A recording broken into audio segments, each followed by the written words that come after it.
two sides of it. The second side is the tickets stopped selling. See, they told me that there was still tons of tickets left for sale. The tickets stopped selling, right? That's confusing to me. The people, because listen, This is a Yo, it's MurdaMittenTv, man.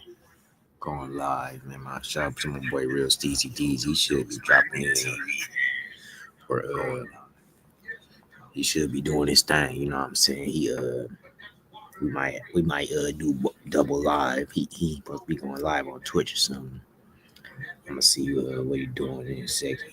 Local 4 News at 11 starts now. New charges in one of the most horrific child neglect cases we've seen. An Oakland County mother accused of abandoning her 3 children for years, leaving them physically, mentally, and emotionally traumatized. At the hospital, the children struggled with completing basic hygiene tasks like flushing a toilet and brushing their teeth because they had not done it in years. 34-year-old Kelly Bryant faces 3 counts of first-degree child abuse. If convicted, she could spend the rest of her life behind bars. Yeah, this is a case that has shocked Metro Detroit and really the nation. Bryant will be in court for the first time tomorrow, but Jacqueline Francis tonight looking at how we got to this point in the first place. Jacqueline? That mother, Kelly Bryant, is being held here at the Oakland County Jail. She is set to make her first court appearance in a matter of hours. So let's get you up to speed on how we got here. It was unbelievable what they were living with for years. Unbelievable. Unbelievable, the word Oakland County prosecutor Karen McDonald used to describe the situation. It started on Valentine's Day when a landlord called police for a welfare check on a Pontiac home. Inside, they found 3 kids abandoned in deplorable conditions. Everything was covered with feces and trash.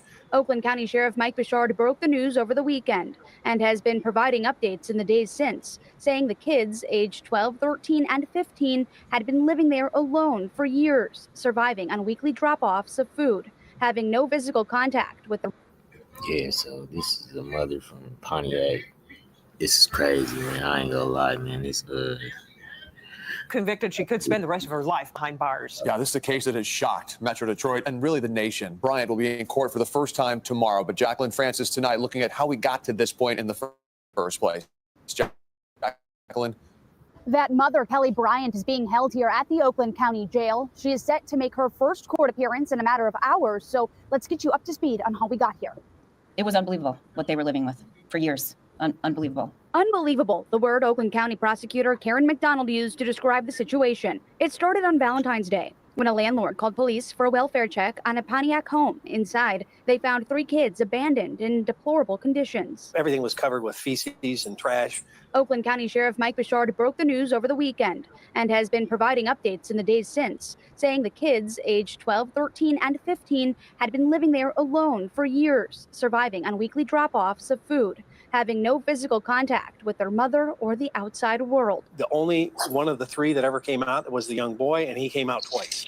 Once because he wanted to feel the grass, which by itself is heartbreaking, and a second time to check the mail. Now come the charges, 3 counts of first-degree child abuse. If convicted, Ms. Bryant could face a sentence of up to life in prison. Child Protective Services have placed the 3 siblings in the custody of a family member. With the arraignment set for Thursday, this case and the investigation are far from over. I guess what stands out the most for me is no love.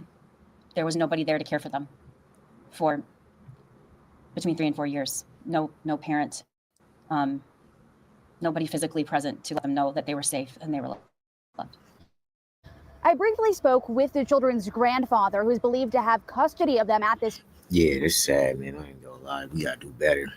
Say the kids, man. We gotta watch after these kids. Time, he has no comment. Reporting from the Oakland County Jail, Jacqueline Francis, Local 4. Hey, Jacqueline, thank you. Moving now to a new development out of Lansing tonight. The Michigan House voted to scale back changes to the state's minimum wage for tipped workers. The Republican-backed bill passed with support from a handful of Democrats. On Friday, a new law goes into effect that gradually phases out the minimum wage. This would... Yeah, man, but this is sad. Wix, one platform. I know that much. We gotta do better for these kids, man. That ain't acceptable.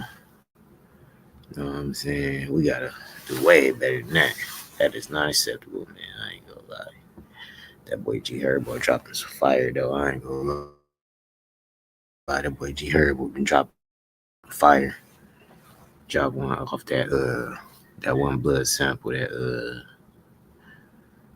what is it? I think it's Gang original song. Truck thought I was lucky. Now hop on the beat, let them know what's up. They send 100. Type of shit keep you up. Now that's real luck. Don't even believe in luck. I never needed luck. I never needed luck. I never gave a. Never need a nigga for ain't never seen brains. Splattered on the pavement because you got up close range. I'ma put my flame to his chest.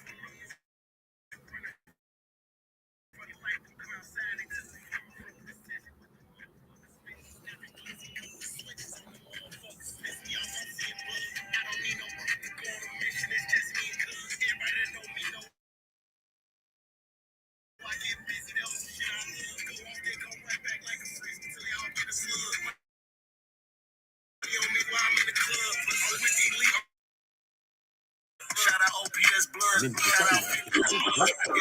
Listen to her response to this is. Okay. At this point, Cuppy's on trial. Niggas is facing life, death, all types of shit. Niggas is all types of shit, bro. You done ratted. You the main source of witness. You the one that said all of this shit that's on the top of the screen. All that, bro. Listen to me, bro. Ratchets, and you hear me? All of that you did. The woman has the nerve to tell the agents, if I could find it, if she could find the two fake, I call those the fake affidavits, because whatever. It's all in the paperwork, bro. So when Cuppy be speaking something, it'd be like 90%, if not more. It's in the paperwork. You know what I'm saying? I'm telling you, bro. Whether he have his own thing with me, that's the only thing I don't get between the brothers. At least at the one time they were. So I don't get between that, bro. I understand it. But I'm telling you, when he be speaking, because he could say mad shit about me. He could be hating on me to say everything about me, you know. I've never heard him say it. He could say mad shit about him. He say he rolled on him. He say he's a rat. He's trying to say some shit like that. Yeah, probably. If like he's in prison and he feels that way. Whatever. I'm just saying, he could say mad more stuff. We heard people ain't even through this situation that's on the level of these two niggas. Say the worst about people. Come on, bro. And he's in jail. You can think of a million things you can say being in jail, nigga, with a 27-year bid. Never heard him really say. So at the end of the day, we just got to listen to every side of the story. And my thing is that now we've gotten to a stalemate now. People saying this, people saying that. Now we saying third-party cooperation. It could be possible, not. Bro, we run around in circles now, bro. And I'm done with the circles. So now we just getting to the point that, listen, fuck that. We don't care what happened, who happened, what happened. Now we just to the point like, yo, Meech, just sign the paper, bro. That's it. Just sign the paper, bro. Because at the end of the day, you ain't justifying none of this, right? No. Tammy did it, right? That's what Meech said. Tammy did it, and she ain't on her own volition. You know what I'm saying? She did it on her own bop. It wasn't you, right? Okay, then. So still in all, you got to take some kind of accountability that you enabled her in some ways, you empowered her in some ways, and you brought her around people, bro. So you're part to blame for that. Maybe you doesn't know rat, but you know what I'm saying? Come on, bro. People can look at you as a snake, if not a rat. You know what I'm saying? And you don't want to be considered a rat or a snake, bro. So at the end of the day, I would say, why not just, you know what I mean? Come on, bro. That's what I would say. Why? Testimony. Just sign the paper. That's why I started the petition. Just sign the paper. And all y'all, just sign the petition. Simple. Go to my petition. It's in my last video. It's on an animated video with Cuffy. I want y'all to go watch it anyway. Yeah, I'm talking about Cuffy. I'm talking about the situation, all that. I want y'all to go there. There's a link in there, and it's a petition to put the signature on it. I don't know how to go about doing shit. I just created it. I don't know. So see if it works. Go drop one on there. Let me know if it works. Don't know. But I think that we need to be more proactive and stop talking and doing all this. Yeah. Go sign that petition. Get to that. Come on, because we put together some signatures. Fuck, got 5,000. No matter. Yeah. Fuck, no matter. Got 5,000 right, nigga. Fuck, might be more. Everybody feel about this shit, son. So I'm just saying, let's put a number. It's 5,000. Fuck it. Don't matter. I mean, we got 5,000 unified voices unified on one thing, bro. And we're not calling Meech or him a rat. We don't care about that. We don't care about calling him or him a rat. We just care that, listen, bro, let's get to the situation. He could get a re-examination of his case possibility. Okay? So let's just do that. Let's just do that. Let's just do powerful, impactful things. Period.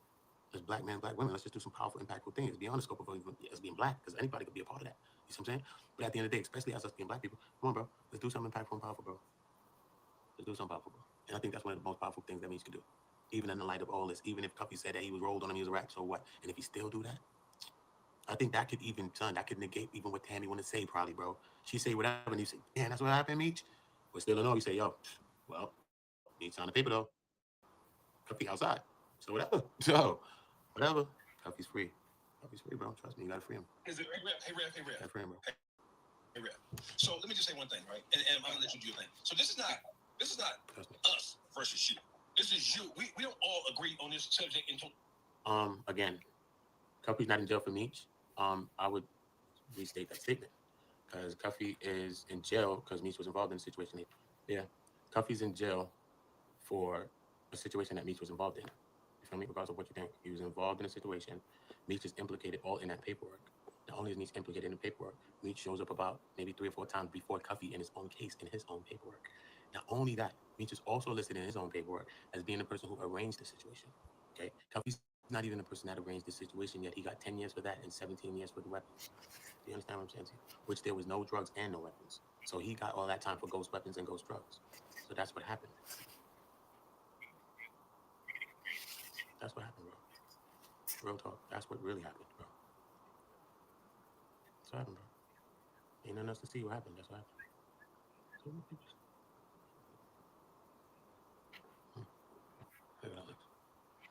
Yeah, bro, that's what happened, bro. Kelly. So at the end of the day, it's listed in the paperwork as this, bro. That's what I'm saying, bro. So even if Tammy did all that by herself, yo, you heard me, Cloud? Even if Tammy did all this by herself, right? And Meech did not know, which I don't understand how Meech doesn't know. That's whatever. But I'm just saying, even if Tammy does all this by herself, and she says the whole Frank's hearing that you're reading is all the evidence that they had, bro. And in all that evidence that they had, bro, they got Tammy's words, bro. And what Tammy is saying, son, is yo, Meech, on the top of the page that I be playing, this page, see? That's why I put this here, look. For monetary gains, Flannery and Suarez, Tammy told them, the DEA agents, that Flannery and Suarez met each other in prison and got, while they were incarcerated for monetary gain. Flannery arranged through, see the word through Tammy, CS1 is the word they put there, through CS1, Tammy, for Suarez to supply cocaine in multiple kilogram quantities to Gatlin. What are you talking about? You're in my paperwork saying that you arranged something to give to me, bro. Cloud, do not be in my paperwork talking about you was giving something to me. I will come, dust off a clip, and come try to smoke you, homeboy. Straight. Why are you in my paperwork talking about you arranged something with me, bro? You better go tell somebody that you gotta get the fuck out my paperwork. I don't want to be in nobody's paperwork saying that I did that, and I don't want nobody in mine saying that they did that. Point blank, go tell the fuzz or somebody. If you and me is walking down the road and you came to sell me an 8-ball, bro, and you give me the 8-ball, now I'm about to go hustle my shit. Nigga, the police seen the transaction and they bagged us. Boom.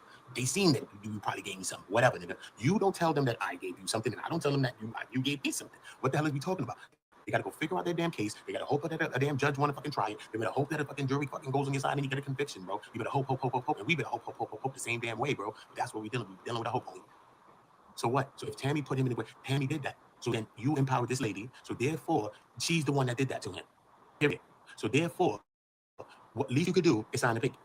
We ain't saying whatever you did or who did what, but you can sign the paper. Just sign the paper, bro. That's what I'm saying, bro. At least do that because Tammy was empowered by you. You gave her life rights and all that. And the one was rogue, locking up everybody else black. But in the paperwork, she was supposed to be locking up only Mexicans and Hispanics, homie. Where the Hispanics at? Because last time I checked, Suarez was probably in Cancun drinking La Margaritas with the coconut water. He didn't do a day. So what happened? Only people she locked up was black people, homie. Only people she locked up looked like they was in roots. Homie. Coons and them. So this is what we dealing with here, bro. She's the devil. Ourselves. This is not us versus you thing, bro. Yeah, you as of right now, you've been for 20 minutes. You getting off.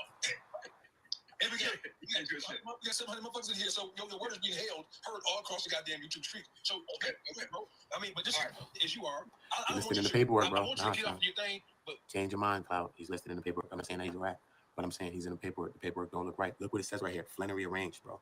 Y'all niggas ain't doing no jail time, bro. The people that's talking to me never been to jail, bro. You never been to jail, son. I know you never did.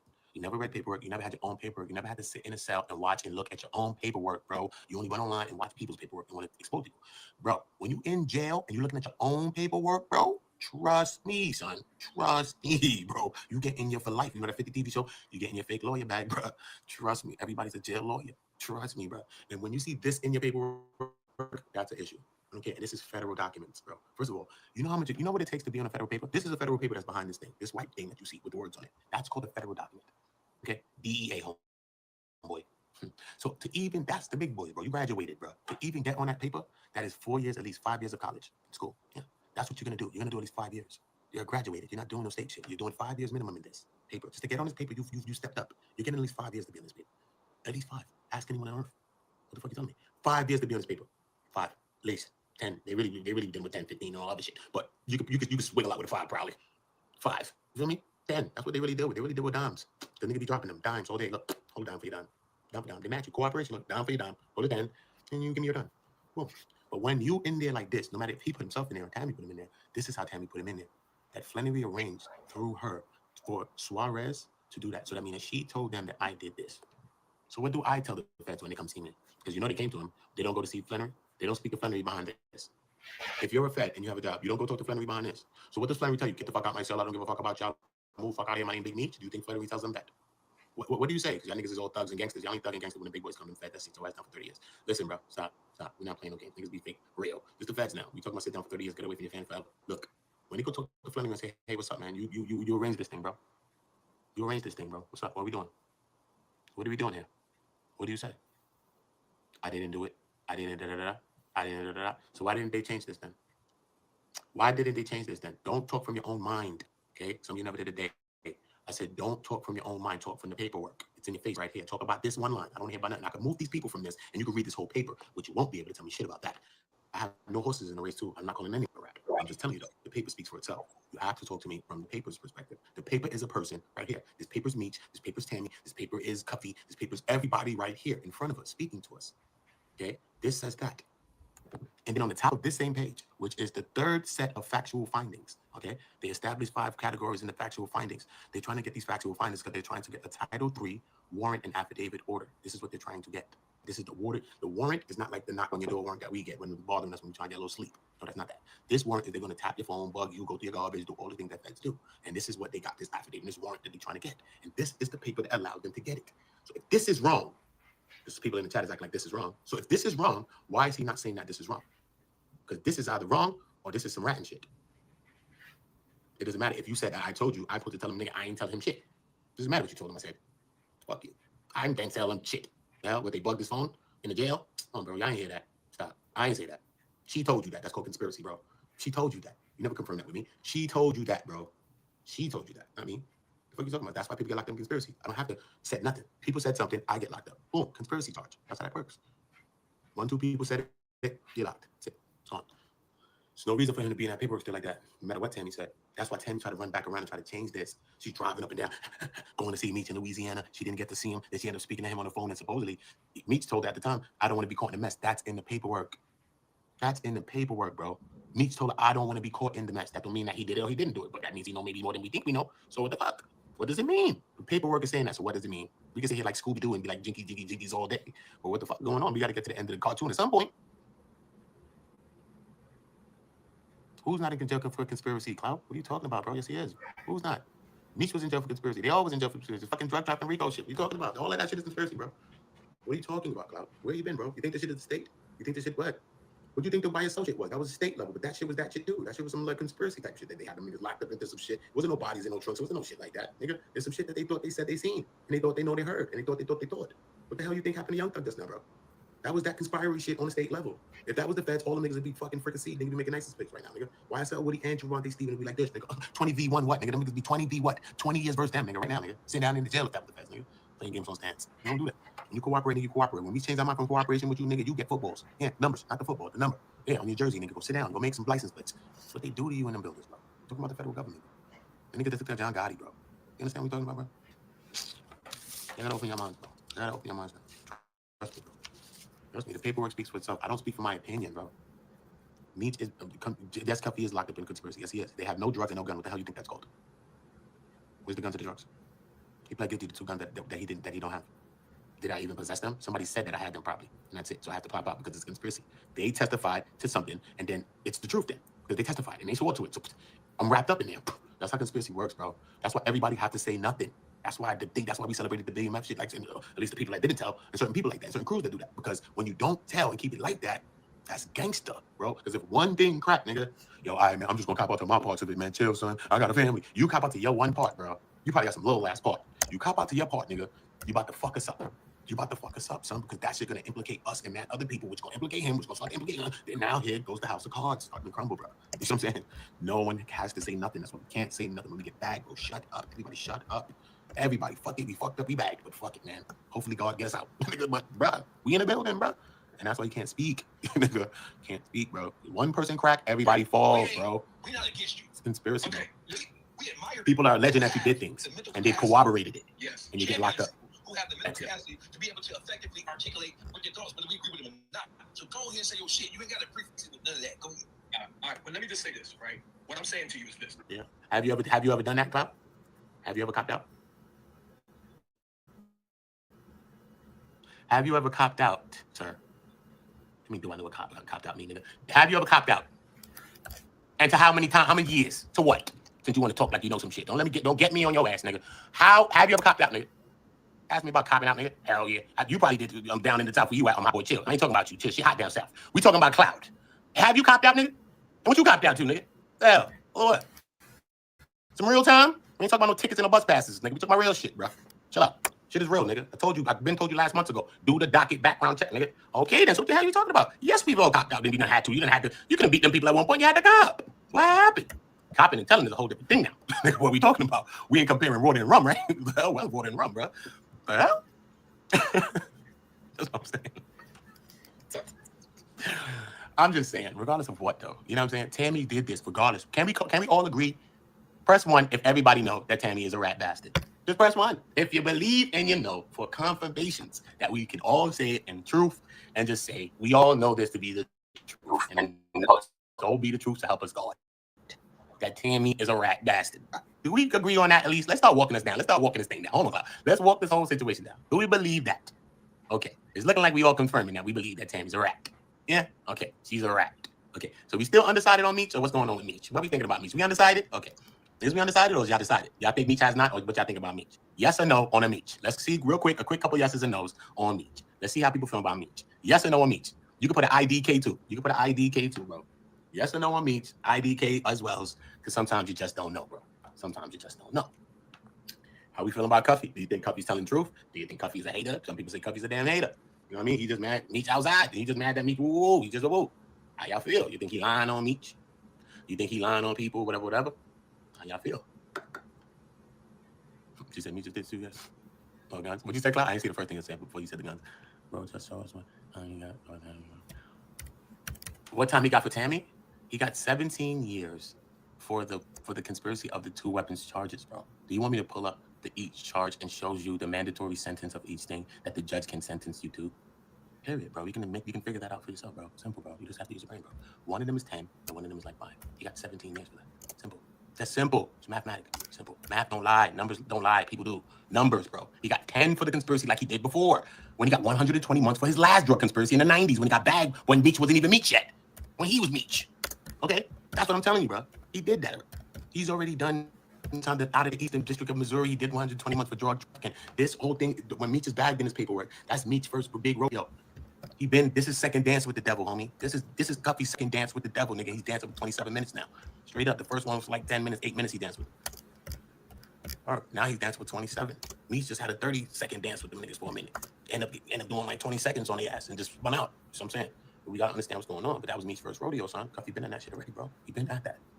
He been in that type of shit. He's not new to that. You feel me? My niggas tried and tested already, bro.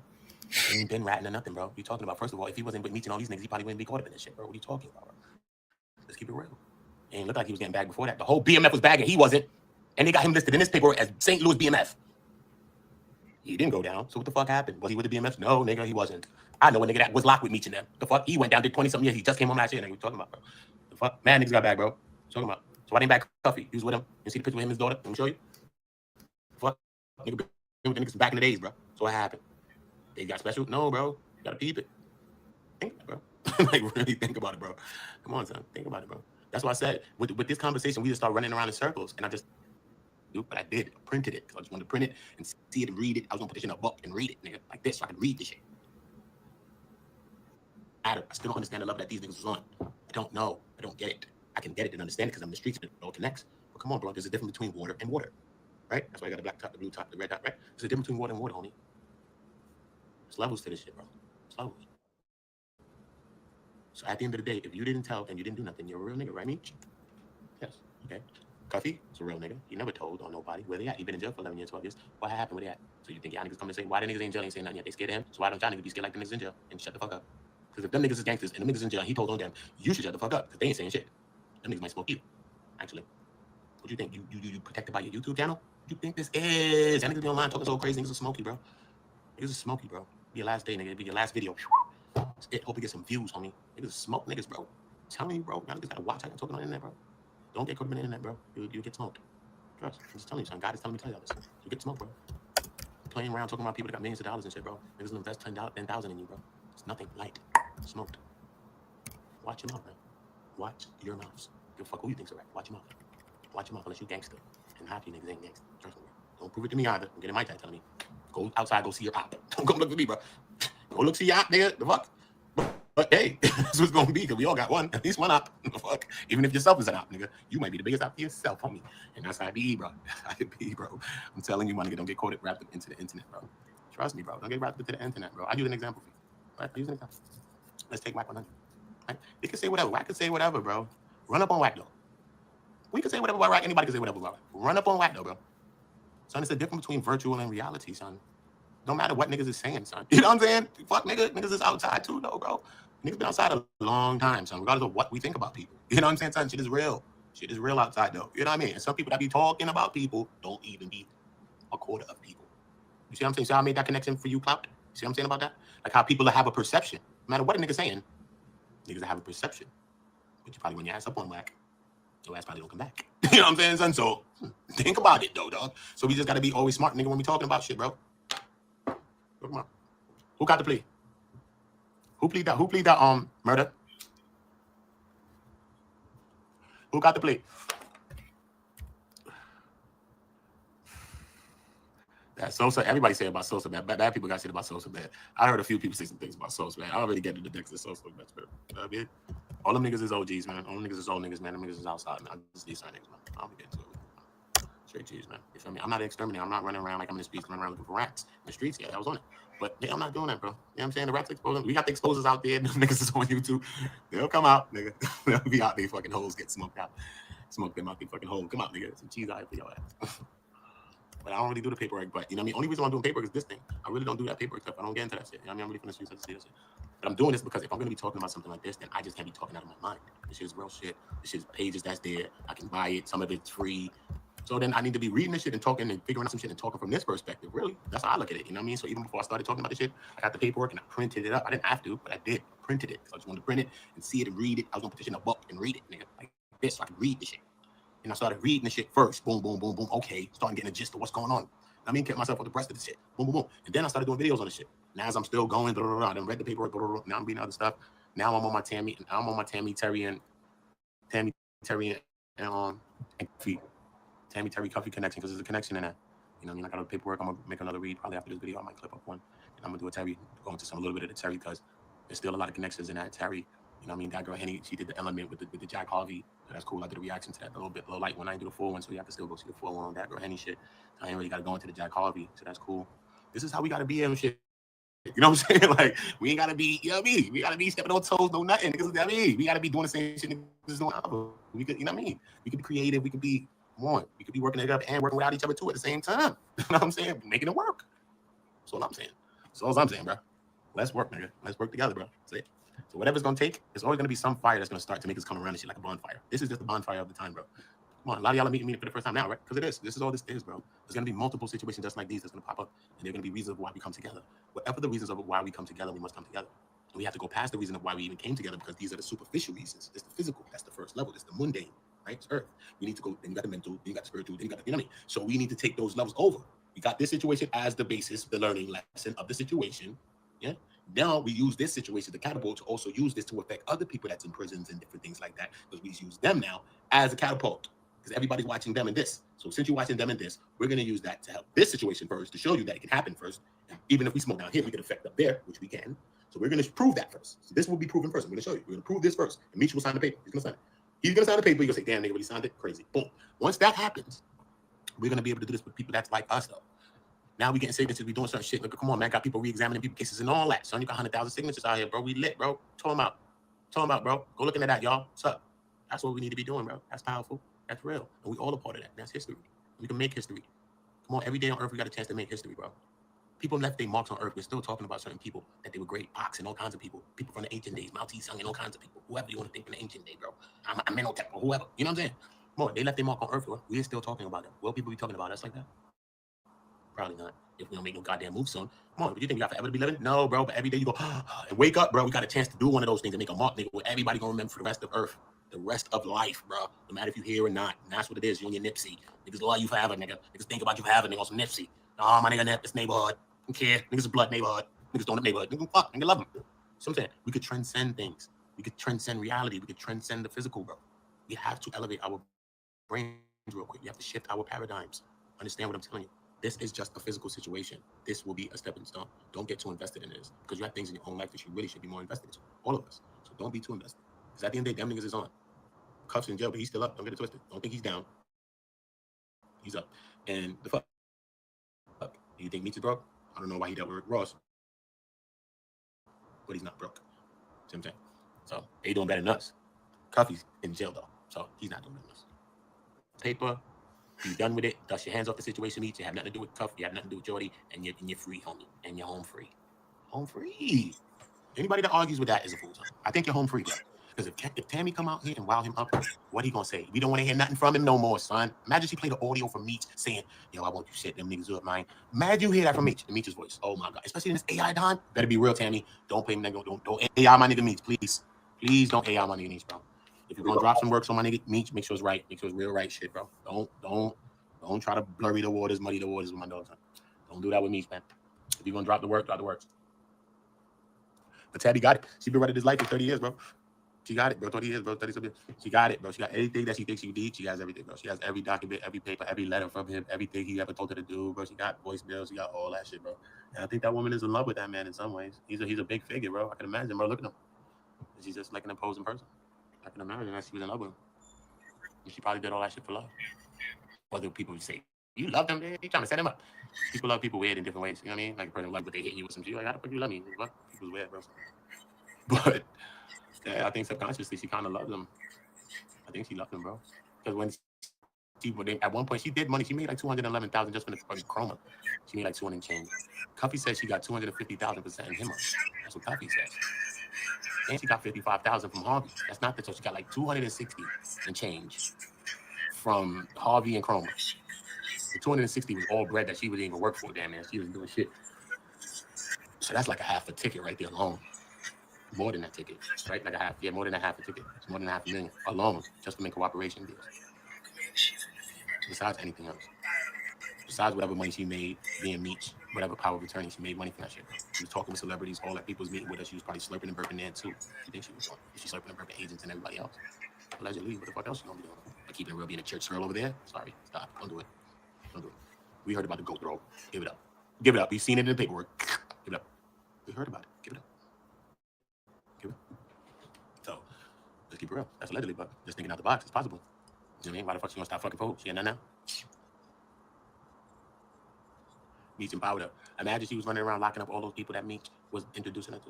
Imagine she locked up and had something to do with mad people. I'm talking about celebrities and people like that, bro. She's connected through Meech. She's tied to the underworld. She's tied to the overworld. Fidel Suarez is calling her phone, and on his third phone call to her, he's asking her, yo, can you move some pills? And he's the big man that don't talk to nobody. But he's asking her this. Why? Like she's some fucking real person. She's a square, bro. She never even had a record. Bro, why would he be asking her to move pills, bro? Unless this man has vouched for her to do this. Why? Why would Suarez, the big plug, be asking her on his third call to her? The first call, he's like, how's Meech? Next one was a picture he sent to her. The next thing was a call to her and asking her about pills and asking if she sell them because she knows somebody. Chroma was either in the car with her or on the phone and heard the conversation, bro. He told her to tell Suarez yes. That's his third interaction with her. Third. Why? Unless.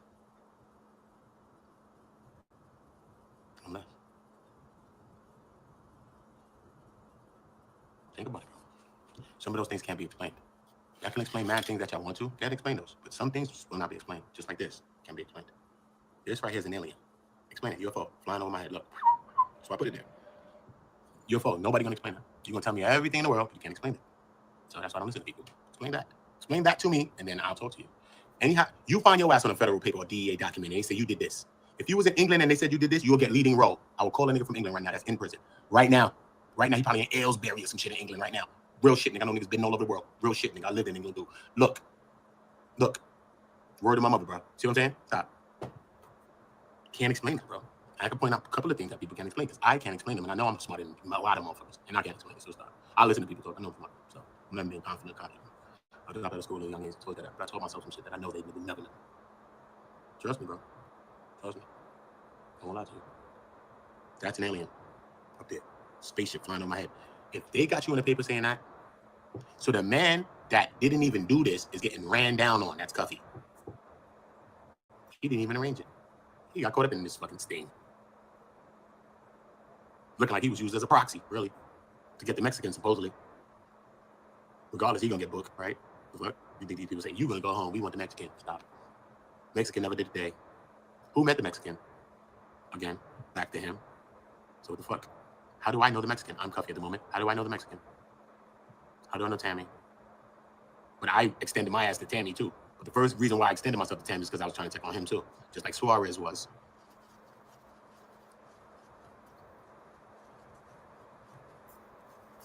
You gotta take some accountability. Even if you never told, you gotta take some accountability for something. You're not gonna run around and lie and not take nothing. Even if you're in an argument, you try to take something. You did something too. You argued, you fucking screamed back. You did something, bro. Trust me, nobody never did nothing. You did something. Straight up. Even if we entertained it, we did something. Even if we fucking waited and stopped to hear the dumb shit, we did something. Why the fuck we ain't keep pushing on the stupid shit? You know what I'm saying? Like, we gotta take our own accountabilities out of situations. I don't know about Tammy's case this much. You guys show me that in paperwork. I don't know about that. I said 10 for the drugs and 10 for the and 17 for the. You gotta negate that for me. Challenge that. 10 for the that, 17 for the that makes sense to me. Jail numbers. Yep, sounds about right. Conspiracy, he got about 10 for the first one. He got it again. Simple. This time they had no drug, no nothing, so he took a 10 for nothing. So that sounds about right. Sounds cool. 10 for that. And we got him to cop a plea on that because we had him for the death penalty, and he didn't want that. So hey, we got it with that. So we win. It's a win-win. And we got him off the streets, and that's a headline, and probably election time. You know how I go. Don't read the headlines, bro. Don't follow the headlines in the tablet, bro. You'll see for yourself.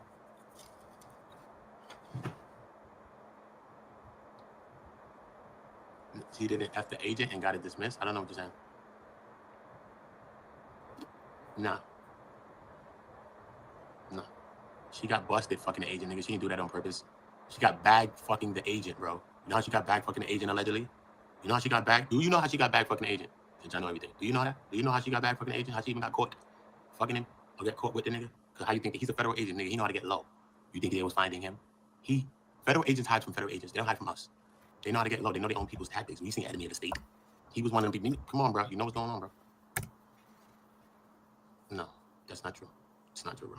She didn't want that to come out. They didn't want the sexual relationship to come out, bro. They didn't do that on purpose. You would say, to say that, you would have to say they were doing it on purpose. And that's not true, because the case don't say that. And the paperwork don't prove that, bro. You know how things happen. And when you see how things happen, nigga, you ever had sex with a girl?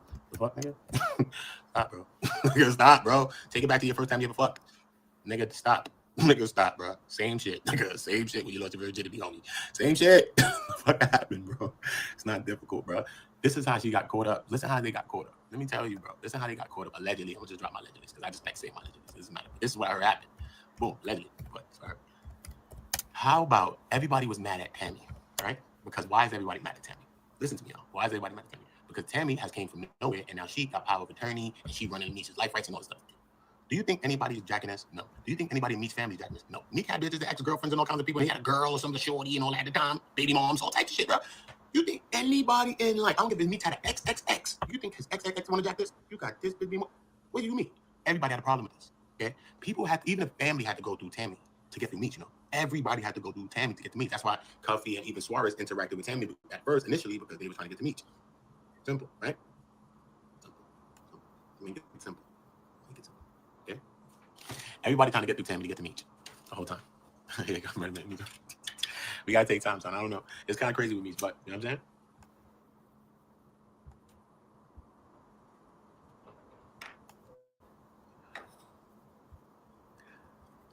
I don't know what Meech is, bro. You know what I'm saying? I just know that it's a bad situation. I know the paperwork don't look right, though. The paperwork's not right. It's faulty, bro. Whether Tammy said it all or whether she said part of it, she said it all, nigga. She's the one who said that, bro. So if she never said that shit, we wouldn't even be here, bro. I'm telling you. If she never said this and all this other stuff, look at this shit, bro. She said this, bro. And y'all is arguing. She said this, bro. You think she was lying or telling the truth when she said this?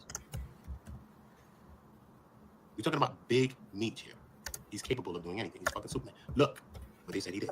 The feds said he did this. The people said he did this. The DEA, whatever you want to call them, bro. You want to call them by their names, whatever you want to call them. They did this and said this.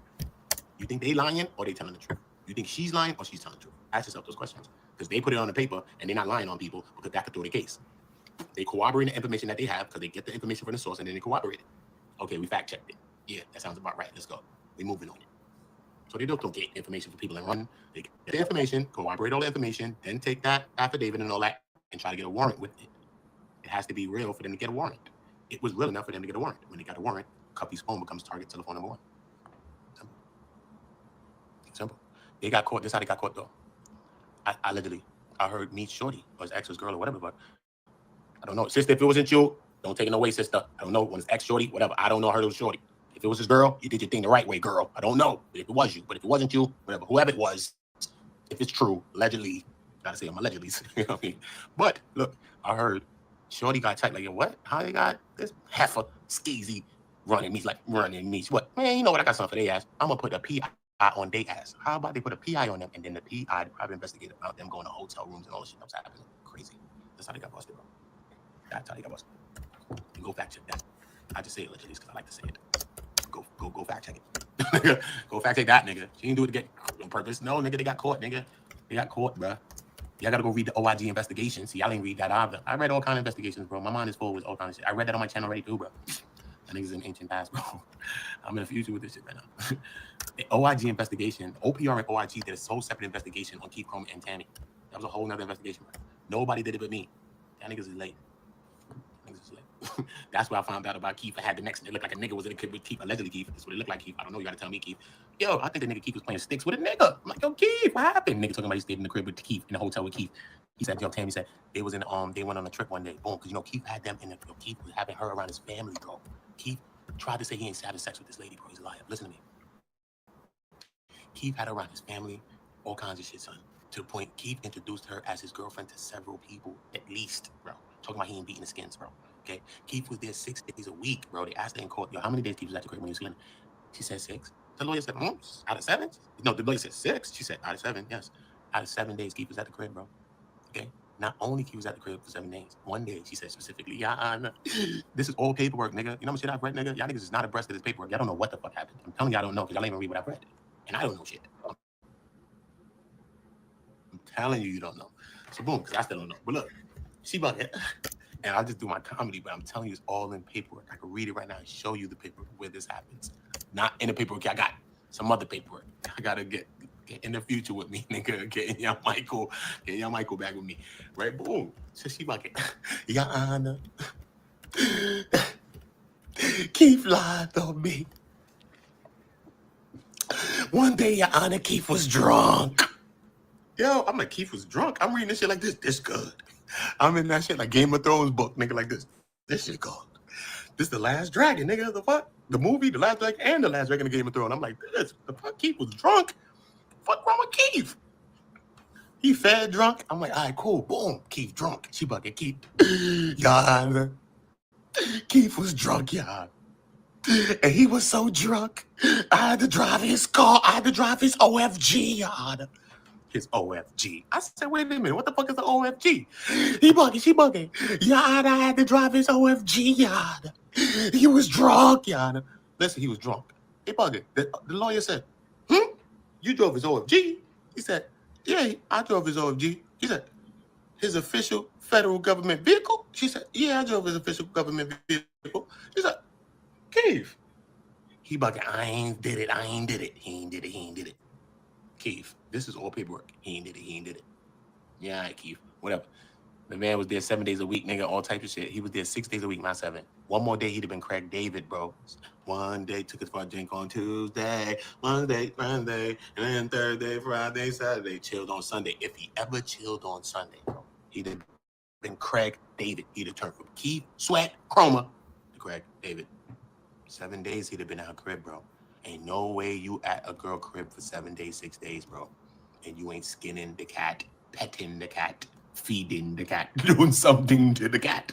You have to be, brother. You have to be, brother. But then besides all of that, they go on a trip one day, boom, right?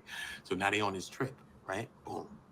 So Keith buys a double room, a shared room. You know the room that's the big double room that's shared with the other side, partition the door, whatever, boom. So Tammy, Keith, and somebody else. Supposedly Keith got some college friends. We know one friend name is Maurice, and he got some other friends that he be with. Peep it, Ricky. I was like, there's still Ricky. You did the right symbol at the right time. Boom. Listen, so they go and take this trip now. So I'm like, the fuck they going? Boom, they in a room. Keith gets a room that's a double room. So I'm like, He probably can't get freaky. So whatever the case, boom. He about to gonna have a little diddy party. I don't know what's going on. Allegedly, Keith. Don't run down on my channel. Don't run down on me. Allegedly, Keith. Whatever. Boom. So he got the double room. So I'm like, all right, cool. So in the paperwork, it says, Tammy says she's seen him and the friend kiss, hold hands, and the person sit on Keith's lap. So I'm like, maybe he's got a chick over there. Okay, Keith pimping, because we already know Keith is slaying her dragon. So Keith limping. He must be pimping and limping, because Tammy's watching and seeing him kissing, finagling with other ladies, and he's getting her shit. And he probably got the other shorty that he was going through a little fake divorce with. Not a fake one, a real one. I'm just saying. You know we like to say fake when we say things. But he was going through a real thing at the time. So I'm not taking no shot at you, Keith. Take your time. Don't send your federal offense at me. I don't care. I'm calling the DEA tomorrow to see if the northern DEAs and all that, to see if the third party thing. Anyway, so I don't care, Keith. I don't care. Anyway, boom. So look. So the nigga Keith, boom. So he got the room. So she like, yo, I seen them shit hold hands and da. So I'm like, Keith limping, Keith pimping. He must have got his limping game up, his pimp game up. Fuck it. But then you read down a little. I'll read the paperwork right now for y'all. Look, you read down a little bit more, and it says he. So I'm like, he. Who the fuck they talking about? Keith? Wait a minute. It fucked me up. I'm like, he. What the fuck is this he? I'm like, maybe it's a typo. They missing the S. It got to be a she, bro. I'm like, holding hands. I'm like, all right, well, whatever. Let's move forward. I'm like, fuck it. I'm reading down. So then the person speaks now. Now it goes from Tammy's perspective. It switches from CS1's perspective, and she's listed as CS1 in this paperwork as well. She's not listed as Tammy. She's listed as CS1 too, because that investigation was the predicate of this investigation, right? So boom. So it says CS1, it switched from CS1's perspective to the person, the friend, Keith's college friend's perspective, or the friend. Boom.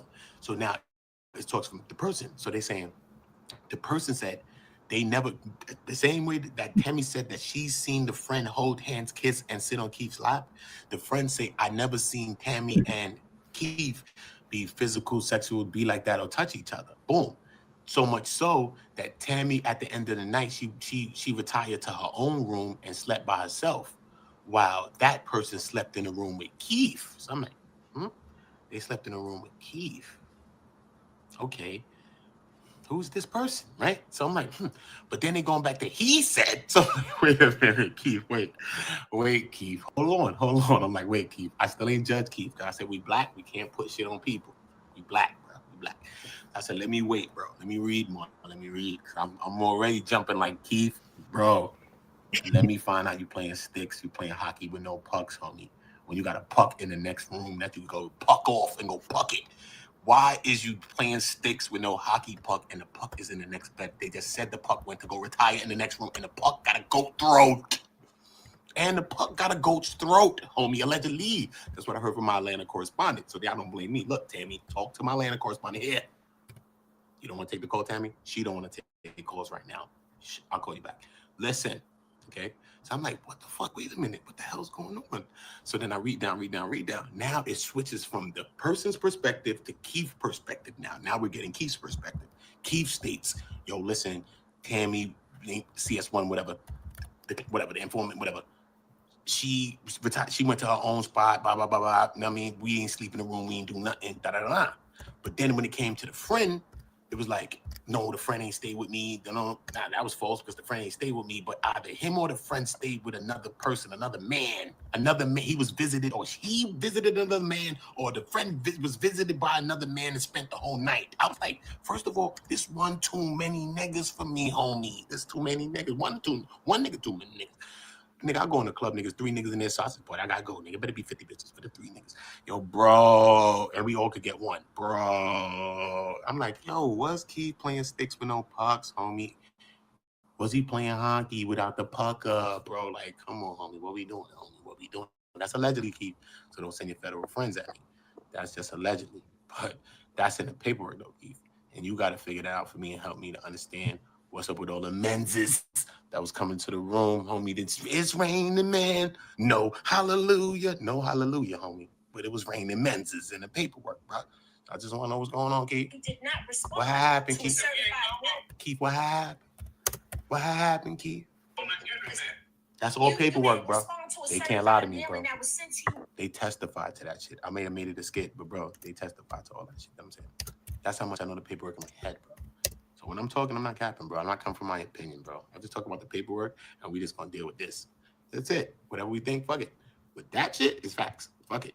If they lied in court, she never lied. It's facts. That's it. If you lied in court, nigga, fuck you. I don't care. I'm taking that as truth. That's it. That's truth. If you lied in court, that's your business, bro. Once they did like this, and typed it, nigga, you ain't say stop in the name of love before you. Then, nigga, if you ain't say stop in the name of love, nigga, don't tell us nothing. Paperwork, homie. Paperwork. The work. Let talk run the work, man. Let the work talk. Work. This is your man. Right. That's you this man's daughter's godfather. And he's sending you a letter telling you, yo, your name is all in my case. This chick is in here talking about you sent her. That you sat up here and worked this deal with her and you say nothing. Right. There was mad menses in the motherfucking paperwork, like 18, like three, four niggas, 3, 4 menses. I'm like, what's up with all these menses? Yo, I backed up the paperwork right there. Poof, no diddy. I said a no diddy, and I closed the frame, nigga. Or press the X on the top box. No diddy, nigga. That's how you say no diddy when you watch some weird shit. No diddy. You just gotta exit, nigga. Quit, nigga. No diddy. Don't sit there watching it talking about no diddy. Bro, say no diddy. You Xing while you saying no diddy. That's how you say no diddy when you see some weird shit. No diddy, bro. Press it quick, bro. You want to take that out your eyesight, bro. You trying to stick to black and white and trying to be politically correct. Come down to these politics. You know good and damn well that don't sit right in the streets. You know that. And I'm not coming at you. I'm from New York. I'm very passionate when I talk about certain things. That's all. So trust me, I'm not angry with you. West, what up, West? These are the things that people overlook. Listen, sis. Everybody in the building, drop a like. But everybody in the building, make sure you subscribe for a fact. And hit the notification bell. Make sure you're notified. I got some dope conversations. I don't call nothing interviews over here. We're going to have conversations. I meet people in real time. And I'll be meeting people in real time in front of us. So we all be meeting people. Introducing people to the Go Gang. We all on Go. Shit. That's what we're dealing with. So we ain't bringing no squares in the building, too. I don't want to talk to no squares. Move. Feel me? Live wires, bro. Live wires. It will be televised this time, homie. It will be. Trust me. It will be. That's no joke. It will be. Listen, first of all, I'm not taking anything personal. Okay. It's nothing that's being said to me that I'm getting emotional about. And it's nothing that's being said to me right now that I don't completely understand. I'm telling you, sis, that you ever been on parole before? I've never been on parole. Okay. Well, then you should know. Then you should know. All of y'all share this video, man. Y'all share this video. Get the message out. Let's share the videos. Share this. Share that last one, too, as well. The one with the cuffie. And I'm telling everybody to go to my last video, go watch it. And then when you go in the description box while you're watching it, read it. It's going to say what the petition is about. We're forming a petition. And we're not clout chasing. It's not why we're doing this, okay? We're going to form a petition because this is going to be the first installment of us bringing our minds together on one thing. And we're going to see how we can achieve something simple. We're going to start with Meech first. And if we affect this, then everything else better back up. We are in the part of the matrix where Neo sees the green shit coming down. And you seen him jump in Agent Smith's body. And nigga, it was light works. After that, don't play with me. That's the word. That's where we going to be. We get him to sign this. This is where we at, bro. And this is what we doing. And we taking that energy and we're going to use that. All right? To also help other people that's in this situation as well. Okay? Because who's going to help them and who's going to help us? Nobody but us. We are the last means of defense. It's only us. And we defending what? The present? No, we're defending the future, brothers and sisters. That's what we're defending. Not now. Who cares about now? We're defending the future, bro. That's what we're doing. But we have to mobilize. And we have to mobilize on something. And everybody's united in something on this, whether we on the left or the right of this. Don't matter. Everybody's in it. And we all in it to win it. So I don't knock whoever's opinion. We all got our own thought. But now we have to take that and bring that and use it for not only this, not to call one a rat and call one a rat, because they both brothers and it's fucked up that they ain't been in a situation. But guess what? We got to use this to make impact. And when we use this to make impact, we will impact the people that we really want to impact, which are not up, the youth. We don't care about nobody that's around and there and up and all this shit, man. It's gonna be what it's gonna be, bro. Let's focus on what we can focus on. Let's focus on what we can change. Let's focus on what we can affect. We can affect the young people. And that's who we want to affect, because that's the future. So that's why. So the future ain't the path out there when we're looking for tomorrow. That's not the future. The future is right there sitting in our crib, laying in a crib, in a bed.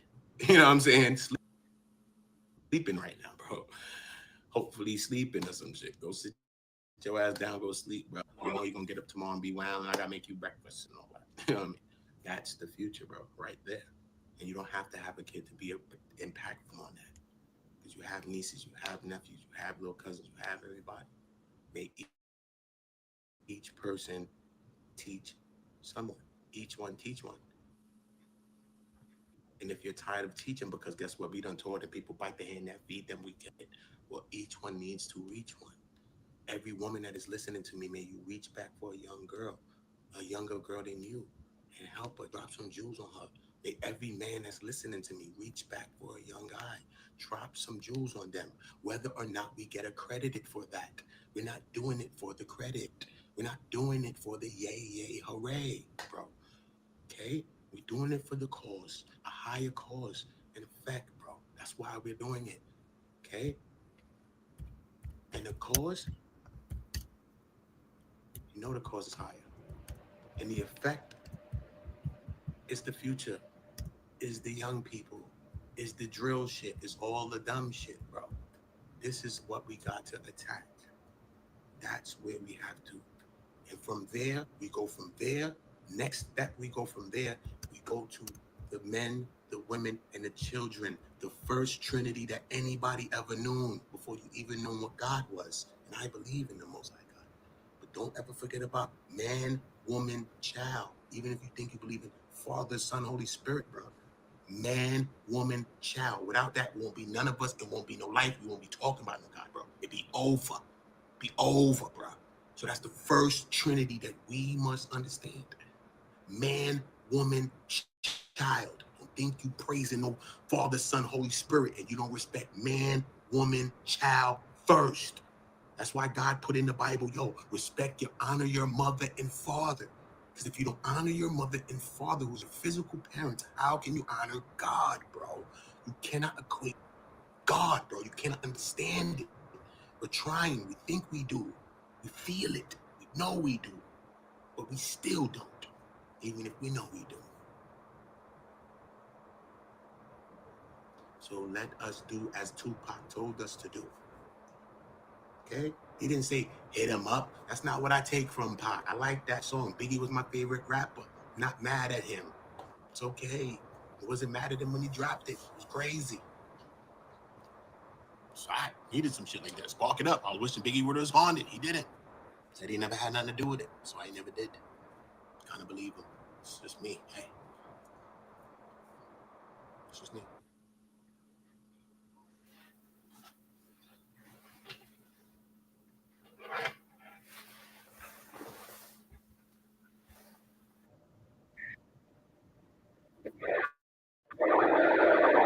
Tupac said, I am not going to change the world, but I am going to spark the mind that does.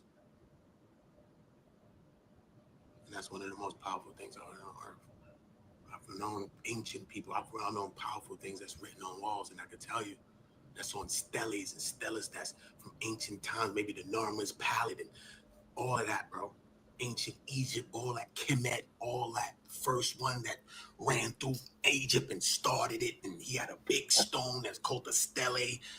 Come on, bro. The Norman's palette, the Minerva, the stele, and all that. Go on to that. I can tell you what people thought about life 1,000 years ago. I can tell you what they thought. Fuck what I thought. Because it's similar thoughts that they thought. I could just tell you all these people's thoughts, and it makes sense to me too. So fuck it. You're getting some of my thoughts when I tell you about them. You might want to listen to when I talk about them. So before I tell you my thought, I just say, I just put it in that vehicle, and you receive the thought. Because it's not about me. I just want you to get the message. Everybody want to claim everything for themselves. I don't care about clout. I don't care about any of things. That's why I think I'm being successful. I know that's why I'm being successful. Not I think I know. Because we don't think we know things. Right? Yeah, man. We gotta be positive and be powerful. You know what I mean? You gotta impact something. And we can all be more powerful. You know what I mean? So make sure even on your channels, regardless of what kind of content you do, make sure you have things that's also trying to lift. Don't just destroy all day. You have to build, not just destroy. You know what I mean? You destroy to build. You don't destroy to destroy. You don't profit off of destruction. You can. Destruction is the most profitable thing, though. You know? But what would you profit? Is your soul worth the profit? That's the point. You exchange your soul for something. So when you look at the people on TV talking about they sold, you sold yours too. What's the difference? They sold it on a higher scale and they're on TV showing you, and they can't see you and everybody can't see that you sold yours every single day, or you sold yours since you've been a young person. You've seen it. You sold your soul too. Same devil, bro. Same devil. It's no difference. Just make it make sense. And a lot of y'all are scared to talk like that. Y'all haven't even begun to understand me yet. You haven't even begun. Haven't even begun. Trust me. I was designed for this shit. Designed. You heard? We need people that's gonna be forgers. People that's gonna usher out. You know what I mean? Sometimes be like the Pox and say, yo, I might not make it to the end though, dog. Guess what? What I will do is spark a few of your minds, bro. That's what I'll take from Pop. Yeah, I'll spark a few of your minds, though. No matter how far I make it or take it, I know one of y'all or some of y'all gonna take it and make it. You know what I mean? And that's how we gotta think about each other. You know what I mean? If one make it, it's like for all, bro. If you make it, then I'll make it, bro. Even if you came back to give me something, you made it, bro. You pushing us further somewhere. You know what I mean? Forging new ground, bro. You know what I mean? But we got to get to the place that when we go on forge that new ground, we got to come back for our people, bro. We got to come back. We always get forgetful and don't come back. We the only one that don't want to go save Private Ryan. We got to go back to save Ryan in the movie, bro. The movie's about Ryan, not about us. Ryan is us, so it really is about us. See what I'm saying? But it's about Ryan. So we got to keep that concept in our head. We all Ryan. Straight, nigga. We going back for each other, dog. We're not going to leave each other, bro. You got to stop flat leaving each other, bro. You got to stop telling on each other, bro. You got to just sit down and take your time when you're living a legal life, bro. That's what come with it, man. I know it's fucked up. I know it's hard. I had to sit in them sometimes myself, bro.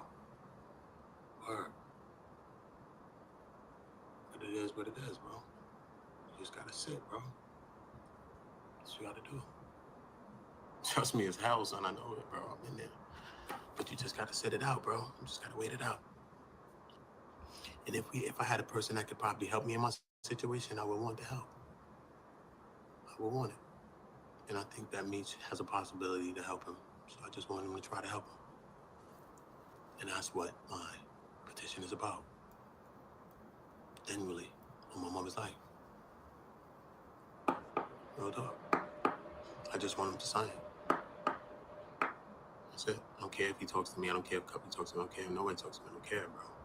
I don't care. Just sign the paper and be done with the whole situation. Right your wrongs that you co-signed this rat, even if you didn't rat. So that's how you separate yourself from a rat.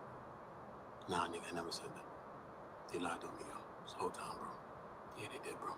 It might have took me a long time to say it, but I'm saying it. And I don't care how long it takes him to say it. As long as he says it. That's all that matters. So who want to say, oh, now he's saying it. I don't care. He said it. I'm not one of them people who are going to hold you to the fire. Nah, bro, you said it, son. You done came out and you done said some real shit. Boom, boom, boom. Or you done signed the paper. You don't have to say nothing. You signed the paper. Fuck it. I signed it because I don't want the nigga in there anyway, man. Fuck that shit. Period, nigga. I was caught up with Shorty. You know the deal. Everybody know the real story. I'm not no rat, right? Meech, I'm not no rat. I'm a real nigga like I've been. I'm fucking Meech, niggas. The fuck is y'all dumb niggas on? You stupid, you smart. I'm Meech. The fuck? And could get one of you niggas smoked tomorrow if I want to as well. So I'm Meech. I don't know what the fuck you niggas think I am. You think I'm gonna tell somebody to do it too? Nope. They're gonna watch your channel, come do homework on your dumbass, come spin your fucking dreidel. It. And the story, nigga, your YouTube channel running. Catch your ass while you online, nigga. Smoke this shit, nigga. Look in the eyes. I don't know what y'all see when y'all see people. I know what I see. I see the soul of people. I see the animal that you are. You know we living in a jungle, right? What animal are you? Cool. I see the animal that people are. Even him, son. That nigga's an animal too. Don't think he's not. That nigga rock them fucking hats if you want to, nigga. Give a fuck about that damn hat. I rock the same shits.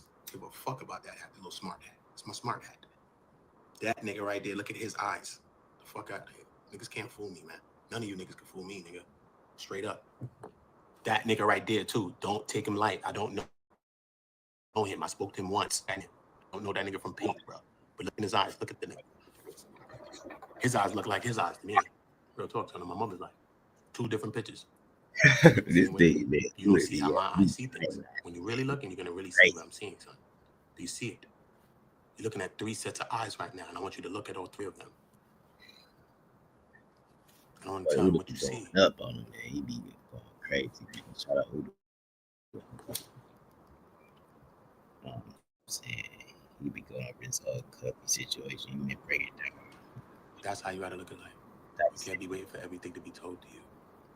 Look at the eye up there on the left, on where they're on. Look at that eye looking at you. Look at it. Really look at it. What do you see? They said these outside. I see trauma in that shit. Look at that one. That shit look even scarier than that eye. That one eye right there, bro. Look at that one eye on my mother's life, son. Yo, clips on my mother, though. Keep it right to me. I never lied to y'all, bro. The day I'm lying to you, OOTA, you capping. And I'll stop, son. In that moment, even if I think I'm telling the truth, I'll shut the fuck up. Try me one day, son. OOTA, you capping. I'll stop. Yo, bro. What do you see? What do you see?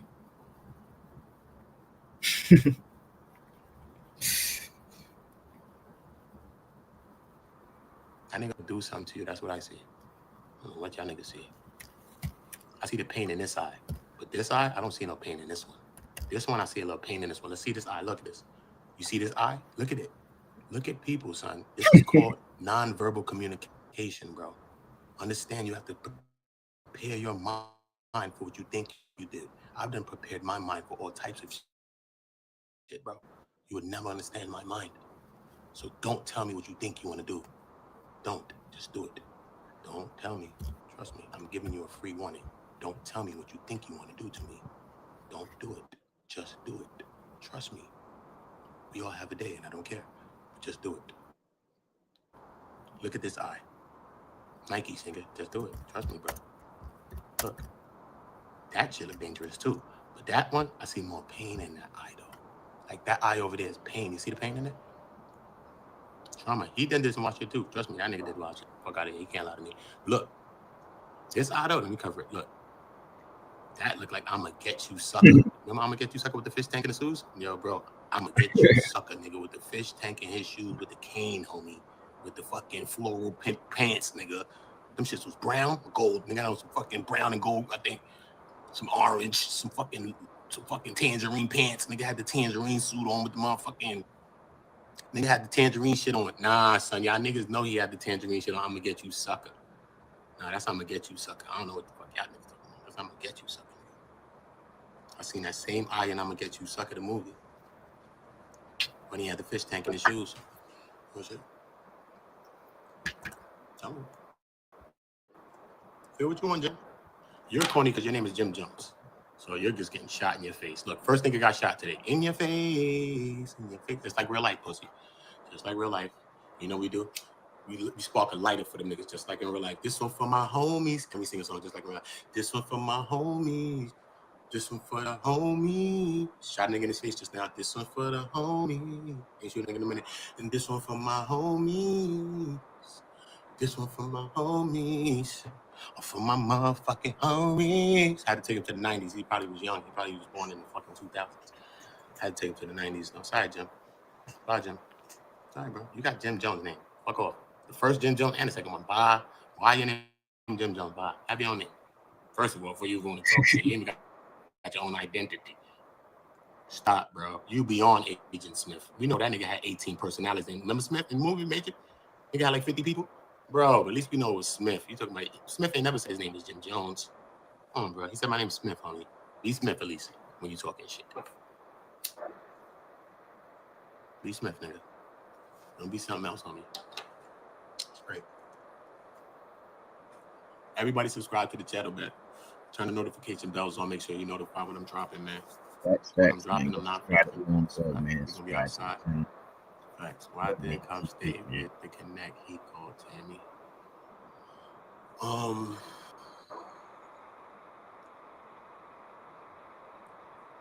don't know, bro.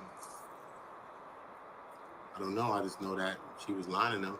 And even at one point saying, I don't want to be around Cup. I don't want him contacting me no more, you know, or something. But she's just flippy around. She's just not flippy. So I wouldn't put it past that she really tried to line him and take a script and all this other stuff. You know, I wouldn't put it past.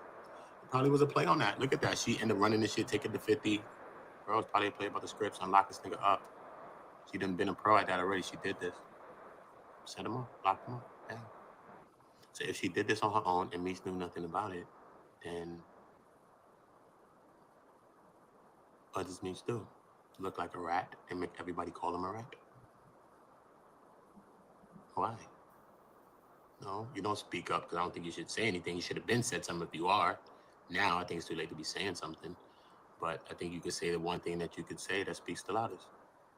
And that's just signing the paper. So I want everybody to watch the last video that I did before this stream with the Cuffy picture with daughter on it. And I want y'all to watch that. And I want y'all to go in that description box and read the description that's in that box. And we'll show you what this petition is about. I want you to click the link that's in there. The petition is in it. I'm going to put it probably back in this one later, after this. Click the link and sign the petition. Sign the petition. I'm getting as many signatures as we're going to get. That's how we doing it. That's it.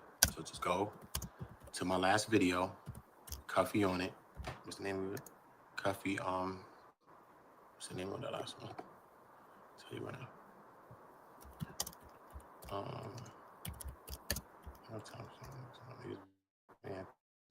Shit.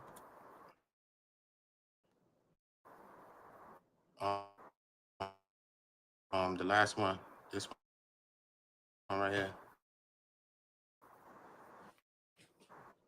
You see it?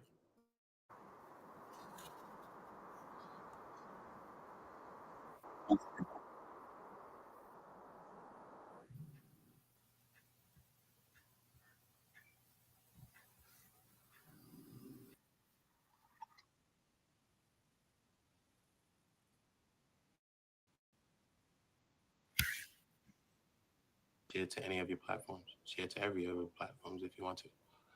But these two videos especially, I want you to share them. This one and that one. We're going to get the message out. Okay? This is the first call to arms. Okay? And this is the testing. Testing. 1, 2, 3. This is it.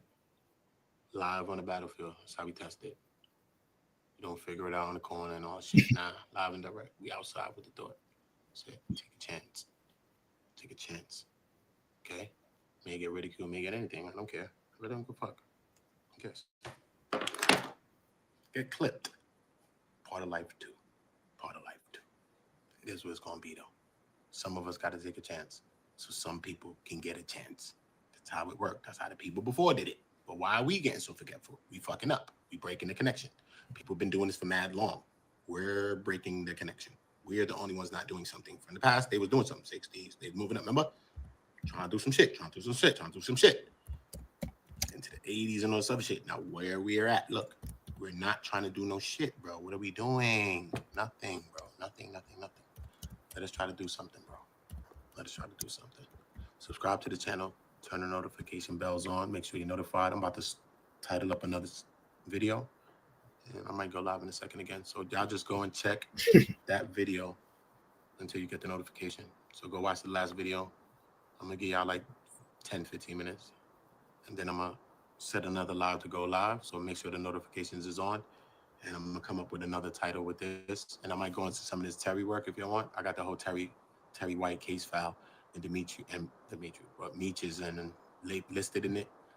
They asked him some questions about Meech. He went off about Terry. About Tammy. Let me read a little bit of this. Let me show you what I'm talking about so y'all can see it. Boom. So I'm not gonna read the indictment, all that. I read the indictment already on my channel. That's the last videos I did. But I'm just gonna go right to the case, right? So we can read. Let me see. When he talking about something like this. Let's see. He says, hold on, wait. It says, paragraph 4 of the preliminary motion to suppress. The defendant claims that the warrants failed because of the intentional omission of factual information from the affidavit, the omission of which was necessary to the finding of probable cause. The omitted information as identified by the defendant can be characterized as information about the scope and the nature of the defendant's relationship with the person identified in the affidavit as cooperating individual, or CI1, Tammy. So she's not even paid informant. She's just a cooperating individual. She's just working with these people for free. That's what I'm saying. She got paid $55,000 after she bust fucking Terry. Locked up Terry, homie. Locked up Terry. This nigga, look. Look.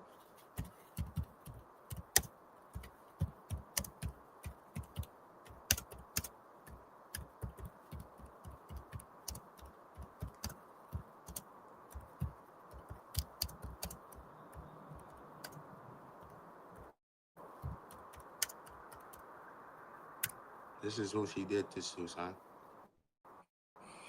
It's believed that Terry White grew up in an Atlanta housing project. But when FBI and GBI agents arrested him last night, he was living here. Look how he was living. $200,000 mansion in Jonesboro. The 27-year-old was in the process of renovating his home, which features an outdoor swimming pool, a full-length basketball court, and more. At a meeting, Basketball court. 24 TV sets on one wall hooked to a satellite dish, and you could hit a button and all 24 TVs would come on. Agents seized the home and 3 cars. Rolls Royces out the nigga crib. Tammy's work. This is what Tammy did. Rolls Royce, which was paid for in cash. But there was more to be found inside. $47,000 cash and a machine to count the money. Thousands of gold jewelry and mink coats. A small catch of ammunition and weapons, including a loaded Uzi semi-automatic pistol. It was a lavish lifestyle that authorities say White financed by supplying millions of dollars in crack cocaine to dealers in Atlanta's housing projects. He's probably a notch or two down from those cartels at the top of the pyramid. The money that comes from the sale Look at the crib, bro. narcotics is tremendous. Come on, bro. Tip of the iceberg. This is what's going down, bro. You feel me? So this is the nigga that she's setting up. This is the work that's in the Terry White and all the shit that I read. This is the first nigga she set up. And he was in Atlanta. Nigga, no, me too. They got him listed. Sometimes they call this nigga BMF Terry, all type of shit. Even though we know he had the Terry White crew, he was no real BMF. But you know how the police do. They put you in BMF. Y'all niggas all BMF. So I'm going to take that with a grain of salt that he was a BMF Terry. But they saying that Meech knew that nigga for 26 years. He knew that nigga for years too. Remember, Meech was in Atlanta getting money, nigga. Meech get money, nigga. All the good money, nigga. And niggas, he was getting that kind of money, nigga. He had Batman TVs on the wall, nigga. Satellite dishes coming on, nigga. 24 TVs and all. Press a button and it just turn on. Stop, bro. What year was this? The nigga was 27 years old. Stop, bro. Let's be real, bro. He said the 27-year-old living in that. When you go into this shit, the nigga had 5 cribs they took. Niggas had like 6 Benzes they took. Nigga had a $300,000 suite in the 4 Seasons. They wrote in the paperwork, said he was juggling out the shit. They said juggling means drug dealing. So he was juggling out the spot. Yo, bro, nigga had a $300,000 penthouse suite, was juggling out the shit. Bro, this nigga was out there. It was on it. Okay? On it. Getting bagged with weed and fucking air compressors and all types of shit going on, bro. Okay? She got him bagged up in the money laundering shit. I heard, supposedly, allegedly, he was with the next chick, supposed to be some chick named Miss Linton, supposedly. And word, son, she got mad, bro.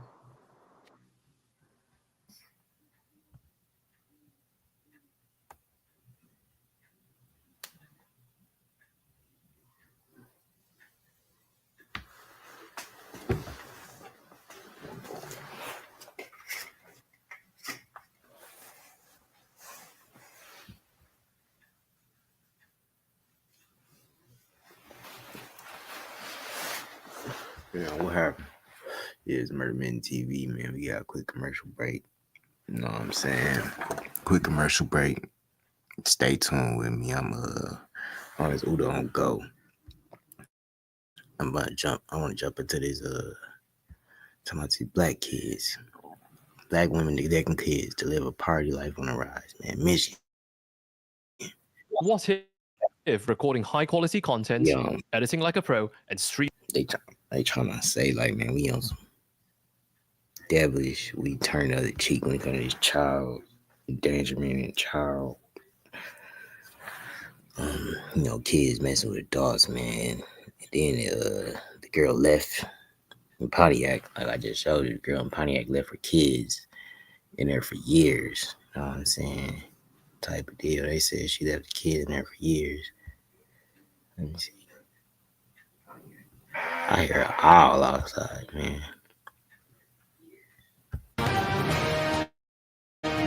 Live from downtown Detroit, local 4 News at 6 starts. Across the country coming together today to share the joy and spirit of the holidays. And Santa Claus made his way across the world, all while checking off his naughty and nice list as he delivered toys to all of the good boys and girls. But he could not have done any of it without these guys. Santa's reindeers getting some much needed rest today after their trek all across the globe. Thank you so much for joining us tonight. I'm Victor Williams. And as you get settled with that hot cocoa, let's toss it over to Brian Sherman, who's tracking the holiday weather. Hey there, Brian. Good evening, Victor. Merry Christmas, everybody. Really a nice day. A little bit of sunshine for some of us early this morning, but that cloud cover is filled in, and that's going to stay with us as we head through the rest of the evening and overnight hours tonight. Exact Track 40 radar, a clean sweep this Christmas night after a little bit of... Yo, we back. Christ, I was 15 years old, straight. Like, come on now. Fuck you out here. He just not a good criminal.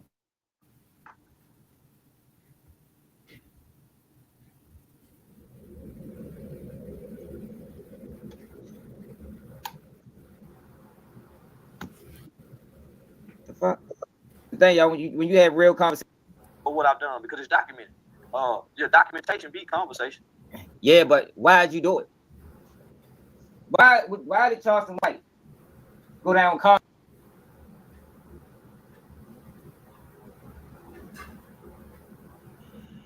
How did you find these children? How was this sort of uncovered and these children end up being saved? So originally we got a phone call from the landlord of this property who said that he had not had contact with a woman paying the rent, the suspect in this case, for some period of time. And in fact, she had not paid the rent going back to October. So he was concerned about her well-being. So we went to the home looking to check in on her, make sure she was okay. And imagine our surprise. I can't say they got weak minds. It's just something in women. It's just, women, a lot of women are dreamers. It's just, I don't know what it does, y'all, but it feeds into that side. Because it's coming from women a lot of times, but men do it too. There's videos of men saying the same type of shit, but it feeds into whatever it is that women got going on, yo, and they take it as fact, and they believe in it, and they subscribe to it, and they start questioning their surroundings. They start questioning their kids. They start questioning their life. They start questioning their relationship. They just start questioning everything, and it leads to this. It leads to this, and I'm gonna show you what I'm talking about after. I'm gonna show you another situation.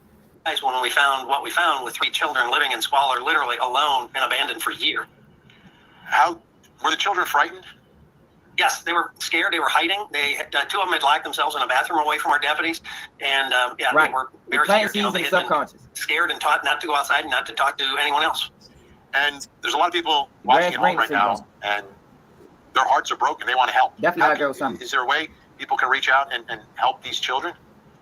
Yeah, so we have collected all the clothing, if you will, and things on those kind of initial levels that we needed, and we pivoted to collecting donations, and that is on our social media, Facebook and Instagram. Instagram, Oakland County Sheriff. That's Oakland County Sheriff of Michigan. So on our webpage, we have a link. 100% of that money that we collect will go to these kids, and to take an extra step to further protect the kids from anyone siphoning any of that off for any reason, we've got an attorney who agreed for pro bono to set up a trust fund to make sure that the money goes directly for the kids' physical health, mental health, and if there's money left over, educational health going forward. The other big question a lot of folks ask, which I'm sure your viewers are, how did they fall through so many cracks, not only with the community and relatives, but schools? And so when I dug a little deeper, I found the school code in our state is silent on student transfers. When one school district requests transcripts of a student, which happened in this case, both from one school in the city to another, neither confirmed that they were actually attending, and so they were dropped from both roles. They were never had any written confirmation that, okay, we have them. And so I am proposing and asking the legislature to create language that says before a student is dropped from the rolls, you have to have written confirmation from an official at another school. They have them. They are enrolled there, or they're in a different setting. Could be homeschooling or whatever the case may be. But written confirmation. Otherwise, it triggers an investigation. Absolutely. Sheriff Michael Bouchard out in Oakland County, Michigan. Thank you so much. We appreciate your time. And let me show you something. So that was the other day we talked about that. So today I find this girl. Louisiana mother Lanisha Brum has been charged with multiple counts of child desertion after abandoning her 5 children, ages 6, 4, 3, and 1, in 5 months. Her oldest child told police she stopped by once a week to bring McDonald's. Let's see if they did a story. What's her name? Lanisha Brum. So I went to her Facebook page. Let me show you what she got on there.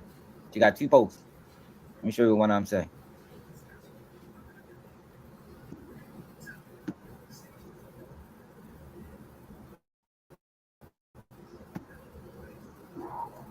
I'm saying this show to say, yo, if y'all got girls that subscribe to this shit, or if women, y'all watch this shit with a grain of fucking salt, man.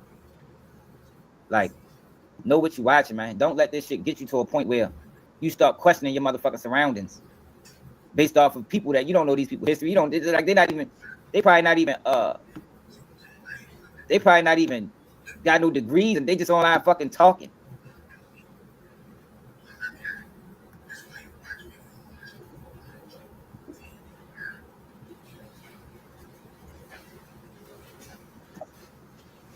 My boy, keep it G. See what happened in her case. Probably keep it G. 6 days ago. You know what I'm saying? He put in that work, dropping that hard content. With custom samples from Sticker Mule, you can see and feel exactly how your designs will look in real life before placing a larger order. Simply choose the custom product you want to try. Upload your artwork, then check out. Within a few hours, we'll send you an online serious portion, because remember the continued non-serious portion. Remember the same thing that I was bringing up is that he's saying that the relationship ended in the mid of 2008. So mid could be June, it could be July, it could be mid. Fuck, we don't know. It's mid. Let's say July, just to be safe. Let's just say July. Fuck it, call it July. Boom. So by the time you think you done with Shorty, she's been telling on you for like 3-4 months already. She's been debriefed already. She contacted them, alerted them, just like in Cuffy's case, she alerted them. They didn't come asking for Tammy and say, hey, who you know? You know a guy named Terry? No. She called them because she was mad. When you get on Tammy's bad side, she do you dirty. That's why he need to hurry up and sign the paper. But look, boom. Same thing with Cuffy. Let's have somebody here. Challenge sweater. So boom. It says, so this is what I'm saying. The defendant, Terry, I'm just going to call him Terry. Terry does not explain how the continued non-serious portion of his relationship with Tammy caused him to engage in many hours of conversation. Because he's trying to say like it's entrapment kind of like, but he's not really explaining how. All of this paper right here, this specific part of the paperwork, was him trying to go about getting a Frank's hearing. If we all weren't privy to what a Frank's hearing was, because I never really fucking been in no Frank's hearing, you know what I'm saying? Fuck, we could be real with each other, right? Yes. So now we know what the fuck Frank's hearing is, for real. Well, we all do, even if we've been in jail or not, right? So now we understand. So this is where they're trying to suppress certain things. This is where you get a trial so you can suppress certain evidences and certain things that's being used against you, right? So in this case though, we seen that Cuffy was granted a Frank's hearing because we read it. That's the 32-page document that's online that everybody can read for free. So that's not a thing that you got to go to Pace and buy and pay for. It's paperwork out there. That's what this comes from. This comes from the free paperwork that's over my head. Tammy provided information. This is what says above this line. This is what it says. I know this whole paperwork to my head. I'm telling you, bro. This is why you were surprised to me. I'm telling you, mother. Look, before this line, above here, it says that Tammy went to the DEA. She alerted the DEA, advised them, whatever the case may be, that Demetrius Flannery and Fidel Suarez met in prison. Incarcerated is the word they use. That's how much I know the paperwork. Look, met while incarcerated, because people want to be technical. Look, this in my mind. Look, we met while incarcerated for monetary gain, and Flannery arranged through Tammy for Fidel Suarez, to give cocaine kilograms, multiple kilogram quantities, shipments to Gatlin. That's what it says under this one. Multiple kilogram to Gatlin, bro. Like, what the hell's going on? So my whole thing is Tammy, Terry, Cuffy at the moment. Meech is the son. He's involved with everything. So I'm always on Meech. I'm going to look into Meech so it ties into all those things all the time. This is Meech. He's the reason why everybody even fucks with each other and why everybody's even here. He's the reason. Everybody knows each other because of him. Why does Fidel know Meech? Knows Cuffy? Because Cuffy knew him? No, because Meech met him in prison in 2005, 2006.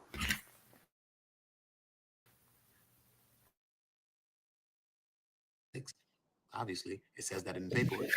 No, it don't say that. It just says that he met him in prison, but it don't say when. But in this same paperwork earlier, when they're establishing who Suarez is, they established that he is a guy that runs a trucking company out of LA. He's a Mexican, he's Spanish, whatever the case may be.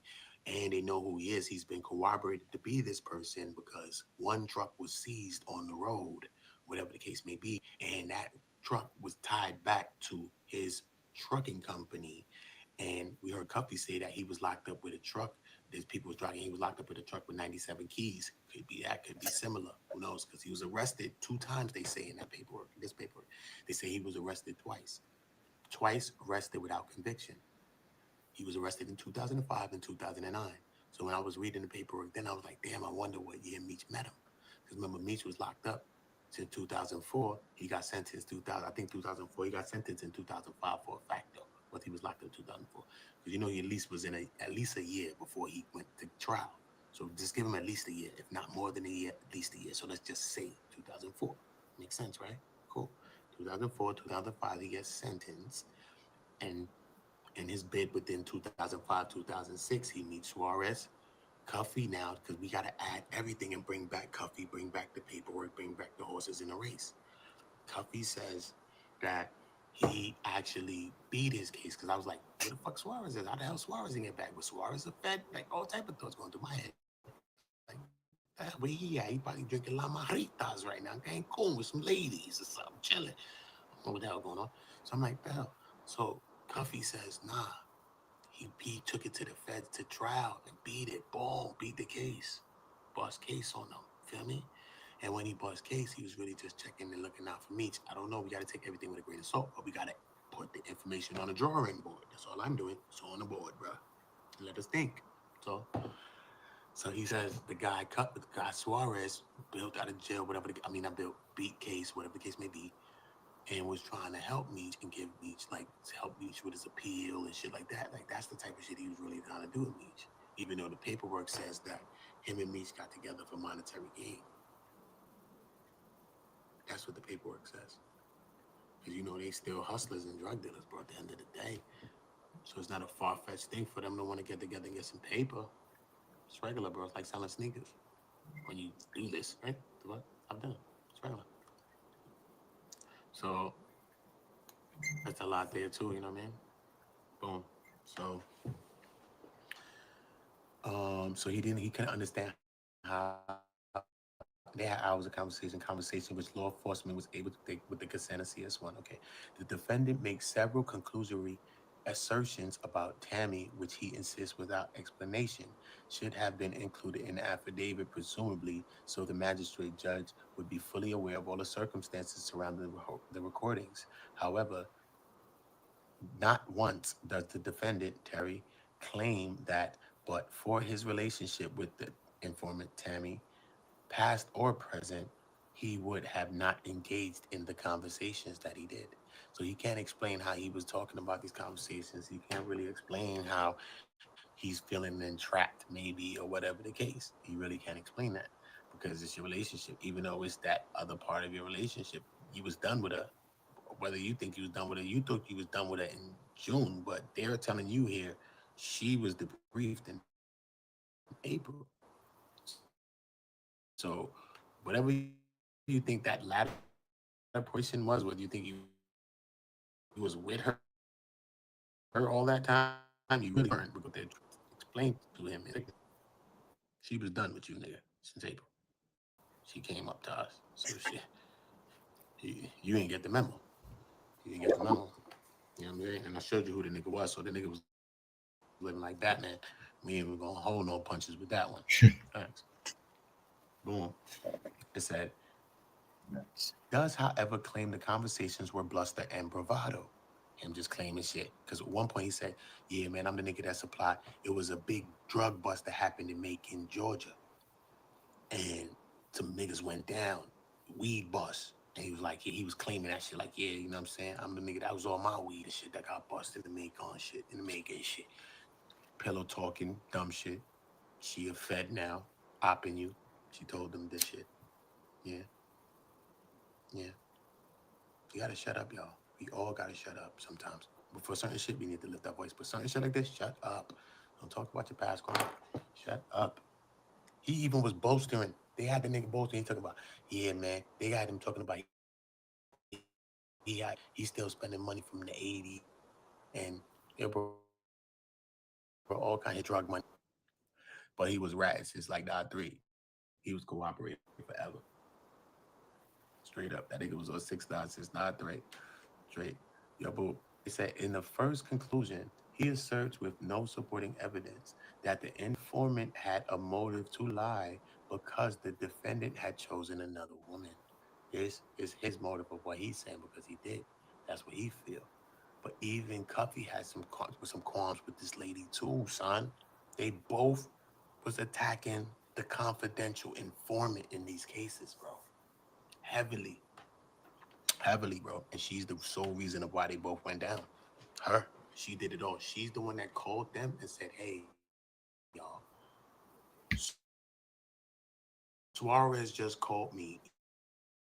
If he's calling you to check on me, why are you calling the feds when Suarez calls you? But you're a shady bastard, bro. He links you with Suarez. You handling all his work outside. Is he wrong for linking with Suarez? No. He's linking with whoever he's linking with. You're running his life. Relax, man. Just slow down.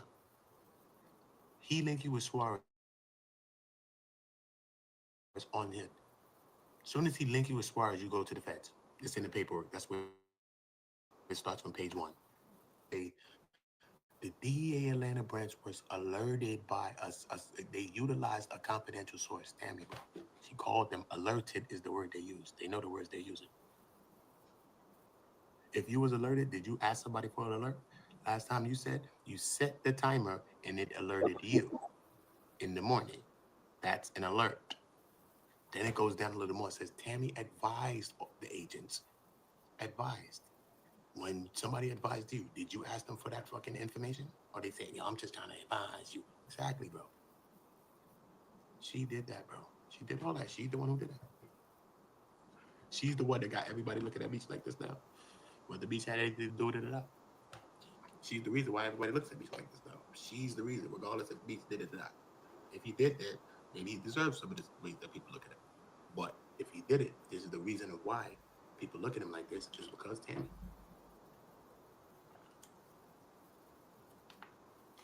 And I don't understand how she could be that cold to do that to this nigga.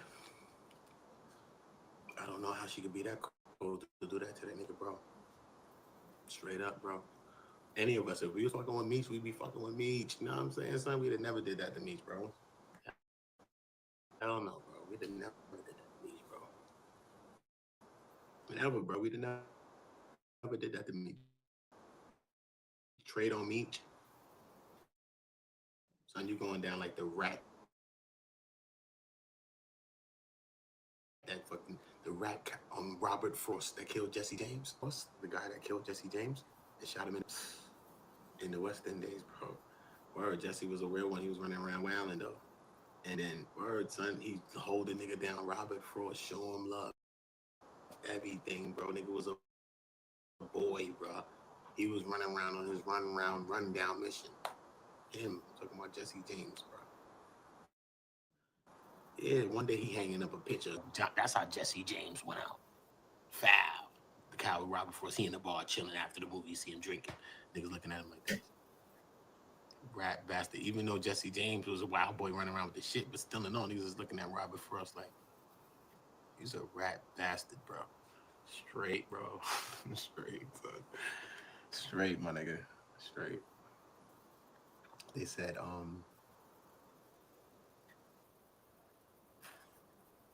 any statement informing the affidavit you can, okay. However, the defendant fails to point out any statement by the informant in the affidavit which he contends was made out of vengeance, or more important, one was untrue, as discussed below, such a showing is required before a Frank's hearing is to be ordered. See what I'm saying? So he's trying to get what we just read with Cuffy. If you haven't read the Frank's hearing, read it. It's free. All you got to do is Google the Frank's hearing, Dion Gatling, Dionnne, Gatling, Gatling. Frank's hearing, okay? Frank's hearing. That's it. Google Dion Guffey. It's only 32 pages. Just skim through it. Just skim through it, son. From the first week, and then when you get to the third page, I mean, when you get to the third factual finding, you're like, wait a minute, what the hell going on here? I'm telling you, bro. And if you don't get that type of shit, then you're not reading that. Because if you get to the third factual finding, this page right here, where you see this, Flynn rearranged, that page, bro, that page alone, if you throw away the whole other documents, all 31, if you have that page alone, bro, and just read that one page, you'd be like, wait a minute, what the hell's going on here? Wait a minute. MurdaMittenTv, man. Because the way this page starts, it starts like this. That's how come you're going to know you get to this page. And that's why you're going to know I know this paperwork in my head. Good knowledge for you. Trust me. The way this page starts right here, it says, again, they start with Tammy. Always with Tammy. CS1, or whatever she did, like she telling them, whatever, you know what I'm saying? It starts with Tammy. How she alerted them, whatever. Okay. About the suspected drug distribution conspiracy between, then it comes back to the side of the page. It just says between and Suarez, Fidel Suarez, right? So that was one of the first things I said. I was like, wait a minute, like first jinkies to me. The other shit was whatever. But that was the first thing I stopped on. Like, wait a minute. That was like on the third, fourth page. I'm like, wait. A couple of things made me do that, but that was the first time I did it. I'm like, wait. Why is Meech coming up first in his paperwork, in his case? I think Cuffy Gatlin should come up first, and then this one, that one. You feel me? Why is he coming up first in the case? I don't understand this. This is weird to me. Very weird. Unlikely and weird. I just don't know.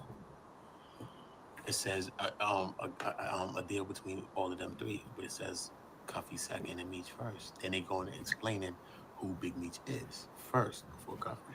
Then they go into Gatlin. Then they go into Suarez in the same order that they listed. So they go into Meech. He's BMF, reported traffic, drug leader to BMF, and all of that. And he has been sentenced to 30 years. So by this time, Meech has already probably did 9 years, 8 years, whatever. By this time.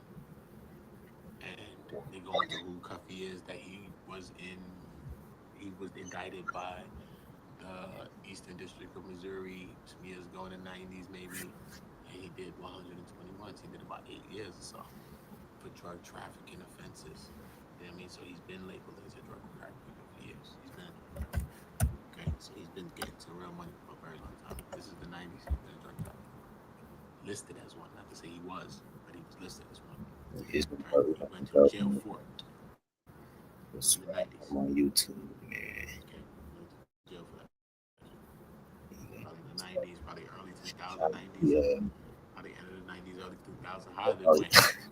Back in the days, way before me. Very party cooperation. He did 10 years for this shit. Georgia.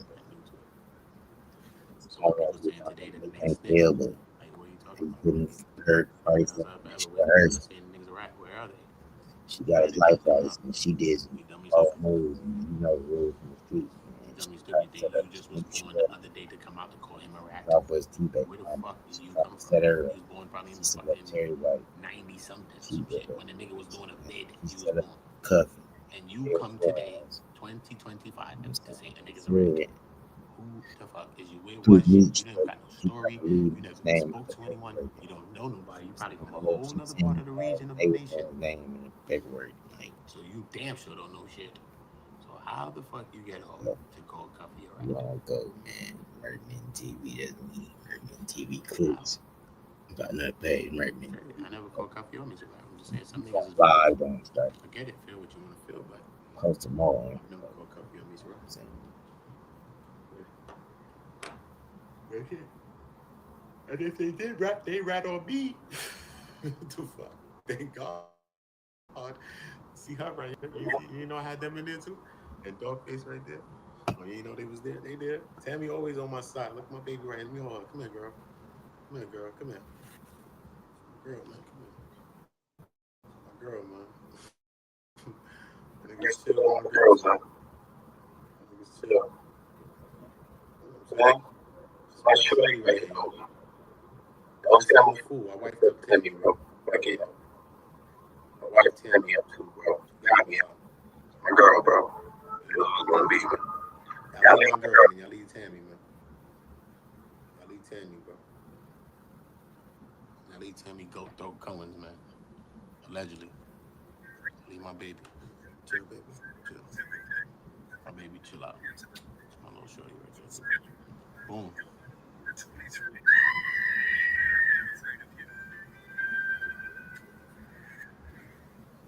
The info made out of vengeance and more important. Wait a minute. Man, yeah, man, she lied on him because he chose another woman, man. Period, man. So skeezy ass. Anyway, look, chosen another woman. However, the defendant fails to point to any statement by Tammy in the affidavit which he contends one was made out of vengeance. More important, one which was untrue, as discussed below. Such a showing is required before having the Frank's hearing that I was talking about. Continuing his unsupported conclusory claims, the defendant states that the informant, Tammy, used improper methods while acting as an informant, but fails to identify what the informant did that was questionable. What kind of lawyer did he have? Why didn't y'all come up with 1, 2 things to say? These people should talk about it. I don't know what the hell. Maybe the lawyers, his lawyers was in on it with him.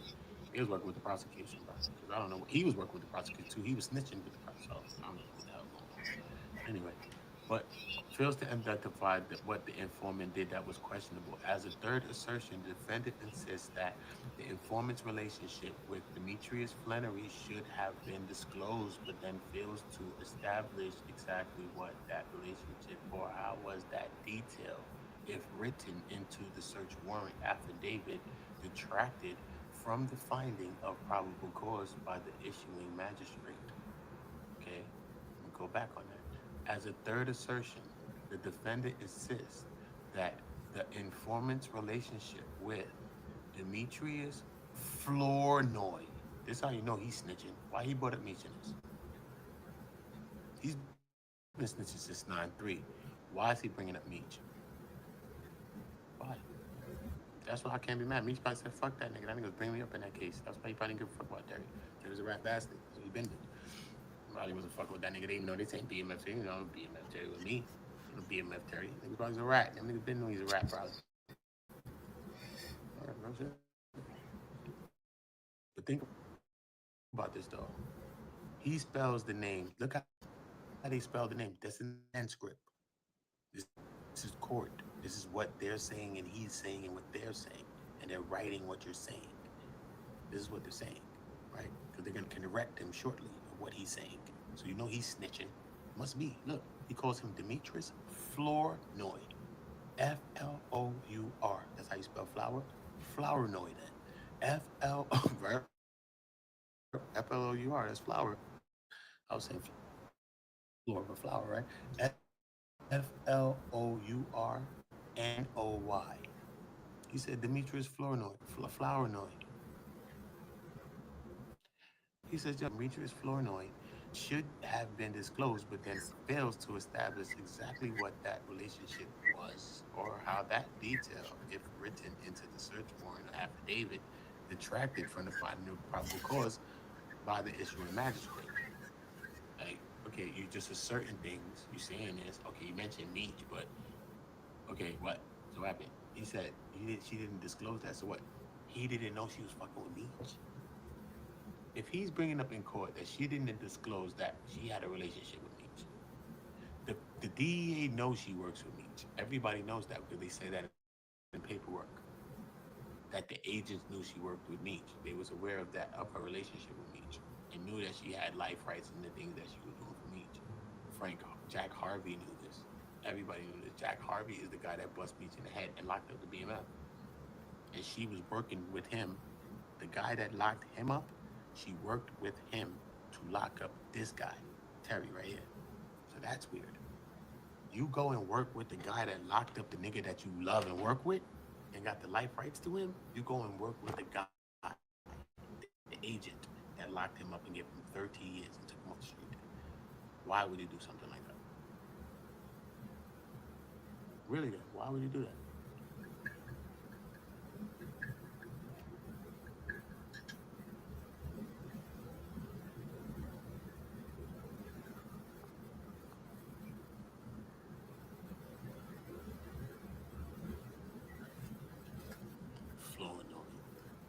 What that relationship was, that's what I'm saying.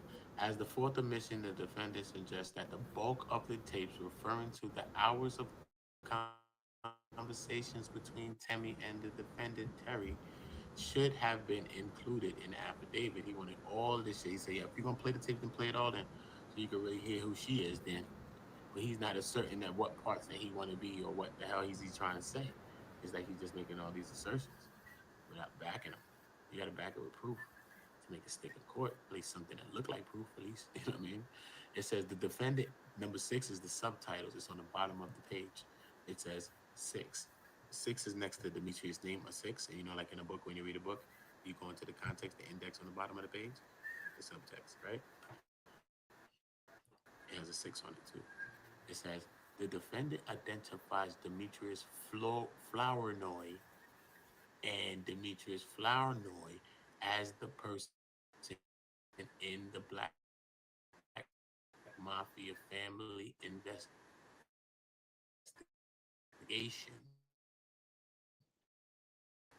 So he told them this.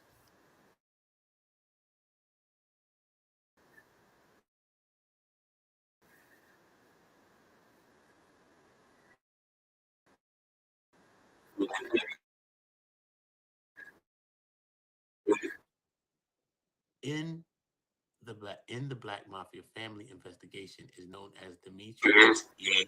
Flynn. Bro. Send our face, bro. We ain't gotta do too much race. With that. I love you. I'm about to title another stream. I was gonna do that from a middle. So you already know. Make sure you subscribe. Make sure you're notified, because when I do the next live, I want y'all to get the notification. So hit subscribe right now. I'll give y'all 2 seconds. Hit subscribe if you haven't, and hit notify to all. I'll give y'all 2 seconds. Facts. Like, salute to everybody. If you just joined us, hope y'all had a blessed day. Hope y'all still rocking it. The day just started. Go watch my last video until I load up the next one. Go and watch my last video. It looks like this.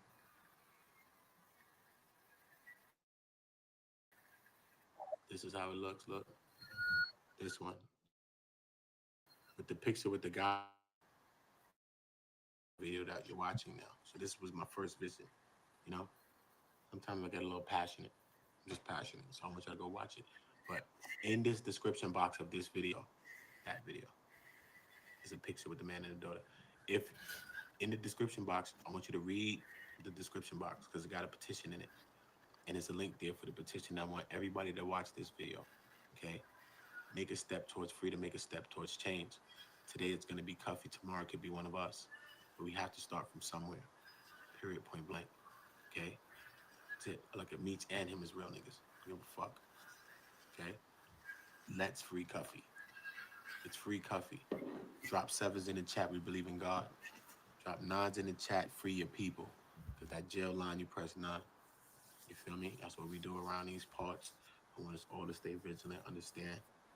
Okay? Everybody go watch that last video. Share that video. Drop a like on that video. Comment too. Write a comment. Comment on this video. Share this video to every platform you want to share it. Tammy, you got that throat. Share the last one. Every platform you want to share. What's wrong with you, man? Shout out Motor City C, man. Shout out. Snake. You know what I mean? Shout out, man. But God bless, man. God bless you and the family, man. You know what I'm saying? All right, Danny. I hear you, Danny. I hear you, bro. But yeah, man, you know what I'm saying, though. Stay motivated. Make sure y'all subscribing. Make sure y'all staying notified. I'm about to click and do another video now. But while I'm doing that, I want y'all to go to my last video, go give it a view, start watching it, see what's going on. Read the description box while you're watching it, listening. Read the description box. There's a link in there. Click it and put your signature on it. It don't take money to make change. That's a metaphor. You see that? It doesn't take money to make change. It don't take dollars to make change, bro. It don't. You know what I mean? Shout out Flint 810. You know what I'm saying? Shout out Murder Mitten. You already know. Go subscribe to the bros. Subscribe to the channel. Murder Mitten Clips, man. Make sure y'all subscribe to Murder Mitten Clips, man. Go check out the clips over there, you alright? You know, this channel started from doing clips and shit, too. You know what I mean? So I shout out all my dudes that's doing clips, man. Like Smoked Out TV and them. Murder Mitten Clips. Thanks. Go check that. You know what I'm saying? Check it, stay on time. These people is on go. We all on go. You know what I'm saying? These people is on go. We all on go. Don't think nobody's bigger than nobody, bro. We all on the same level, bro, because we all on the same mission. And that's it. Nobody bigger than nobody. So yeah, make sure y'all go check on Murder Mitten Clips, MurdaMittenTV, because that's the Clips channel. He also got the real main channel, MurdaMittenTV. Make sure y'all check on both of those. The spelling's right there in the chat. MurdaMittenTV. Clips. So check out the clips and check the TV. Go subscribe to both of those too. That's what we're doing around these parts. We monetizing everybody. I'm using my platform for me and myself and everybody else. And that's the only way to do it. That's why it's called the platform. Not a stage for me to stand on and come like I'm fucking preacher. Nah. It's a platform that we can lift a stage and lift a person on it and say, bring your ass up here too, what's up? And you can stand on it. And then you bring up here, and you can stand. You know what I'm saying? That's why it's called the platform. So maybe some people want to come up there and see. You get on a platform so you can see out there. Oh, I see the view. Cool. And everybody get a chance. You know what I'm saying? Everybody get a chance, man. So make sure you subscribe. And this is the network, man. This is our own segment. We created our own segment. The Go segment. But we all on go. Whether in the real world or in this YouTube space or the internet. We on go. And when we together, we most definitely on go. And we can't be stopped. What's up? It's no parking that. It's no break. My boy OVO Stevie. Once we on go. So let's get on go, y'all. Shout out to the whole Go Gang. Shout out to everybody in the chat. Be a part of the Go Gang. Subscribe to the channel now. Hit the notification bells now so you're notified when we dropping. When we dropping, we ain't flopping, homie. Yeah, back to the first topic I had at hand, man. With these little girls. You know what I'm saying? I only got one person in here, so I don't know who that is, but salute to you. From downtown Detroit, Local 4 News at 11 starts now. New charges in one of the most horrific child neglect cases we've seen. An Oakland County mother accused of abandoning her 3 children for years, leaving them physically, mentally, and emotionally traumatized. At the hospital, the children struggled with completing basic hygiene tasks like flushing a toilet and brushing their teeth because they had 34-year-old Kelly Bryant faces 3 counts of first-degree child abuse. If convicted, she could spend the rest of her life behind bars. Yeah, this is a case that has shocked Metro Detroit and really the nation. Bryant will be in court for the first time tomorrow, but Jacqueline Francis tonight looking at how we got to this point in the first place. Jacqueline? That mother, Kelly Bryant, is being held here at the Oakland County Jail. She is set to make her first court appearance in a matter of hours. So let's get you up to speed on how we got here. It was unbelievable what they were living with for years. Unbelievable. Unbelievable, the word Oakland County prosecutor Karen McDonald used to describe the situation. It started on Valentine's Day when a landlord called police for a welfare check on a Pontiac home. Inside, they found 3 kids abandoned in deplorable conditions. Everything was covered with feces and trash. Oakland County Sheriff Mike Bichard broke the news over the weekend and has been providing updates in the days since, saying the kids aged 12, 13, and 15 had been living there alone for years, surviving on weekly drop-offs of food, having no physical contact with their mother or the outside world. The only one of the 3 that ever came out was the young boy, and he came out twice. Once because he wanted to feel the grass, which by itself is heartbreaking, and a second time to check the mail. Now come the charges, 3 counts of first-degree child abuse. If convicted, Ms. Bryant could face a sentence of up to life in prison. Child Protective Services have placed the 3 siblings in the custody of a family member. With the arraignment set for Thursday, this case and the investigation are far from over. I guess what stands out the most for me is no love. There was nobody there to care for them for between 3 and 4 years. No parent, nobody physically present to let them know that they were safe and they were loved. I briefly spoke with the children's grandfather, who is believed to have custody of them at this time. He has no comment. Reporting from the Oakland County Jail, Jacqueline Francis, Local 4. Hey, Jacqueline, thank you. Moving now to a new development out of Lansing tonight. The Michigan House voted to scale back changes to the state's minimum wage for tipped workers. The Republican-backed bill passed with support from a handful of Democrats. On Friday, a new law goes into effect that gradually phases out the minimum wage. This would tipped minimum wage. Let me be clear. This new bill would modify that law, gradually increasing the tipped minimum wage from 38% to 50% by the year 2031. The bill is... Man, this is crazy.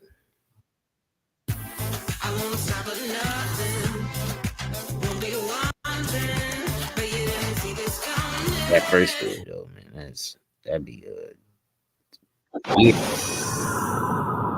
Hold up. In the house for years is crazy, man. That's diabolical. That's not even cool. She facing some time for that. That's some stuff you just gotta see it to believe it. Look at this. that's me. It ain't nothing like hearing it straight from the dog's mouth, because he tells it just like it is. Here's what's popping. My name is Dogface Calderon. This is Dogface TV live on YouTube, Apple Podcasts, Spotify Podcasts, Patreon, Facebook, Instagram. I'm live action every motherfucking where. My next guest is not a guest at all. He is a senior member. Pussy bitch ass shit. You hear me? That's true. He come out there with all kind of pussy bitch ass shit. You hear me? Yo, the nigga live in the basement. Basically, he got a house with his wife, but that nigga in the basement, bro. That nigga in the basement doing this shit. Yo, the nigga's a bum nigga. That nigga built like SpongeBob SquarePants, 6'4", sloppy as hell. Look like Larry Holmes, flabby as sick. Man, what bad, yo? I'm just saying, bro. But you know what I'm saying. But yo, No, hey, I've listen, been rocking with you, bro. Hey, no, I appreciate the love, and I don't even fuck with this bitch ass nigga. If you watch my content from yesterday, you'll see me came down on that nigga with all the lies and all the deception nigga came with. Now, I ain't see it, but one of the guys from Detroit called me, and he told me about it. I was like, yo, Justice, nah, bro. You know this nigga is a fraud, bro.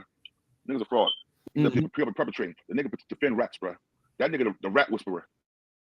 Mm-hmm. He the Pied Piper of rats. I looked at his content. I looked at his content. Never did no research when I pulled him up, right? Yeah. So when I looked at yesterday, I looked at all his content. He got 99% of his content is Alpo, big pole this, big pole that. I'm like, man, what? I wish I would have known that. I would have known he had a psychological problem. If I'd seen that shit from the very beginning, I would never fuck with you. The nigga don't even know Alpo, bro. I'm gonna tell you what happened. I was going to Apple so hard when he first came home. Apple had people calling my phone, you know what I'm saying? So I was like, oh, I want to do an interview with you, talk about this Apple situation. King Erner is my man. I don't know if you ever heard of King Erner from Philly. That's my little bro. Me and him tight. And we was going to Apple since when was it? Before I went to the feds in 2017, we started going to King Erner. I came home 2020 from the feds. TV, yo, this nigga, I came from the feds. I turned on YouTube. I was in the federal half. I put on YouTube. I didn't even know to do that first. I'm like, oh, this dude what is this dude talking about me? So I called the guys out of Detroit. Like, yo, who's this nigga right here? The guys was like, oh, yo, I'm about to squash that guy because you know what I'm saying, cool with me. I'm like, yo, check this out. I will come to Detroit, put hands on this nigga, bro. I ain't be for that. And what the nigga do? He apologized like the mud he is. And we started doing shows. I thought for debate, I thought it would be a debate. I didn't know he was an Apple lover like that. He an Apple lover, bro. He an Apple lover. He's a cocksucker for sure. Yo, that nigga probably was sucking Apple toes. Yeah, it was, bro. I appreciate you. Listen, I'm gonna tap in with you. I'm gonna tap in with you. We're gonna come with you. Y'all gonna tap in with you. Yo, no doubt, man. King New Jersey, the same name up here. It's the same name as on Instagram, bro. Got you, bro. It's all love, bro. All love, man. Salute, man. Yes, salute. All right, state your name, bro. Tell what you got to tell. What you got to tell us, bro. State your name. Hey, what's up, Dogface? What's up, my niggas? Say, how y'all doing, man? What's up, Say, Dogface, I just want to tell you this here, man. It's from the bottom of my motherfucking heart, man. I cut for you so motherfucking much. You know why? Because you the type of nigga, I hate when niggas chop other niggas when they really need to be telling these niggas about themselves. I can't stand another nigga that will ride a nigga dick until it's raw. You hear me? Tell me, nigga, man, I first called me to you about a year or two ago, man, and you was on somebody's podcast. You was on the steps of a porch or something. On the porch. And the way you was talking, I say, that nigga been places. That nigga no sugar from salt, boy. But I just wanted to put my comment about this big meat thing, right? Come on with it, bro. When I was in state school back in 91, 92, you know, the textbooks up in the state school, somebody had BMF written in one of them textbooks, right? I knew what it was, but I never seen one of them cats on the street. But I said that to say this here, man. Watch this here. You know, everybody likes a good story when it coming from the lips of a no good, conniving, scheming ass nigga. You hear me? That's like a nigga take your profile in the back of that bulldog you got, right, and start claiming it's theirs. That's how shit blow up around here. Now, when you told it, and you, Sean T, whatever y'all said, y'all read documents and this, that, and the other. If you a real nigga, man, check this game out. Now, you selling your life rights and this, that, that's one thing. But you got the whole world waiting on you to get out. Nigga, you got to say something other than the fact that death before dishonest shit. You know how many motherfuckers put that in their everyday language? That shit don't mean nothing no more. Nothing. Real. Goddamn thing. So, Dogface, man, I'm gonna let you brothers go, man. Check this game out. Say, man, nigga, keep dropping them bombs. Don't take your feet off them niggas' neck, man. But anything you say on this live, well, throughout your career, because you're gonna have a successful career. Always keep it G and call it like it is. But whenever you wrong, you know when you're wrong. Don't let no nigga get on here and tell you wrong. Nigga, if you ain't wrong, motherfucker, you ain't wrong. God damn it. I appreciate you, brother. Hey, I love y'all all the way from Texas, man. Galveston, Texas. Texas, love you too, brother. All right, homie. Yep. So listen, man, let's get right to the heart of the matter. So listen. Let's get it. The heart of the matter is this, right? Send Detroit Gossip a hook up. The link, send Detroit Gossip. I put it in there. Okay, all right. I put it in there. Okay, so listen, bro. So this right here, is brother Sean G from the Podcast for the Soul podcast. This brother is a very articulate brother, well-spoken, well-researched brother. From everything that I know about him, and every time I met him, he's an honorable man. I have nothing to say bad about him whatsoever. On this particular subject, I am going to disagree with this brother because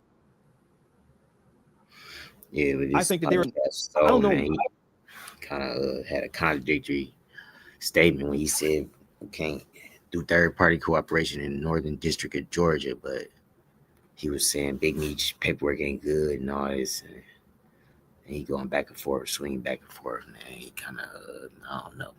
But yeah, man, go dig into this Dogface TV, you know. But, yeah, man.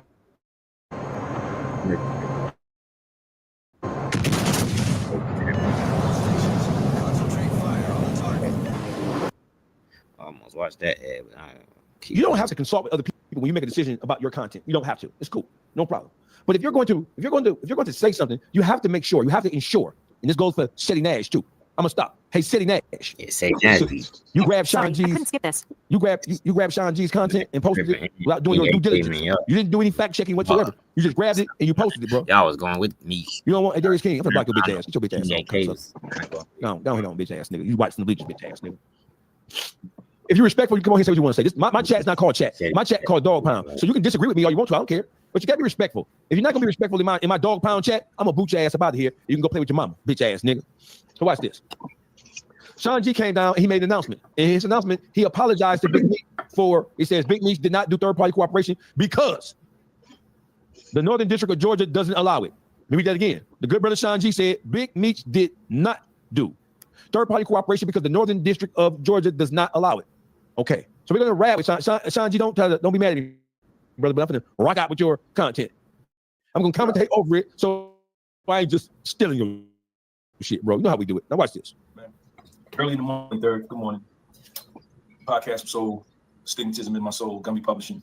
Sean Xavier gonna be joining, and myself, Sean Xavier gonna be senior. We do not wish to defame, slander, or libel anybody as it relates to this court case that we're talking about, that we're gonna be coming straight from the court documents. So listen, I learned from a very, very knowledgeable source affiliated with the DEA that there is no third-party cooperation in the Northern District of Georgia.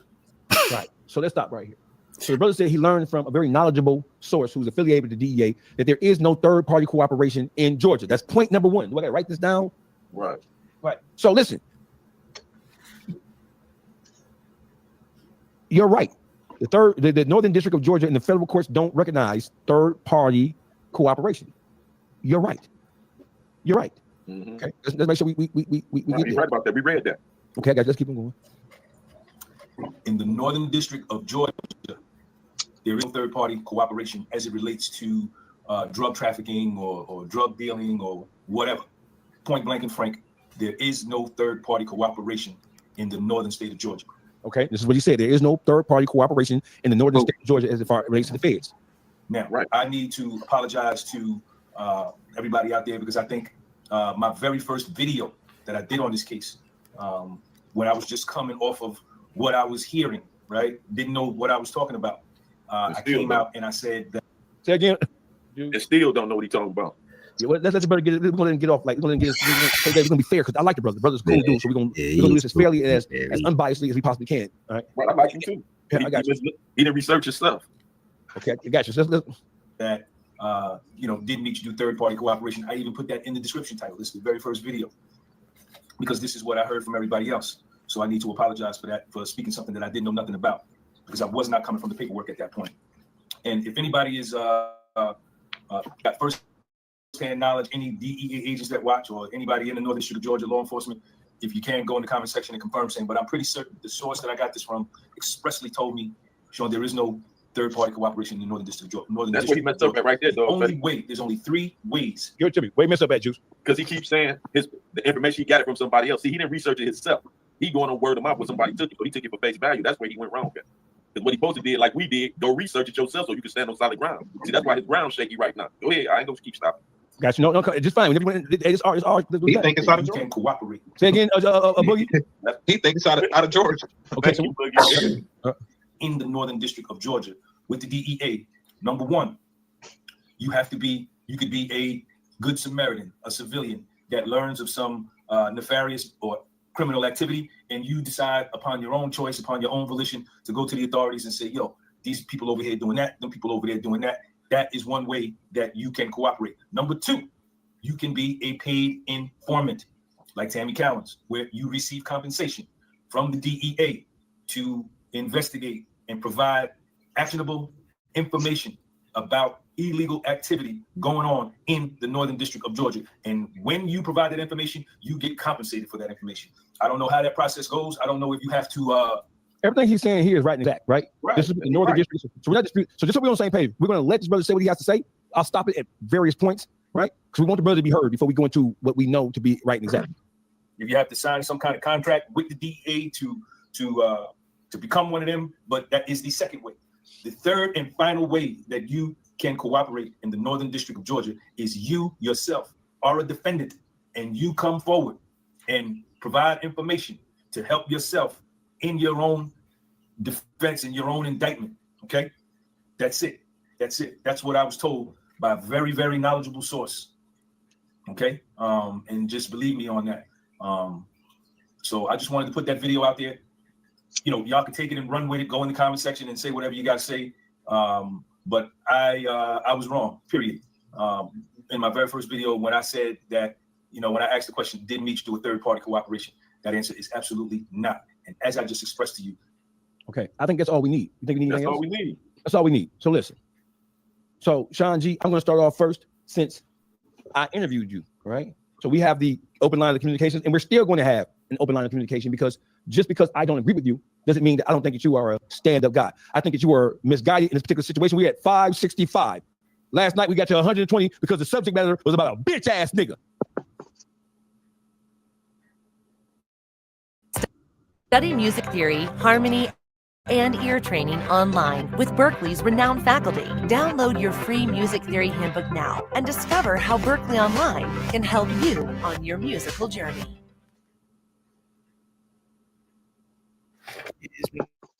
MurdaMittenTV, man. Who nobody was interested in. Nobody. Don't get me started. Don't get me started. Right. So let's switch speeds for a second. Right. Let's go here. Sean G, let me help you with some, brother. Right.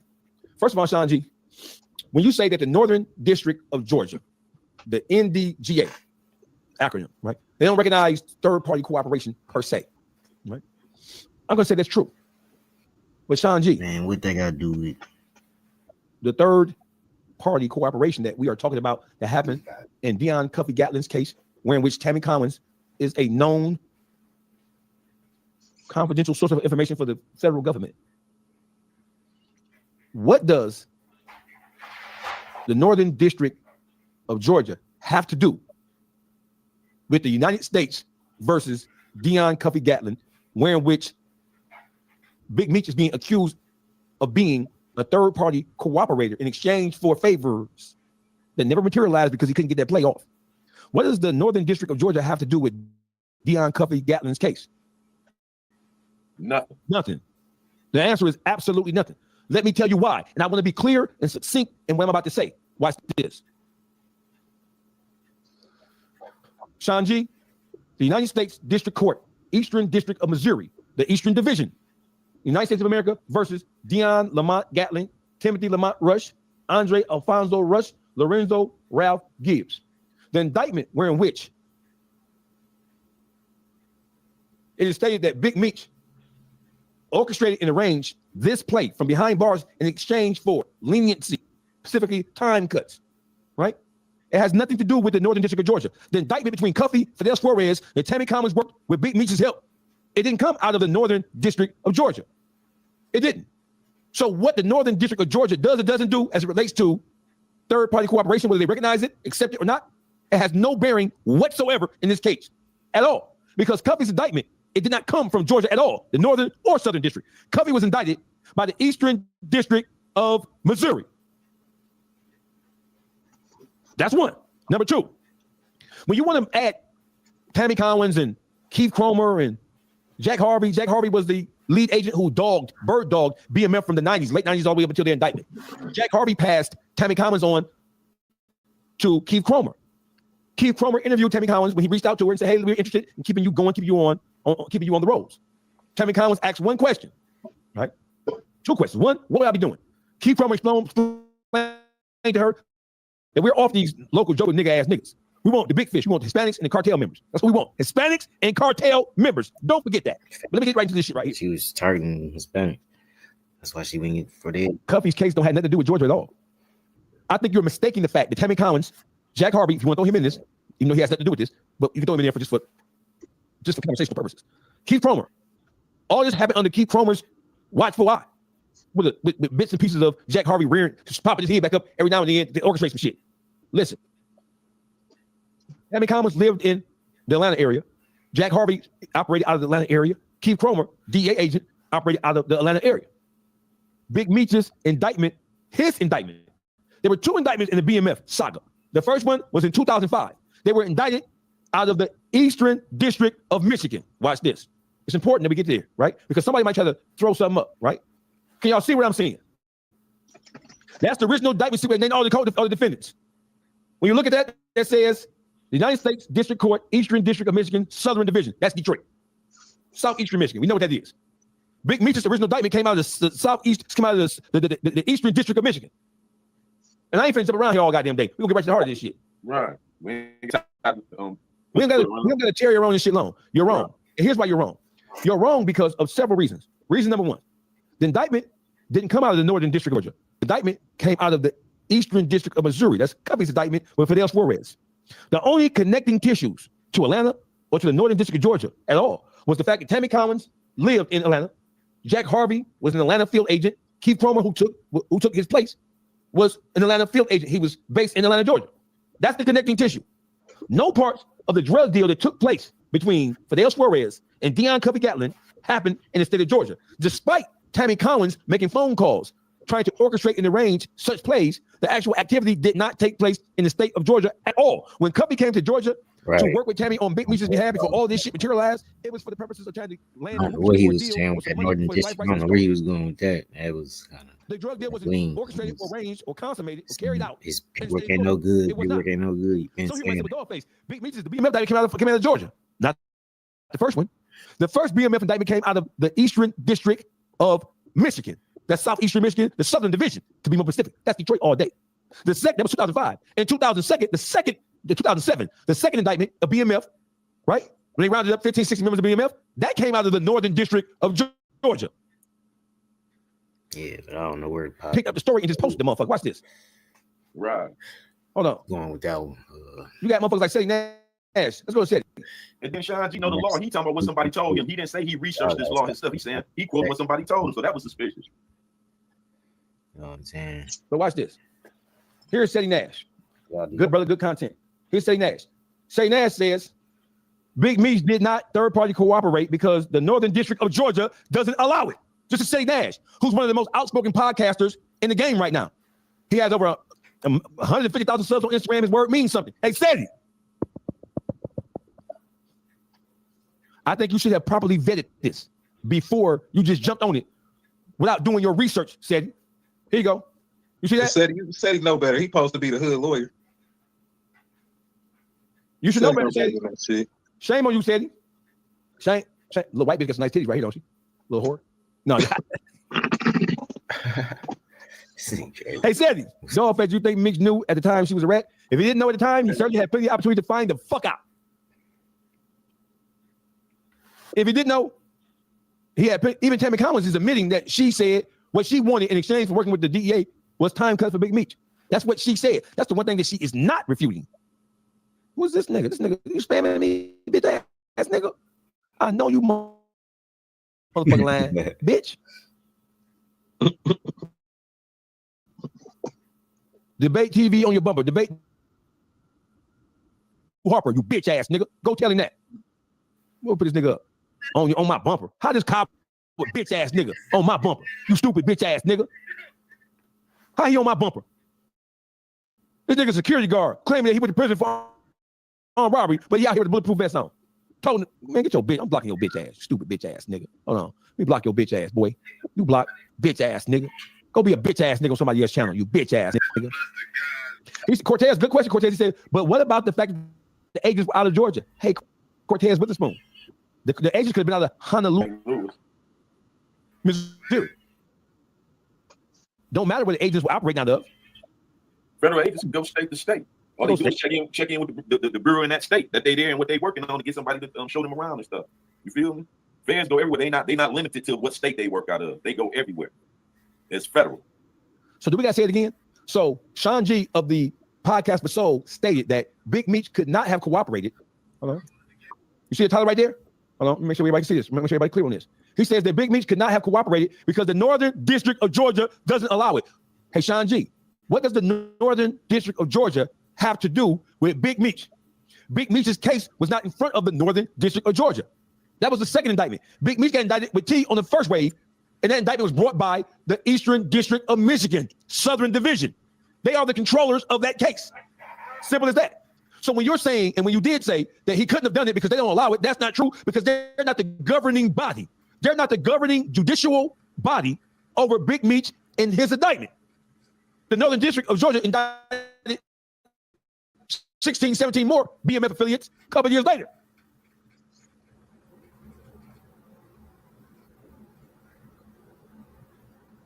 Look at this nigga right here. This is lies. Big Meech did not third snitch. Dogface is not man enough to admit he wrong.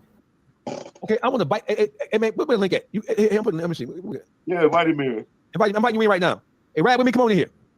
Come on in here, ride with me. Come on in here. Right there. Yeah, don't ride your ass off. Ride on in. Ride on in. Where you at? Come on. Where you at, brother? Ride with me. Where you at? Click the link, nigga. Click the link. He looking for the link. It's pinned at the top. Adam Hunter from MTU E-Unit. Who's that? Y'all know Adam Hunter from MTU? I don't recall. I ain't never been to MTU. I've been to MTU. I was at MR. I was at MR. MTU. Wait, hold on. Wait. Dogface, I'm a real one. Don't play games. I put the link. I put the link right here for you. Hold on, bro. Playing games? What you mean? Here you go. Well, come on, join. I put the link right here. Here you go.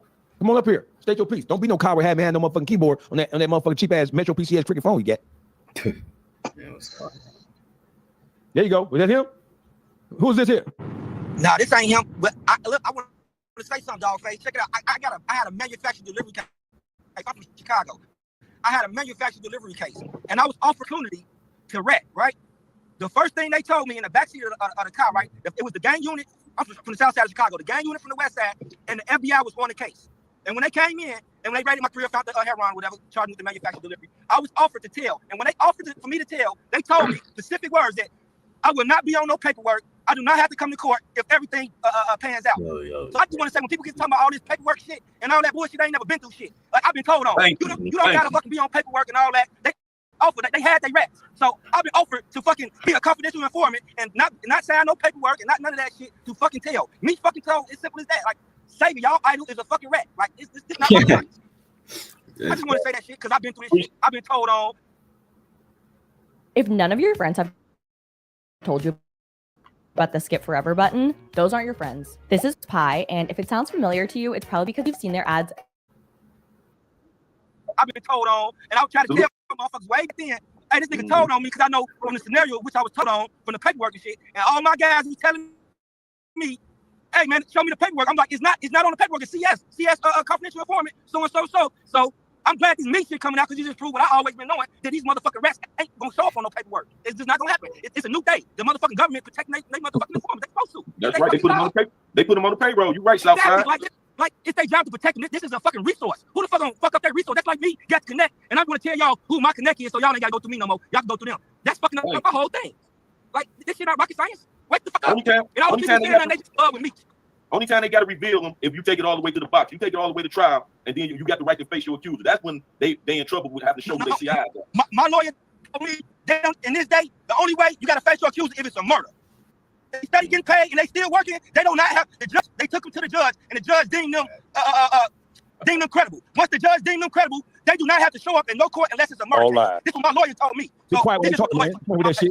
All right, thank you, Shaitan. We appreciate you, bro. Appreciate you, bro. Now, what you want to say? I'm glad you ain't ducked this wreck, nigga. What you want to say? Y'all niggas on your line. About what? Everything, all lies. No Point out. Give us some examples. Hold on, Juice, please, bro. Ain't nobody got no paperwork on me. No, that ain't what we talking about here, bitch ass nigga. You deaf? You hoe ass nigga? When we talking about you digging the booty ass bitch ass nigga, we talking about what John G said, bitch. Like get your bitch ass on, you fuck boy, suck ass, dick sucking ass, bitch ass nigga.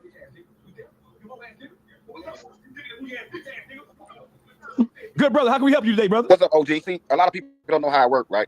Meech, like you say, Meech's case belongs to Detroit. So if the agent talked to his prosecutor and he got this in motion, they can do a third party. It's the United States of America. It don't matter what part of America. If Michigan agrees to it, if the prosecutor agree with that agent, hey, Meech's gonna do this, do that, then he can do a third party. So like you say, it's the United States of America. DEA agent go wherever they want to go. So it's the United States of America. They forget it's the USA. It's not no state shit. See, I've been watching a lot of people shit on this shit. A lot of these bloggers just want views. They not from the street. They ain't been to prison. I did 12 years in the feds. I done heard a nigga talking about. I heard a nigga say, "Baby, don't cross up and make a buy for me." You know, he was referring to third party cooperation. So that is a real thing. You hear niggas in that motherfucker. You feel what I'm saying? But It do exist. Maybe the prosecutor's office in Georgia didn't want to do it, but it definitely exists. So watch this, bro. So listen, we specifically talked about Sean G saying that he's. Oh, yeah, I seen it. Right, he's exonerating Big Meech because he says that the Northern District of Georgia does not participate in third-party cooperation snitch shit. But listen, okay, I'm gonna show it to you so we're on the same page. No, I already seen it. I seen it today. Okay, so you gotta show me. I still want to show you. He say right here. He says Big Meech did not third-party cooperate because the Northern District of Georgia does not allow it. Big bro. Big Meech case didn't come out of the third. Anything that got to do with your case, your sentencing district got to handle it. Yes. Like when they changed the law on the crack, I got 30 months off from my sentencing district. Right. Anything pertaining to your case, your sentencing district got to handle it. When they say you got a time cut from the weight change or whatever, it came from wherever in Michigan. Yes. Right. They in charge of your case. Can't nobody touch it but them. You feel what I'm saying? So, okay, the Northern District probably ain't do it, but the agent can go to his prosecutors in Michigan. Or the people from St. Louis prosecutor can talk to the prosecutor in Michigan. So I mean, that don't clear the air for him. I mean, I don't know what he did, bro. I just been watching the case, watching everybody. I go to the people who make the most sense. Like they know what they talking about. That done been there. That done been to prison, did a long bid. I did 12 and a half. So I listen to these people like a lot of times, like man, like I mean, I listen to Sean G. You know, right? He ain't really from the street, man. He had wire fraud or something. He ain't really, you know, what I'm talking about. You feel me? So I mean, he an intellectual brother, but he ain't been in them trenches, man. I mean, it is what it is. I listen to real street niggas and listen to what they got to say. You feel what I'm saying? And there's nothing wrong with that. So let me just tell you something, bro. Sean G is a correct. On this right here, you wrong as a motherfucker. On this right here, because you saying that Big Meech did not do it because Big Meech's case is not out of the Northern District of Georgia. He mixing up the second indictment that happened in 2007 that came out of the Northern District of Georgia. Big Meech was indicted out of Michigan. Let me ask you something. So they talking about what 50 gonna do with the girl, right? Mm-hmm. So this girl that had his own testimony, if she go back and say something different again, the bitch lying, the bitch might get purged. So this shit crazy, man. This is a suspenseful drama, bro. That's why everybody looking. The whole fucking agent, the whole wanna fuck Meech. I mean, I ain't putting Meech in the clip, but maybe she was in love with Meech and she wanted to do it, but it's highly unlikely that he didn't know. I mean, I don't know though, bro. You know what I'm saying? I got you, bro. I appreciate all we really using is people using common sense saying ain't no way he didn't know. It's not in the paperwork, but brothers are using common sense like ain't no way he didn't know. I mean, I don't know, brother. I'm just watching out everybody's shit. You know what I'm saying? But it's hard to believe he didn't know. Put it like that. And listen, you got to be listen, bro. I want to thank you for tuning in and tapping in, bro. If you're following me, if you're following Public Figure Boogie, if you're following the Beat Factory, I salute you for tapping in with the YouTube Streets Detroit. Hey, you know what? My boy DC Black though, he know his shit though. I watch him a lot. He know that law work. He know that federal law work. Dude know his shit, man, for real. Right, I got you, bro. Thank you. I salute you, brother. All right, brother. Salute. Hey, I got something to say. State your name first. I'm Meech. You what? Your name say John Casey though. Yeah, man, that's just my Google name. My name Meech. Okay, I got you. What you want to say, brother? So, what happened to the days, man? That us having like I understand what y'all saying. I'm gonna say this, man. I feel like something happened, but I feel like why ain't nobody producing exactly what happened? You know what I'm saying? Like I get it. The nigga moving weird as fuck. He was supposed to come out and denounce this shit and all that. You know what I'm saying? Then you got Sosa talking about he got defamation suits coming against everybody. I get all that, bro. But like, why we can't just put this shit on the floor all the way and say, hey, this what happened, this what was said? Because at the end of the day, bro, that paperwork, the 32 pages of paperwork that y'all released, that shit don't definitively say Meech told, bro. And you can't say it do, dog face, you know paperwork, bro. Okay, so say a lot of stuff. He did a lot of stupid shit. Yeah, he was supposed to link up Suarez, but at a point, dog face, you were saying Suarez a rat. But Cup said he's not a rat. So it sounds like a bunch of niggas saying shit, bro. Bro. Let's talk, baby. Talk to me. You're saying a lot, bro. I did not say Suarez was a rat. I said the fact that Suarez has beat 3 major narcotic cases where he's got caught with 1,000 and 1,500 fucking bricks. That shit was suspicious as a motherfucker. I'm not insinuating nothing. I flat out say it. That's suspicious as a motherfucker. And on top of that, what else I said was, good brother, is that where the fuck is this nigga? And I said, under what circumstances do you know a nigga anywhere who got caught with 500 bricks in Michigan? In Michigan, beat it through some technicality. Get caught with 1,500 bricks somewhere in California. Beat it on a technicality. Get indicted again with Cuffy. This nigga ain't filed a motion. We ain't got no lawyer for him on file. We don't got this nigga's a ghost. So I said, that within and of itself is suspicious and raises my eyebrow, brother. And also what I said was when Meech got moved from Wayne County Jail to St. Clair County Jail, bro, they don't put no Meech was locked up for the indictment. Right. They don't put no nigga who got caught with no 500 bricks in a semi truck in the same cell with Big Meech, bro. What's the chances of that? They don't do that, bro. I mean, they did it, so what we saying? Yeah, but listen, I'm saying they did it. I'm thinking if I had to take an intelligent guess, I would say that this Fidel Suarez guy, I'm saying this guy is a deep operative, bro, just like in the Freeway Rick Ross case. This nigga working for the feds. I don't see no nigga coming and saying he's a Mexican national. He's not a Mexican national. It's a bunch of, why is there so much mysterious shit around this nigga? Ooh, I got you right here. So answer me this then. So this came out of Cuff's mouth yesterday, or maybe yesterday or the day before. He said Suarez is a good dude. He ain't a rat. So Cuff word supposed to be law, right? If Cuff word is law. Whoa, hold on, bro. You gotta calm down. Cuff word is law, right? Hey, listen, says who? Says you. How you been on recording? Hold on, bro. When did I ever say Cuff word was law? When I'm saying something about what Cuffy said, he's showing me the proof in black and white. Cuffy knows what he knows about Suarez, bro. He hasn't been shown anything. I talk to him every day. He hasn't been shown any evidence that he's anything other than what he presented himself to be. That's what Cuff said. Cuff said he don't know nothing about no flaw shit as far as background. I'm saying on my own. So if you're saying the Cuff word is law, how could I then come back and say I don't trust the Suarez connection? That's proving to you that I don't believe that Cuff word is law when it comes to Suarez, nigga, because there's too many red flags that pop up. He got Suarez, he got Tammy, he got Cuff in the pocket. He said we're very involved with all of our communities and all of our branches. That's the heart of who we are. Man, Dogface TV, man, he doing all this. 20 years later, he back out of jail. What big dope dealer like me, you know, only got 30 years besides his brother? I don't know none. 50 Cent just only hold that thought, brother. 50 Cent just does some work. What do you drop? Let's see what you got. 1090J, 50 Cent just That's how the game go, my nigga. The feds, they not giving up. Man, the feds not giving up their goddamn confidential informant. They not. He right about they not. They not. They gonna make sure the feds see the game. We see it. We put y'all in paperwork. Y'all no good to us no more. So bad. As long as we keep you out this paperwork, we can backdoor keep on using you as much as we want. Just like nobody know where Suarez at right now. He's probably working on another deal, man. Probably. That's like a nigga like, what I look like giving up my best hope.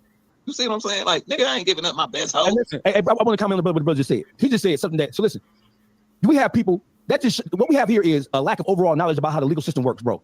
When you are known to have trafficked thousands, tens of thousands of kilograms of cocaine, right? The feds not giving you the lowest end of your guideline, bro. They not giving you the lowest end of your guideline unless you give them something, my nigga. You ain't know we have been talking about this, Juice, behind the scenes. But if you get caught with multiple kilograms of cocaine, bro, like that for that many years, made that much money, they not giving you automatically the lowest end of your guidelines, nigga. They finna stretch you, nigga. Right. They finna stretch you. They finna stretch you out, nigga. Listen, if your guidelines is 30 to 60, nigga, they finna give you 40. They ain't finna give you, man, they ain't finna do no shit like that, bro. They ain't finna do no shit. You gotta give them something. You gotta give them something, my nigga. Do y'all remember this? That Meech said this is something Meech said when they first got arrested. He said that the feds let him go in there because Southwest T wanted to go take that cop. Since we talking about that cop, Meech said in the book that the feds let him go to the visiting room and have a visit with Southwest T to talk him into taking that deal. So how we don't know what that deal was? Why Southwest T didn't want to take it then? Why he didn't want to take the lower end of the hookup? You feel me? After being caught on all the wiretaps and all that, what was that conversation really about? You feel me? What was Southwest T trying not to be involved in with Meech? You feel me? Why did the feds let Meech go to talk to him? You feel me? Because usually they try to keep y'all apart. You know what I'm talking about? When y'all on the same case in the feds, they try to keep the rappies apart. You know what I'm saying? So he was ready to go fight it. Right. Or was T saying he didn't want to cooperate? You see what I'm saying? Because we don't know what that was. We just know Meech made a statement about in that book that Southwest T did want to fight it, and they had to go talk to get them to 28. They let them have a private meeting in jail and lock up where he could convince T to go with him. But how we don't know what that really was, dog? You feel me? Why the feds gonna say? Why the feds gonna say? Yeah, we go let you go talk to your brother to get this cop. Either y'all gonna take this cop or y'all ain't, motherfucker. You don't give a fuck if you talk to your brother or not. Do you want the cop? If he ain't gonna take it, then we go box it up and take it to trial. They not trying to convince somebody to take the cop. Well, y'all need to convince your brother to take the cop and don't fight it. The feds want you to try to fight that motherfucker. They could book your ass if you think you that bad enough. They not willing to dealing with no drug dealers to see the work a deal with you. Who is y'all? You feel me? Either take this time or we go take it to the box. That's what they go tell your lawyer. You feel me? They don't need you to go in and convince your brother. They're not scared of your brother to not take the cop like they were scared to take it to trial with him. So we don't know what angles Meech was working on. You feel me? He always working something. I ain't saying he no rat, no snitch. You're right. No paperwork. I can't argue with that. You feel me? Just really, what was that? You know what I'm saying? We don't know what it is. We only know what they're telling us, man. But I'm saying using our own common sense. Why did you put old girl with everybody on illegal tips? Everybody that you was trying to do your illegal business with, you and her was doing movie deals. Why did you mix the two? Why was you trying to mix the two? You see what I'm saying? So he can't get around that. You know what I'm saying? Fuck all the paperwork and this and that. Why was you sitting up here trying to put these deals together? Why did the feds put him and Shorts, the Mexican together? I can't say his name, but why did they put him and that Mexican together? They knew that them was both high profile individuals. And they made sure they was bunkies or in the same unit together to get to know each other. You feel me? So the feds played a big part in what was going on. That's because they be trying, like old boy said, they need them confidential witnesses to keep working and working and work, so they don't be trying to expose. You feel me? So we don't know what all them plays. Meech had 30 and he got out in 19. You know what I'm talking about? Mm-hmm. Dogface, all that Sean G read to us for 2 weeks is no good because of the northern part of Atlanta. I don't know. I'm going to ask Sean G that. What I do know is that Sean G, when he said that Meech could not have cooperated because the Northern District of Georgia doesn't subscribe to or allow third-party cooperation, well, I'm telling you that that's not right. Because Big Meech was not indicted out of the Northern District of Georgia. He was indicted in 2005 out of the Eastern District of Michigan. So the Northern District of Georgia has no control or jurisdiction over Big Meech at all. That's what I'm saying. So in that way, Sean G's reasoning or rationale is not appropriate here in this particular situation. And he can't use that rationale to exonerate or to clear Meech's name. He's wrong. He's dead ass wrong. Respectfully, he's dead ass wrong. Yeah, we just see 50 Cent posted that tonight, Jake. Yeah, we got some action coming tomorrow. We're going to see what it is, man. What else on the flow, man? What else? Hey, listen, man, Irv Gotti, we didn't get a chance to really give Irv Gotti his just due. The legendary hip-hop, I'm going to call him an icon because Irv Gotti helped usher in a wave of hip-hop and R&B collabo type shit that we haven't seen. You know, 50 Cent got his swag from Ja Rule and Irv Gotti with the hip-hop R&B collaborations that were legendary and still are legendary to this very day. Nobody has anything to say about Irv Gotti? Nothing? Can't hear you, Juice. Can't hear you, Juice. My bad, my mic is good. My bad. Shout out to Irv Gotti and his family, and condolences to his family, man. Irv Gotti was a pioneer in his time. He put out a lot of hits, man. You know what I'm saying? And he did some stand-up stuff. When he got indicted, Irv Gotti and his brother remained silent. And they could have gave up Supreme and all that they did. And that's what they wanted, Supreme. Irv Gotti and them took it all away and lost everything, and then he rebuilt it. You feel me? So I have to give salutes and a big salute out to Irv Gotti and his family, man. You feel me? He's a pioneer in this industry. Yes, he is. Hey, Boogie, I have a question I want to ask you. You ready? Yeah. When it comes to Dame Dash and Jay-Z, it's easy for motherfuckers to really point the finger at Jay-Z because we feel like Jay-Z didn't turn his back on so many of the people he came up with. It's easy for us to do that, bro. I even think that Jay-Z ain't moving right, bro, because how much beef or conflict or how much bad look there be against these guys did help him became, right? Why do you have so much hatred or disdain or so much, dismissiveness when it comes to the people who help you build who you are, bro? Dame Dash is an integral part of the building of Jay-Z, right? Whether can he build another Jay-Z? I don't know. He is. But man, Dame Dash, over the last year or two, bro, I'm getting hater vibes out you, bro. I'm getting I jacked my money off, spent my money, and fucked over my own money, and fucked off my own money vibe, bro. I'm getting this from Dame. Dame, ain't nothing your fault, Dame. You know how Dame planned it. I fucked up. No, he didn't fuck up. Everything is everybody else's fault. Dame may have had a problem with Jay. Maybe that was that problem right there. I think it was Jay. You get what I'm saying? I always thought it was Jay. That whole situation with Dame. Anything else after that is Dame's fault because he supposed to know how to move. Any situation he get in, he blame everybody but himself. He never make a bad choice. He didn't lose the money because of him. He don't have to go bankrupt because of him. He don't.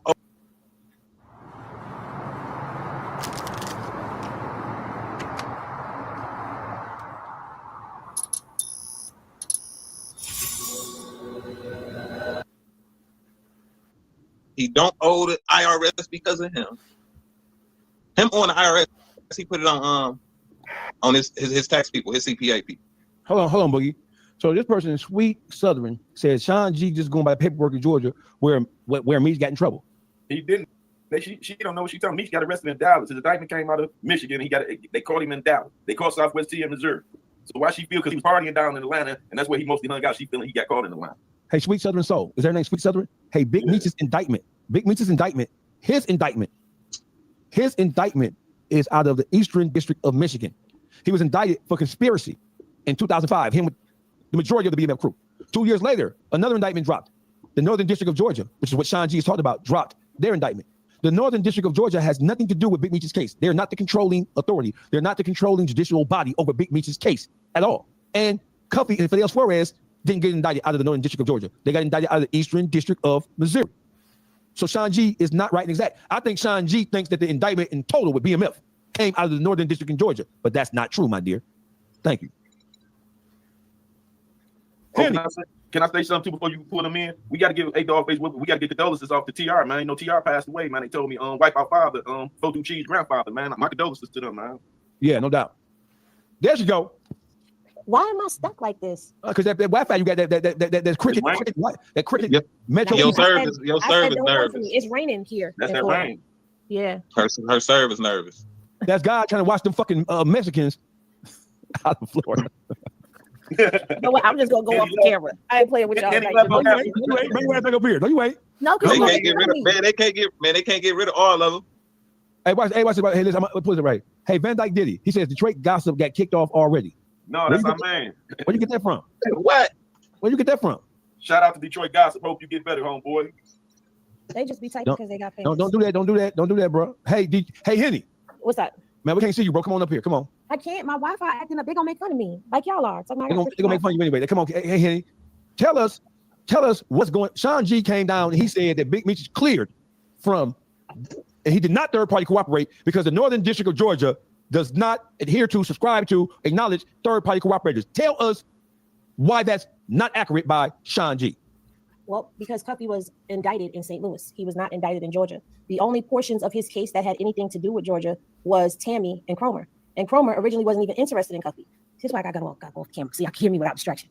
But Cromer wasn't even interested in him. And it wasn't until that August 5th phone call when Cromer had to call the St. Louis DEA and tell them about what was going on between Fidel and Cuffy, because he was there with Tammy, listening to her hook them up and plug them up about the truck that was full of dope. He called the St. Louis DEA, and that's how they got involved in the case, and that's how they ended up signing affidavits. The affidavit for Cuffy's wiretaps came from St. Louis, not from Georgia. So all of this third-party cooperation in the state of Georgia has nothing to do with Cuffy and what we're talking about right now. And even if you want to play devil's advocate, there's still questions that need to be answered. Why were you in the hole while all of this was going down? Let's start there. Then let's ask, so when you was told that she was snitching, why you didn't say nothing? Why you didn't snatch that life right and all that other stuff back? Why haven't you said anything to Cuffy family? Why haven't you even said, damn, my bad, I was pillow talking with this chick and I was telling her stuff thinking I could trust her and I got you jammed up. Damn, can I do anything to help you? Where's that? There's none of that. There's no remorse. There's no nothing from him except for silence that's speaking loudly. But what Sean D is talking about has nothing to do with Cuffy at all. And like you guys were just saying, Meech, his indictment is in Detroit. It's in Michigan. It's in the state of Michigan. In 2007, those indictments that came down out there in Georgia, that had Beverly and Daryl and Blue, and I believe Wu caught his out there as well. And they had other BMF indictments that went down in other states as well. But this was not one of them. So while that may be valid information, I'm not saying that it's a lie. What I'm saying is it don't pertain to this case right here, what we're talking about. So that's considered to be misinformation that's being put out to people when you're trying to connect it to this case. And I'm not trying to bash him because I respect what he's been doing. The man been going through these court docs for the longest time. But now if you're going through these court docs, you didn't recognize that at the top of those court docs on the first page, it tells you where these cases are coming from. You missed that. So I don't know. I would like to see what he's going to say. Me too. I like the way you put that, Henny. Well said. Thank you. And they not getting it though. You feel me? They want me to come flat out and say it. He ain't gonna be a man about it. You feel me?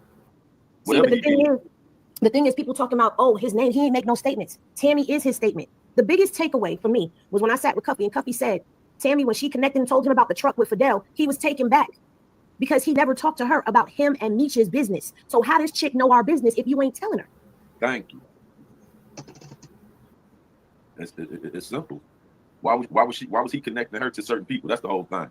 Exactly. If she had one job, if she had a job to do, that's the only job she's supposed to be concerned with. And I mean, it's natural that she would have some type of communication and know some of his inner workings because she was considered to be the person to contact for him. That's who everybody called. They want to get a message to him. They want to check on him. That's another thing, Henny. Why was she that person? How did she earn that spot for the illegal act? In over your head with the price of doing laundry these days? Arm & Hammer Deep Clean Liquid Detergent. Illegal activity. See, in the game, when you play in the game, you have different sets of friends. So the friends that I'm doing my illegal things with, I keep them on that side of the track. My friends that I'm doing legit things, I don't let them know I'm doing illegal things. I keep them on that side of the other side of the track. Why was he mixing her in with everything? How did she earn that? What did she have over him that she got the rights to his life, the rights to communicate? People had to go through her to communicate with him. How did she earn that? And this wasn't even his woman. That's the biggest question of them all.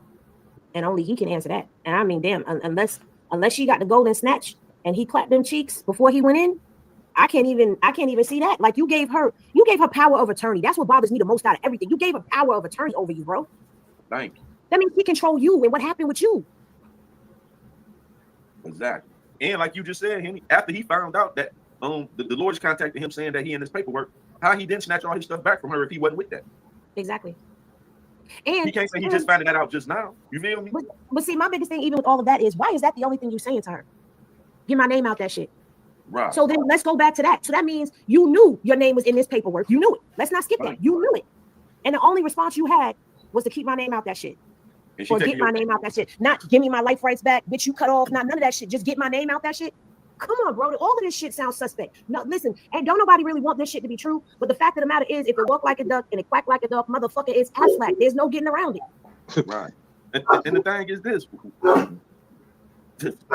Look, this what they living off of. They living off of when she went back on her word saying that Meech was involved, and then she went back and got on the stand at the Frank hearing and said that he wasn't.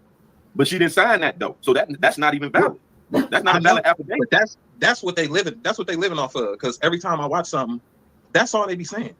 You think do you believe this? You think Meech wouldn't have been concerned about his family well-being?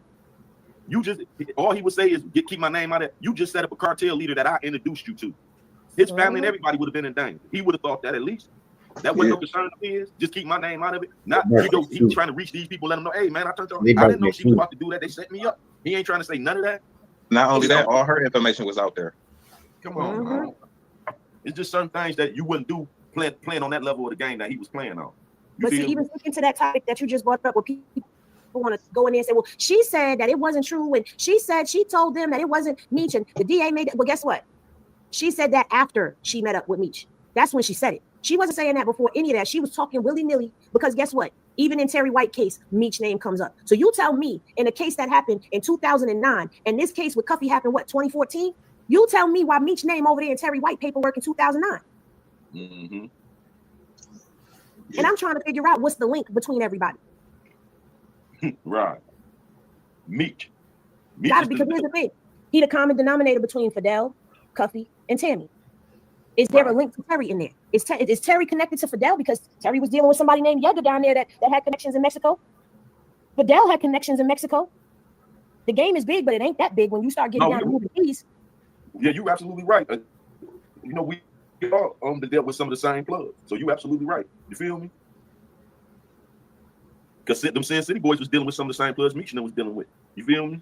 And they got caught up. I wonder how they feel about BMF Meech. You feel me? We got to ask Jay now from Sin City Mafia, the boys out of Alabama.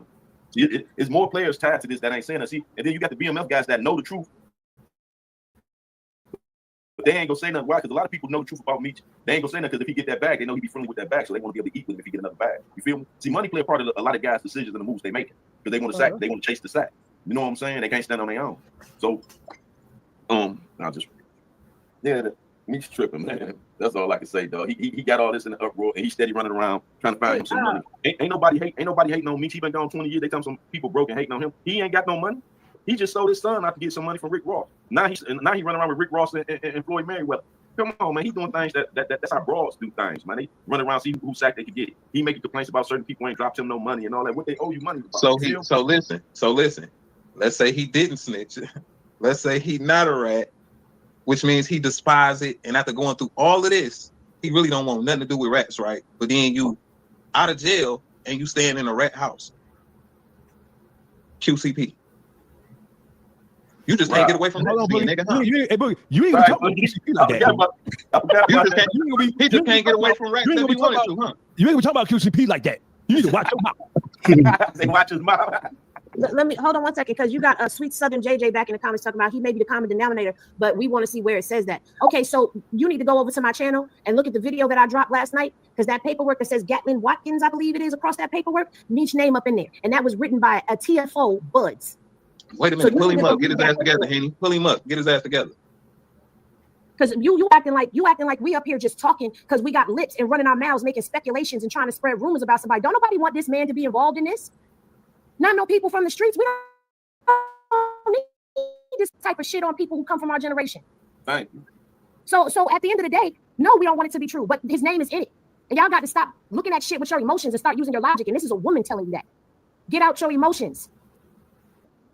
All right, we got somebody. On the streets, there ain't no need to debate this. We got. What's up, Ref? What's up? What you got something to say, brother? Hey, what's going on, bro? Can you hear me? Yes, sir. Come on with it, bro. No, I got a trigger finger, bro. I'm itching. Come on with it. All right. Yeah. I hear. You what? Well, yeah, I hear a lot going on up here, right? But I don't hear people dropping facts, to be honest with you. Like I heard the sister talking. I don't know what her name is, but I'm the ref from the scoreboard keepers, and I've been covering this topic as well. Okay. And let me just tell y'all something, right? Listen at this. Ask your question first. Since you say I'm assuming that everybody up here on the panel believes that Meech is a third-party cooperator.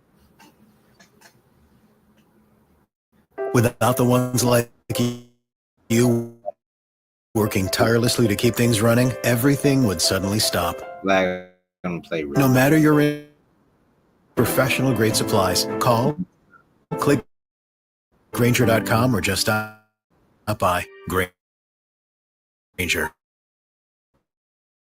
For the ones who get it done.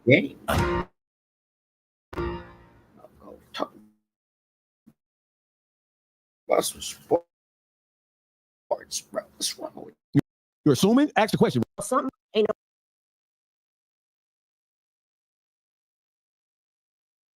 Stats over here. So you can ask your question. We're going to answer your questions as respectfully as possible. Ask your question, make your point, but let's go. All right. So everybody, like she just answered my question. So they believe that he told. I'm going to explain to you why he didn't tell. Now, Big Meech, right? He went to jail in 2005. He was convicted in 2007. He was sentenced in 2008. Right?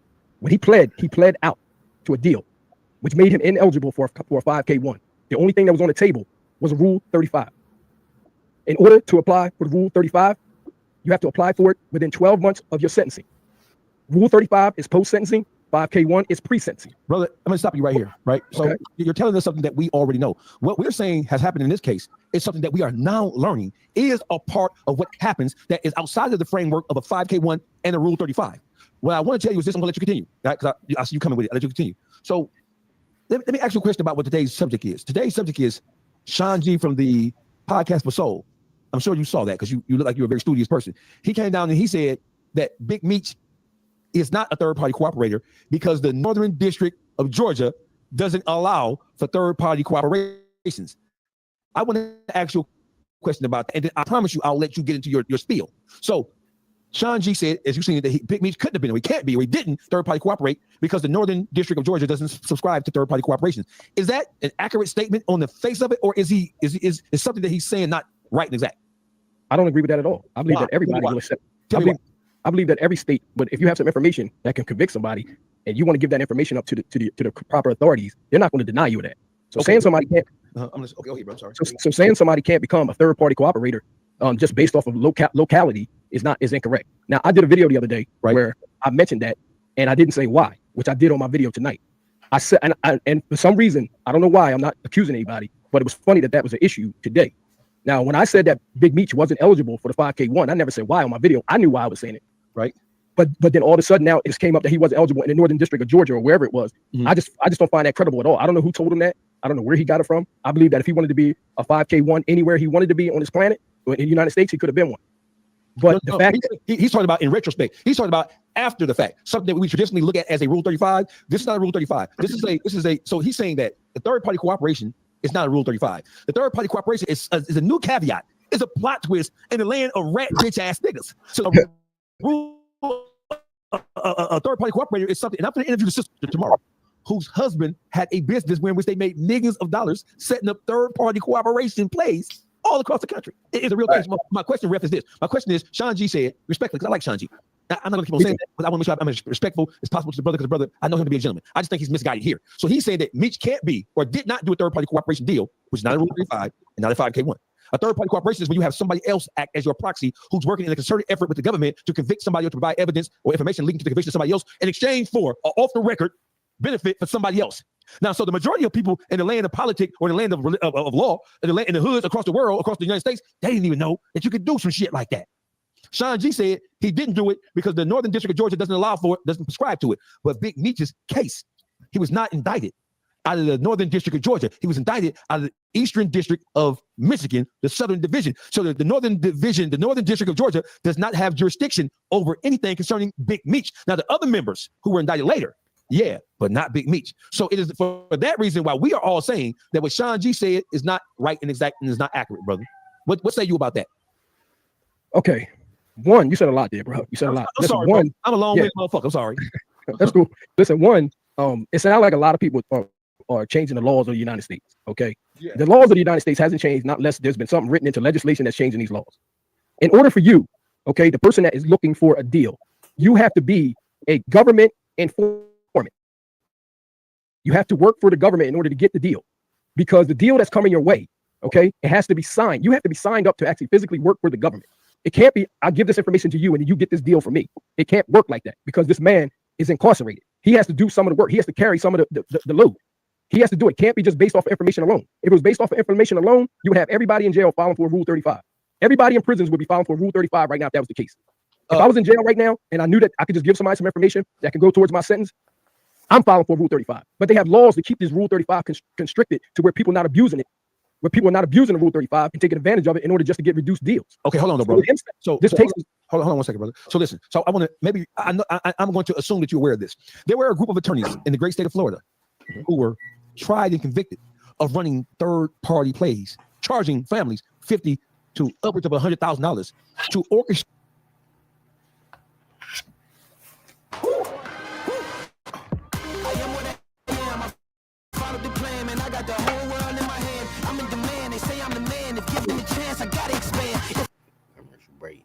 To orchestrate and arrange third-party deals in exchange for getting someone's loved one a reduced sentence or even getting them released from prison. There is a sister that I'm interviewing tomorrow at 1 p.m. Eastern Standard Time who went to the Fed joints herself and her husband. He operated a third-party business in which they made millions of dollars doing just what, and it was not a Rule 35. It's not a 5K1, which is prior to sentencing. You giving them information to help lead to some other conviction or some information they didn't know. A Rule 35 is post-conviction cooperation, which will give you, right? So neither one of those things is what they did. Neither one of those things is what they are talking about. She went to prison for it. Her husband went to prison for it. They made millions of dollars of doing exactly what you are saying is not on the books. So let me ask you a question. I'm listening. Was any paperwork signed between them and the government in this case that you're talking about? I'm not privy to it. I don't know what you're talking about. No paperwork was signed. Nope. So no paperwork was signed. However, they had a clandestine operation where which they were feeding the federal FBI, DEA, ATF information in exchange for leniency, either leniency execution or post-conviction relief. Well, so now here's the thing. Now this is the thing, right? If what you're telling me is totally accurate, I don't know the case, so I can't really speak on it much, but I do know this, that the people that were working with them, I'm talking about the informants, I'm talking about government, the law enforcement agent. They are open and subject to prosecution. They are open and subject to prosecution if what you're telling me is true. I'm telling you, okay? I'm telling you. Then the law enforcement officers under the same rules are subject to prosecution. Yes, they are. And this is, wait a minute, hold on. Yes, they are, and yes, they should be. Let me think about what they should be not, because and they don't always follow the law. They don't follow good point. Hold on, catch that comment from Sweet Southern right there. She says Georgia implies the third party unindicted co-conspirator may be involved with criminal activity, but they will not be charged by giving up information. And the other part that they were saying in the other portion of that comment was that their names won't be put in it. Isn't that exactly what just happened? Tammy is unindicted. She has no charge. Hey, Ref, come on. Yeah. That's questions for you. You was asking me? Yes, sir. Was that question for me, or she talking to somebody else? No, you. She was commenting about the comment. I'm commenting about it, but it was a question. But you can answer the question if you want to. Well, I can tell you this right now. The last person that if you banging and hanging your hat on CS1, because we don't call her by her first name over here, because we think that she's bigger than actually what everybody thinks she is. We do too. Okay, because a woman of her stature can't walk around amongst men and amongst gangsters and actually carry herself like that and not be afraid and not fear. Hold on, let me give you something, bro. Let me give you something.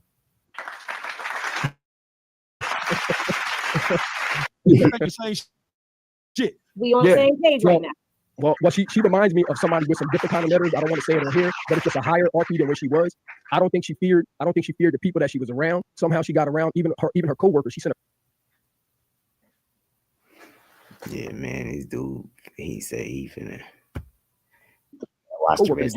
So amongst all them gangsters and all the sleeping around she did, and I believe she was trained. Okay, I mean trained to do this. She didn't grow up in the hood. She was trained to do that. I believe that the way she got there, she selected somebody. He wasn't elected. He was selected. I'm talking about from the very beginning. How she got in there. I believe that she was selected, not elected. But I just want to tell you something, right? I heard you say earlier on why Big Meat's name keep popping up in all these certain like places like Terry White, right? I'm just telling you that somebody was using this man's name without his knowing. I'm telling you that this man did not know who she was until after that Frank's hearing. He did not know she was capable. He did not know she. Let him land the plane. Let him land the plane. No, I'm not going to interrupt you.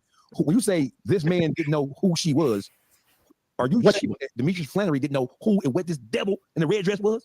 Listen, check it out, right? Let me fly. Are you saying Demetrius know who she was? I'm telling you that he didn't know who she was until after the Frank's hearing when she rode to Louisiana, haul assing, because she was just about to be exposed. It wasn't until after the Frank's hearing that he found out what her other hobby was. Okay, so now let me rebut that, because after the Frank's hearing, BMF came out, right? After the Frank's hearing, she still owned BMF LLC. After the Frank's hearing, she still had that man's power of attorney. So even after finding all of this out, she still maintains all of that. So I hear what you're saying, because trust me, I was thinking the same things. Like maybe she did this without him knowing. Maybe but when you get back to this portion of it, there's no explanation. She was co-producer on that show even now. That last season that came out, still co-producer on it, which means she's making the money off of it. And the sick part about that is while she's making co-producer money off of Meech's life story, his son is working for his check and not sitting in a co-producer's position right along with her. And he's his father's namesake. That's his. So you can, like, how do you explain that? That's diabolical. Okay, so here, let me just who's that? Hey, listen, bro. Hey, Henny. What's up? That what you just said is going to be the first fucking clip out of this 2 hour and 15 or however long this shit go. Because I ain't gonna stop this shit till my battery run out. My battery runs out no time soon. But that's some shit. Hey, Ref, come on with it, Ref. That's diabolical. Okay. If you can refute that, if you can refute what she just said, I will cash out you $20 right now.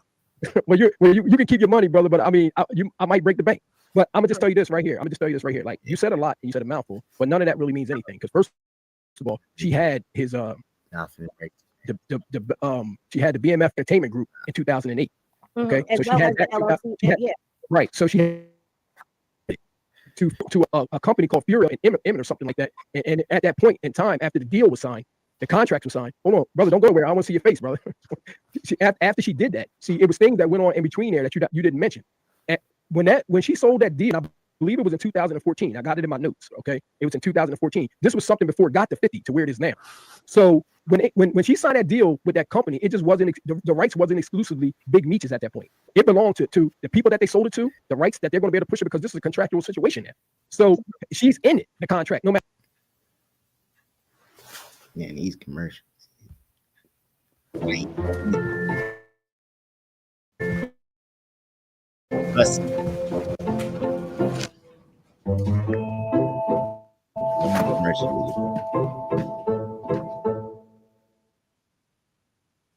Imagine your child not having a decent pair of shoes, socks, or a warm coat. Yeah. Subaru and its retailers have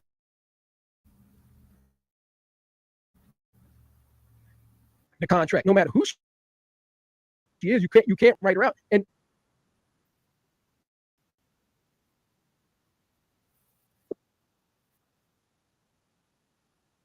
off his likeness wasn't anything they could do with it. It's in Hollywood now. This is a Hollywood thing. You would have to go to Hollywood in 2014. I believe it's called Emmett and Furio. I have it in my notes. You would have to go to Hollywood and you would have had to say at this point that I want this woman told him. So that deal, she was already set in stone to where she is now, because the mission in her objective was to get to where she is now, which is why her tell-all is now bigger than the BMF story, because the objective is to get out here and to smear Big Meech, to drop this situation off of this BMF, which nobody needs anymore, and to tell this tell-all and to move on and to have everybody out here calling this man a rat, which is kind of crazy. Mystery things, coulda, shoulda, woulda. When the last time you seen a Frank's hearing come up and the actual format that's on the book name is brung up and not the person that's in jail? Meech's name is the affidavit that everybody's talking about, that unsworn affidavit. You know, the unsworn affidavit that everybody's talking about? That affidavit's not unsworn. It wasn't hers. She was debriefed, not sworn in. The affidavit that she's being debriefed on is Agent Cromer's. Agent Cromer put. Hold on. Drop it. You ready to clap again? I have to interrupt you. So listen. So in the YouTube streets, we know that Agent Buzz is the one who debriefed her, not Cromer. And the affidavit that was created based on the information that he had gleaned from her while he was debriefing her. And she swore and she attested that the information that she gave him was right and exact and proper and accurate. That's one. So the unsigned affidavit is when it became known. When she was outed on Pacer, when she was outed in that Frank's hearing, she tried to draft up another document that was considered to be an affidavit. But an affidavit is not an affidavit unless it is signed, notarized, and then submitted to the court for a docket number, right? So it's not. She only refuted what she said because Meech had been exposed. Her plot with Meech had been exposed during that Frank's hearing. That's one. And something else you said about, I can't really think about it. It slips my mind right now. But there are a lot of strange coincidences, Bref. There are a lot of strange coincidences that just don't smell right. Yeah, and because they don't smell test, it leads us to other questions, bro. We shouldn't have these many questions. Oh, I remember now. You said that when Big Meech became aware that Tammy Cowin was bold business, he was already contractually locked in to a relationship with her that I'm assuming you're saying he couldn't break. You don't know. You don't know what clauses or caveats that were built into that contract.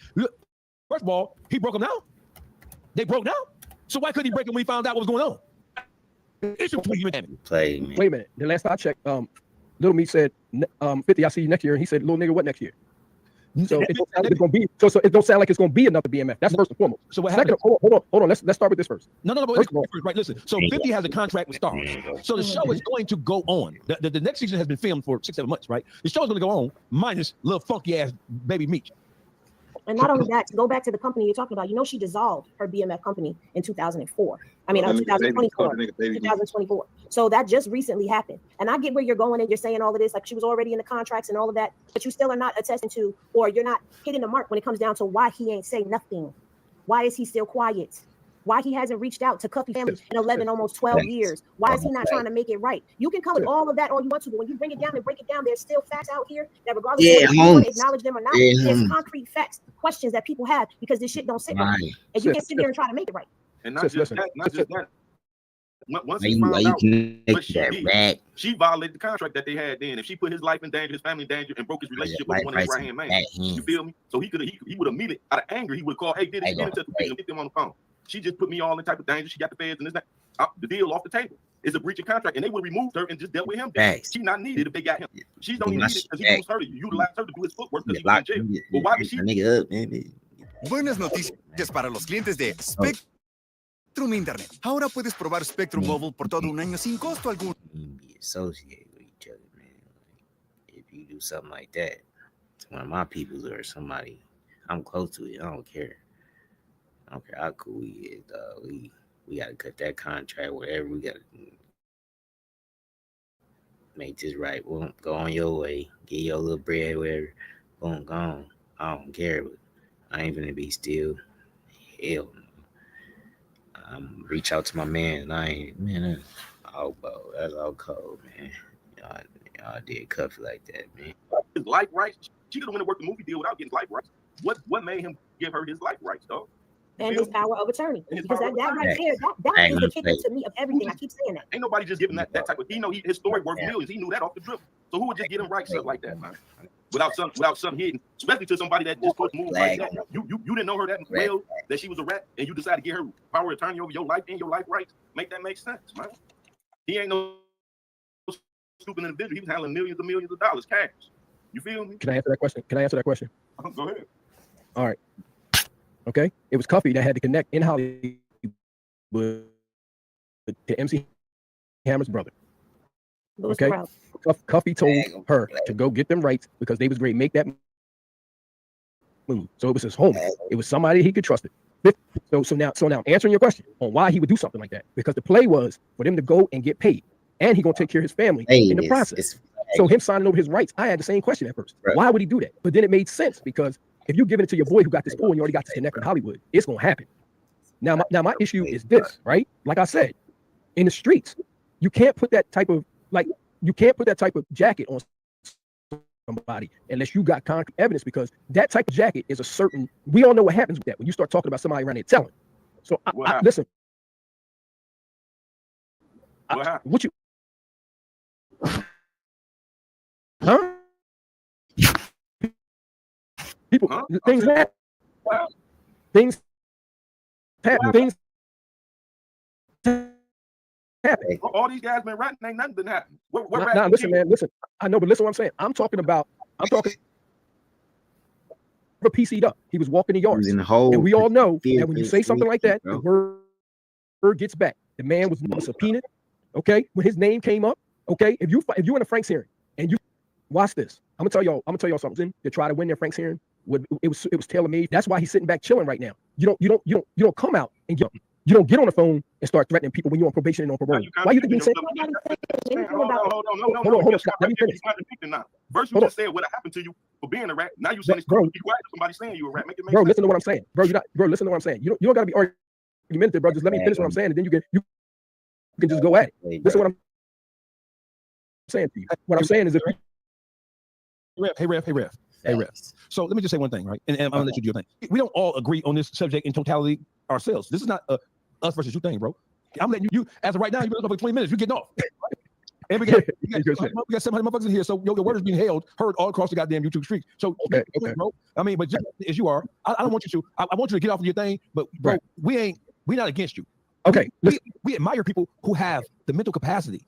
Yes. We champion people who have the mental capacity to be able to effectively articulate what their thoughts, whether we agree with them or not. So go ahead and say your shit. You ain't got to prefix it with none of that. Go ahead. All right. Let me just say this, right? What I'm saying to you is this: is that when you put that jacket on somebody and they behind the walls, you better damn well had the proper information on what you're talking about, and there better not be no accusation. Now we know one thing for sure, two things for certain: is we got a lying ass informant and we got a crooked ass DEA agent. I don't know about y'all, but I've been around some crooked ass cops before. I know what type of things that they can put on you. I know what type of things they can say about you. I know what type of things they can do to plant the evidence on you to get whatever to bust your ass, to book you, right?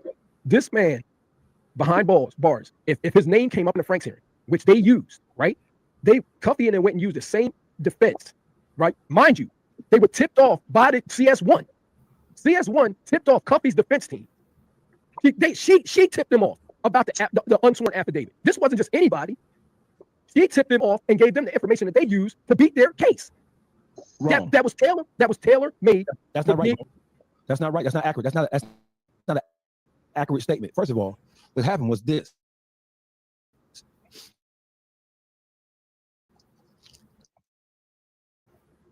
She tipped them off because in response said, and she was also said that they mentioned me. Yeah. Hold on. What's good though, man? You in traffic? Yeah, no, I'm at work. At work. Oh, okay, yeah. I'm over here, man. See them getting into this ref dude, man. He trying to defend me so bad, man. Like, you seen this? I've been checking You already y'all seen out, this? man. I've been checking y'all out. I'm hip to it. I don't catch all of it, but I catch enough to be knowledgeable of what's going on. If that makes sense. Oh yeah, man. This dude, yeah. This dude right here, he was trying to defend me. They were just, you feel me? Trying to get him because he was trying to defend me. But he was just like trying to make so many different points. You know what I'm saying? Like no matter what they telling him, he just steady coming back with, you feel me? Like with another argument. Yeah, cause I'm like, dog, this nigga, dog. What's his name? You know what? I sum this shit up too, bro. Niggas don't want to believe Santa Claus ain't real. What's up? Niggas don't want to believe Santa Claus Man. ain't real. When that shit hurt me, I'm like, man, like that nigga ratted. I'm like, hell no. I'm like, that shit gotta be. I'm like, oh, that gotta be old girl. Then people say like, oh, it was old girl. I kind of like thought for a minute. I'm like, maybe it was just her. Then I'm like keeping the play. And I'm like, hold on, man. She's still on the life rights and then nigga, she's still on the show. Like, yeah, feel me? Like, ain't no way, bro. Like, I would have been cut that. I would have been cut that short. Listen, that shit never would have started with me. You hear me? It never would have started. Yeah, exactly. You know what I'm saying? Like, come on, brother. All right, look, facts, bro. I'm gonna tell you where I was like skeptical. Right. All right. First, I heard it from Blue. Each guy alligator, but Blue sound like a hater because he ain't involved in the BMF show. They gonna portray him as what he is. So he's just coming across like a hater. So you like, so I'm hearing him, but I ain't hearing him for real because I know you got an underlying issue already. Your issue really because you ain't involved. If you was involved, then you would be on their side. That's how I took him, right? But then you got Whack 100. I don't believe nothing come out that nigga mouth. Everything that nigga say a lie. You know what I'm saying? Now he could probably, a broke clock right twice a day. So he could be right about certain shit. I don't know. I just choose not to believe nothing that nigga say. You hear me? So, all right, this is what the information I'm getting. The information. Man, he do be doing too much. He Yeah, he go overboard with the bullshit, bro. He ain't even who he say he is. He got a lot of skeptical shit on his background. So do Blue. So you got two rats calling another nigga a rat, and he's solid to us at this time. He's solid. We don't know Meech. I don't know him. I never met him. I haven't had a chance to see what type of person he is. You know what I'm saying? With my own eyes to even gauge or form an opinion of who this man is. To me, he has to be smart because of what he accomplished. You can't be no dummy moving around in these streets like that. That's just, you know what I feel. That's in my mind. Hey, facts though. Yeah, I'm not. You know what I'm saying? You can't be no damn And fool. that's why I even that's why I believe it even more, because you feel me, like it don't take like that. That was like some real calculated stuff that girl did it. You feel me, like you said, like as soon as I found out she was that, I would have cut her off, bro. Like First of all, ain't no bitch finna have that much control over me. So boom, that's bad decision off the rip. Then look, let me finish. All right, so I started diving into the shit, started figuring out what's going on for real. And I'm on me side. I'm like, me saying, all right, so I never believe shit the police say.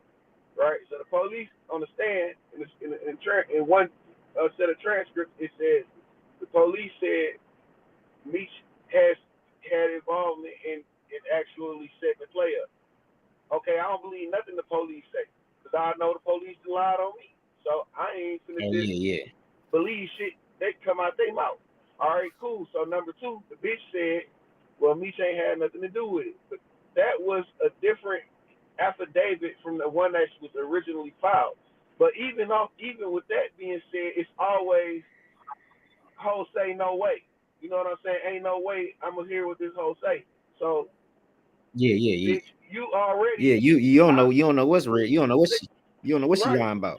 So everybody already in the air. You know what I'm saying? Because I don't believe the police, and I ain't listening to this bitch. You know what I'm saying? Because what the fuck she supposed to know? You know what I'm saying? So right. I'm in the air. I don't know. So I'm like, all right, cool.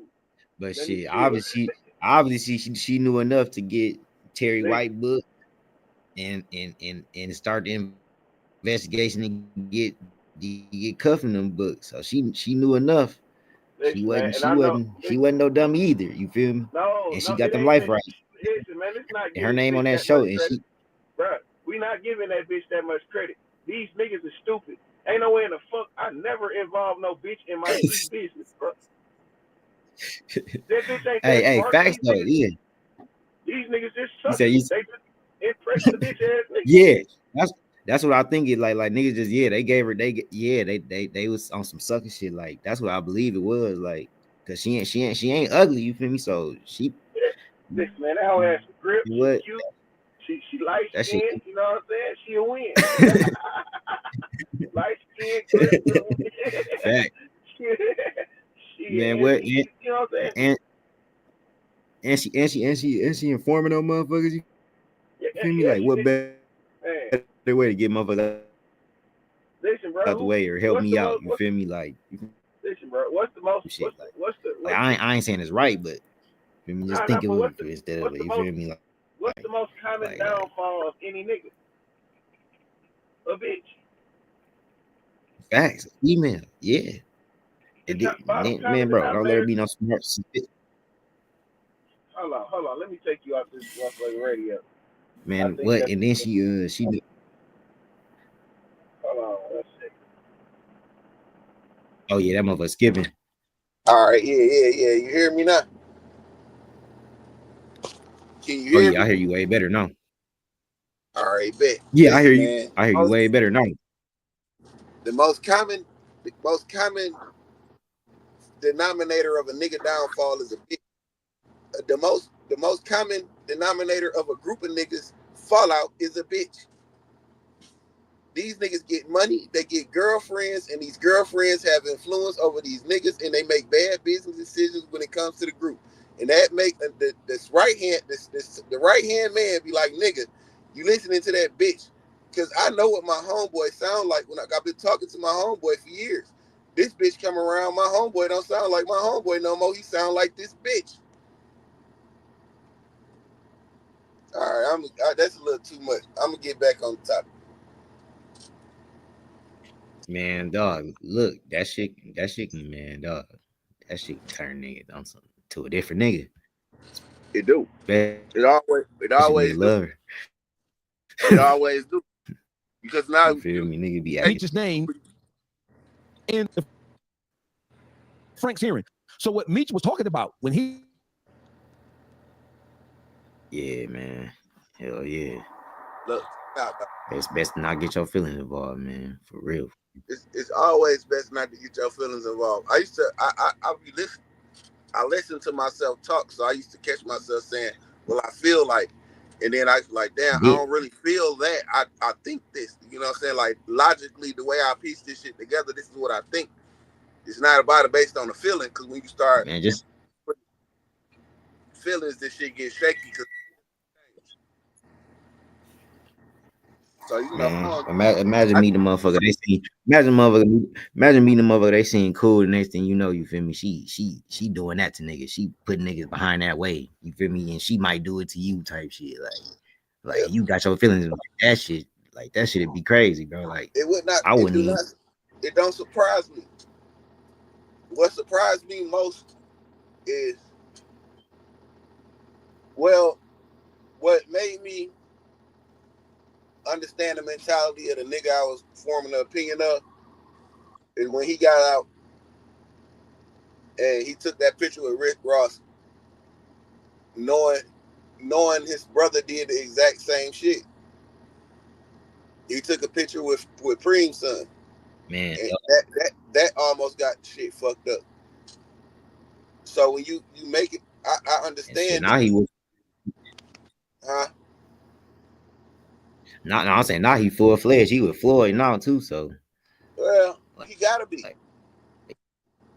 He was Floyd now, so you know that's y'all too. Man, these niggas like, these niggas with everybody, everybody 50 beefing with. Yeah, because they gotta be. You're on that side now. 50 is the type of nigga, he ain't gonna let you be on no fence. He just gonna push you over there with them niggas. You ain't gonna be on no fence. Facts. Oh yeah. I'm just gonna push you over there. Yeah, you trolling the fuck out you. I like it better that way. So I know where we at. You know what I'm saying? I ain't gotta guess. You know what I'm saying? So Yeah. Ain't no falling back, ain't no falling out and getting back cool type shit. No, nigga, you just stay over there type shit, nigga. For real. Yeah, just stay over there, nigga. It's cool. Stay over there because you a whole ass nigga anyway. Or you did some flaw shit anyway. Cause now when he broke up, right. When he broke up with Tammy, by Tammy being executive producer and she's in communication with 50, I know she was probably, when he first cut ties with her because he knew what she was and who she was, and he being a free man, he can't be close to her. He had to end that relationship at that point. Because, bitch, I can't be seen around you, ho. I know too many street niggas. You know what I'm gonna be out here doing? Right, yeah. So you know he went straight to she went straight to 50 with all the whoop wop, this nigga this, you know what I'm saying? She gonna vent to 50 the nigga. Right. So then what make it worse? What make it worse is you took the picture with taking the picture with the ops. So nigga, you just gave her the fuel. Now what I'm gonna say is this. I'm gonna say 50 probably heard that bitch gripes and complaining, but 50 ain't listening to that bitch. Yeah, he probably like, right. Bitch, He probably did though. You ain't listening. I don't give a she fuck probably been about complaining that. since he got home. Listen, right. You know how a nigga do. Nigga gonna listen, but we don't give a fuck. But we gonna receive the information, but we don't give a fuck. The nigga ain't crossed me yet. All right, soon as he did that. All right, boom, come here, bitch. You on my side, right? Now. Yeah. Wait, same way Dogface did. What's his name? Fat pork back belly, fat back, leather back. Yeah, look, I was just on my New York nigga live. They would talk about that shit. They was like, why he talk about Juan and shit? Some nigga, I'm like, bro, what the fuck is ass Dogface nigga? Like, what the fuck is you talking about? Like, you talk about Dogface on a whole nother channel, nigga. Like, your ass crazy. Man, that nigga Dog is crazy. Yeah, but that's the exact same play because Eastside Ray was talking to Dogface. Remember? Yeah, you know what I'm saying? That shit was live. That shit recorded. So shit, it is what it is. But that's the same kind of. I remember he was talking to a chick. I remember she was talking to a chick. She was spilling the beans on that nigga. I'm like, damn. Right. So that's the same thing 50 doing. She was going in. It's the same thing. She was going in. I'm like, he only got to say shit. Like, dog don't even have to really say shit. Look, Dog. She went in, and he just went hard. You feel me? Like, right. So look, Dog gave her a YouTube platform. 50 gave this bitch a documentary. It's the same shit. My shit skipping. My shit skipping. What you said? I said dog gave her a YouTube platform. Hold on, let me refresh. Hold on. Oh, he gave her a platform? Oh yeah, that motherfucker playing it. I hear it good now. You hear me? Yeah, I hear you. So her platform to speak her piece on YouTube. 50 gave old girl a show on Stars, a documentary. You know what I'm saying? It's the same thing. It's the same thing. Like when you know what I'm saying? Line up the whole situation. And then women go hit and that, and niggas go believe that shit. It's different when a nigga coming out like just, you feel me, saying something about him like, oh, that nigga hating, you feel me? But a chick that you was close to, like, come on, bro. You know you, and then you pillow talking. Oh man. All right, so it's your delivery. Like I could tell, it's your delivery. I could tell when you hating and when you telling the truth about a nigga. You know what I'm saying? Because everybody ain't got to be mad or have no ill intent behind what they saying. It just is what it is sometimes. You know what I'm saying? So everybody ain't hating on you, and I could discern the difference. So I knew, but it just, like I said, coming from hater ass niggas that always have hater energy, you kind of brush them off as hate. But when you start lining the shit up and seeing how niggas moving, because ain't no way, I don't care. All right, say, okay, I got homies, right? If me and my homie get into an argument, I'm not going over there fucking with some niggas I know he don't like.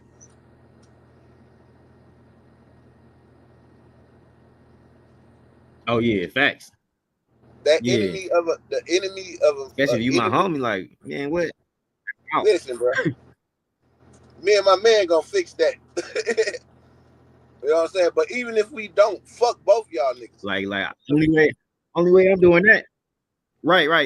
Only way I'm doing that, unless it's like some humbug, like, you feel me? Like this ain't even like no real beef type shit. Like y'all niggas ain't really beefing. Like I can, you feel me? Like I can just be kosher with both of y'all type shit. But unless it's some shit, like, you feel me? Like if you like my man's and it's like some real smoke, oh hell no, I can't be. You feel me? Yeah, but I'm not. I can't be doing that. It ain't no that enemy niggas in this YouTube shit or this in this era right now. They think an enemy just because a nigga don't like the same nigga you don't like, y'all could be friends. But that's a false foundation of friendship. That shit gonna fall apart. I don't need no nigga to be mad at no nigga with me. You know, being mad at that nigga on your own, nigga, fuck you too. You know what I'm saying? Like, for real, like, bro, I can stand on my own. You know what I'm saying? I rather that. Cause you're not. Like, can't no nigga make me how I feel like how I feel. You feel me? Yeah, and I don't want you over here mad talking about this nigga. I don't want to hear that shit. That's hoe ass shit to me. What we over here talking about? You keep talking about this nigga, bro. I don't want to talk about this nigga. You know what I'm saying? Bro, they do it, bro. Next. That shit start making my head hurt after a while, niggas. I swear. Yeah, like, that's all you think about, nigga. Man, bro, I got a live, bro. I had told him I'm on live with a nigga, like we on the panel. I'm on live with a nigga, and I'm talking about just some random, like not random shit, but a particular situation about a whole set of different people. And that plane he just end up landing that plane on a certain set of hoe ass niggas. And I'm like, bro, I ain't talking about them. I said it's a whole bunch of hoe ass niggas across the United States, man. Like every hoe ass situation don't have to land on the nigga. Like that plane do not never have to land there. Like you can, you know, think about something else that's going on or went on in your life and land it there. You know what I'm saying? Don't always land the plane there. I'm not thinking about, you know what I'm saying? Like, but niggas. Yeah, I already know what you mean. Hell yeah. But see, a nigga get mad at you because you not as mad as he is at these motherfuckers that he mad at. But then, you know that he ain't mad as you because you really just want to slap niggas. You know what I'm saying? I don't want to argue, nigga. I just want to punch you in the face. You know what I'm saying? I just want my magic. If I had a wish and I could get a power, I could wish to jump through this motherfucking phone while a nigga talking shit. You know what I'm saying? That's all I want to do. Man, I swear to God, nigga, hey man, I swear to God. I swear, man, I just want to grab that shit reach crazy. my That's reach my what hand in niggas that meet bitch up and at grab on YouTube. Niggas meet up on Instagram, motherfucking Facebook, YouTube. They be out here like they can jump through the phone. Like, bro, what the fuck? Like, we can't meet it. Like, this ain't the streets, nigga. Like motherfuckers really screaming through this bitch like that. I'm like, damn, like why you screaming through the phone, bro? Come on, bro. Yeah, bro, relax, chill out, bro. Like, okay, I understand. First of all, I'm not even finna engage with you in this type of fashion because I ain't finna be that many bitch ass niggas without wanting to punch you in the face. So I don't even want to talk. You're not finna have. You're not gonna be hours away. I swear to God, that should be funny to me. That should be funny to me. It's funny as hell to me. It's funny till it ain't though. Like it ain't really funny though, cause it's like, damn, my nigga. Yeah, I swear to God, because a motherfucker will can make you that mad that you might snap on a motherfucker. You feel me? On here, then you might really be ready to do that shit. You feel me? But that shit don't even be worth it though. You feel me? I'm not. I don't want to say the wrong thing, and I don't want to hurl the wrong threat, and I don't want to. Man, I swear to God. Like if there's a problem, we can always we can talk about the actual situation and not each other. And if you ain't if we can't talk about the actual situation, then I don't want to kick you. You know what I'm saying? Like it just is what it is on that. Like I be trying to come niggas man to man. We talk some shit. We can talk some shit out. You feel me? Some niggas be on some internet shit. They be like, oh no, nigga, I still ain't fucking with you. Like nigga, like bro, you mad over some YouTube shit? Like bro, your ass crazy. Man, come on, bro. Like what the fuck? Like niggas, and I don't see. This shit is the World Wide Web, right? So I'm from Detroit. It's niggas from Texas, California, Florida, everywhere. So I'm trying to link with everybody to see what I could do in certain spaces. You know what I'm saying? With certain people, because you gonna always need relationships with people that's authentic. But it's hard. It's easy. But it's so much. Bro, we from Detroit, bro. We fast. Like motherfuckers might call us country, but we beat so much game so quick. We get the first 30 minutes of our conversation and we just listening. I'm like, oh nah. You know what I'm saying? We're like, nah, you ain't, nah, they don't go like that. Or nah, you had said. Oh yeah, we pick up on shit fast. I swear we. Because in our mind, picking up on all the bullshit. Because everybody, we don't do a lot. We don't do all that talking. It'd be like more action type shit. You got to peep game in the city. You got to really pay attention to what the fuck going on. I swear to God. Yeah, so the shit they doing is like y'all ABC niggas, bro. Like y'all, what the fuck you on? So that shit be crazy though. This all internet shit wild. I just be trying to stick to the content. Get my factual opinion. As I like to call it. Yeah. Cause it ain't no opinion. Yeah. That's all you can do. Shit, I swear to God, just do it. Yeah. Right, you just give your opinion with some facts. Just like shit, I'm back in shit up with some facts. Yeah, cause I don't want to make up nothing. I don't gain nothing from slandering no nigga. You know what I'm saying? That ain't my job. That ain't what I'm out here for.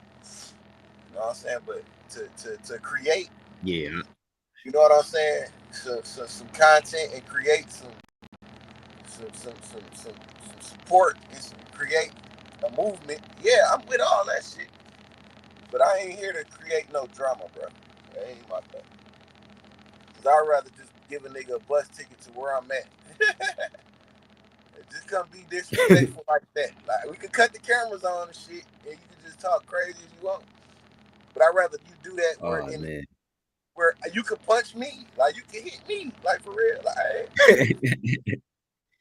or give me a bus ticket, I'll come to you. Like I'd rather do that face to face. Cause I know niggas is nice as hell. You know, like niggas ain't. Niggas ain't trying to go there for real over the shit they be over Yeah, the man. Niggas. simple shit it Hell be no. about. You tell niggas some shit like that, like yeah. Nigga, you tell nigga meet up shit, nigga ain't trying. Nigga be done after that. They be talking some whole other shit after that. They be trying to take it there. Listen, you know why niggas really be mad? Cause nigga see a bitch that he like, and you probably talk to her. She talk a little nicer to you, or she be a little happier to see you when you come around. And you don't be talking about shit. Like, you ain't paying this hoe no attention. She just a YouTube bitch. You know what I'm saying, bitch? I don't know. I don't even like you. Like, cut the camera on and twerk. You know what I'm saying? Show me your titties. Porn bomb me. Yeah, my page. I got 100 followers. I don't give a fuck. You know what I'm saying? Porn bomb me. You know what I'm saying? Other than that, bro, I ain't trying to find no connection, man. The fuck is you mean? Well, Bitch. I connect. Yeah. Fuck, play with me if you want to. Come on over here, fuck with me if you want to, bitch. oh man, YouTube. You gonna find yourself YouTube winning. on some. Listen, YouTube gave motherfuckers a voice that wouldn't normally say shit when we around. See what I'm saying? It's some nerd ass niggas out here with some voices. And they only got a voice because there's so many nerds outweigh the, you know what I'm saying, the niggas that's from that. It ain't a lot of niggas that's really from that shit. Yeah. You gotta think about I it. swear Like, to God. you had like Motherfuckers be thinking I'm a whole nerd. Motherfuckers be thinking I'm a whole nerd or some shit. I'm like, man, dog. Like, bro. Fuck no. Like, I'm talking about like it be those niggas that be the nerds. You know what I'm saying? Like, bro, you really the nerd. Fact. Like, nigga, you know what I'm saying? Like, nigga, what the fuck you mean? Look, out of my whole, I swear to God. I went to Chassie and Munger, bro. We had like 800 to 1,000 kids in the school. Out of all of us, it was probably maybe like 150, 200 gangster niggas. You know what I'm saying? Like straight up gangster niggas. You know what I'm saying? Or with the shit niggas, or just troublemakers, period. Like 200 out of 800 to 1,000. So now you put that in the world aspect, you know what I'm saying? You got 20 million motherfuckers, and it's only 200,000 like real street niggas. And only like it's 150,000 of them that's not even playing with this internet shit. So it's only 50,000 of us on the net. So you got, but all the 20 million motherfuckers that squares and that's ain't really understanding shit in depth, they have a voice, and their opinion is being relatable. They're relatable to each other, so the majority always win. Just like the rappers who be fucking lying and shit. They probably they get along with each other. Mm-hmm. Capping, yeah, like shit. we both fake. Snitching, hang around snitches and shit. Yeah, they be high-fiving each other. They be around each other just for the clicks and the clout. You feel they hang around each other. You feel me? Yeah, but then you got niggas. But you got niggas like ESTG that be like, bro, I don't be around them niggas rap. I ain't my rapper friends. You know, I don't got but a couple of them. I don't even want to meet these niggas because I don't want you to disappoint me. You feel me? That Facts. now you can if I'm tell rapping, that's how I want to be. That's how I want to be. I don't want to be around everybody. Yeah, I don't want to be around everybody.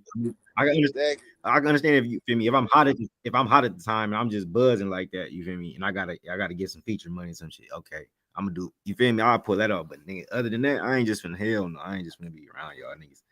You feel me? What? For no reason. I ain't getting no bread. Niggas is finna Especially do some. you feel me? I ain't get paid. Yeah, because what y'all gonna do is try to go with y'all move and I'm gonna pop one of you niggas because I'm already know what you're trying to do. And I'm gonna do it to you before you do it to me. And that's what's gonna happen. It just be like, so niggas be like, you know what? I ain't even. You know them niggas be doing that shit to each other. You know them niggas be doing that shit to each other. Bro, hell yeah. Nigga, you can't let me, bro. Come on. Now, like that's like a new nigga moving in. Like trying to get close to a nigga. Yeah, like bro, who is you? Like nigga, what? You ain't nobody around here. Like, you finna do you? Oh, he think that, oh, he green.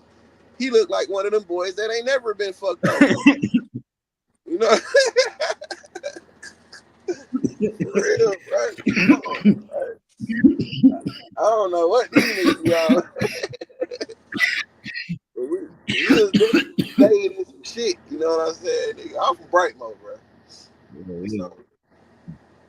my neighborhood said this shit Oh, just you from wild in Brightmo? itself. Yeah. So that shit just wild in itself. So My motherfucker pops. My motherfucker pops from over there in Brightmo. For real. Yeah, where he My from? Which motherfucker side he pops from? from He from Lat? yeah, he from Brightmo. Yeah, but you know, Brightmo in 3 different sections. You know, you got He's Evergreen too. to Burt Road, then you got Burt Road to Lasher, then you got Lasher to Telegraph. See, I'm right in the middle. Damn, I'm I really between don't. Burt Road. I wouldn't be You say surprised. you Your right in daddy the middle. was a referee. You hear me? Oh yeah, I got. You said what? Your pops I went couldn't to even hear referee. you. I say your pops went to referee. I think he did. Yeah, I think he did. Yeah, I think he did. Yeah. Yeah. What year? Yeah. That nigga got like 54 now. So. Oh yeah, he Like. older than me then.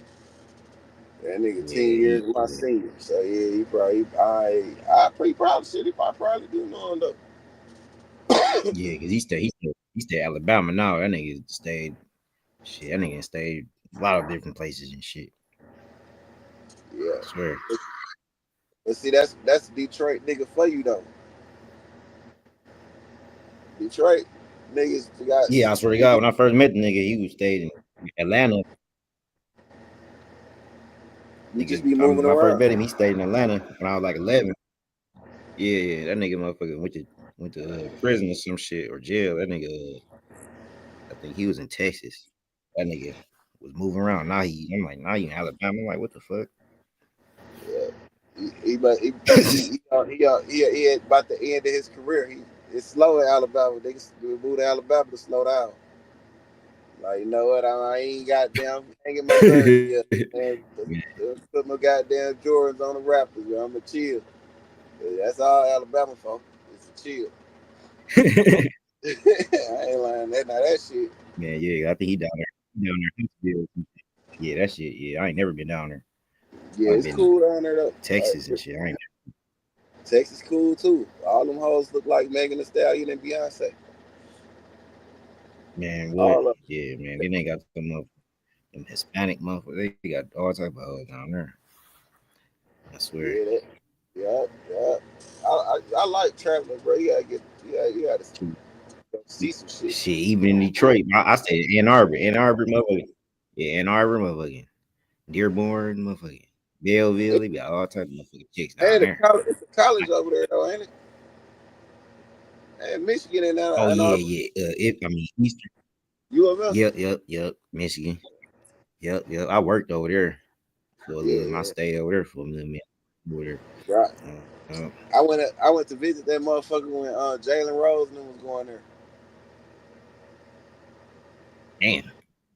Yeah, that was a long time ago, wasn't it? That shit was way before. Hell yeah, with that like. I was in the 90s. I was born in 95 and shit.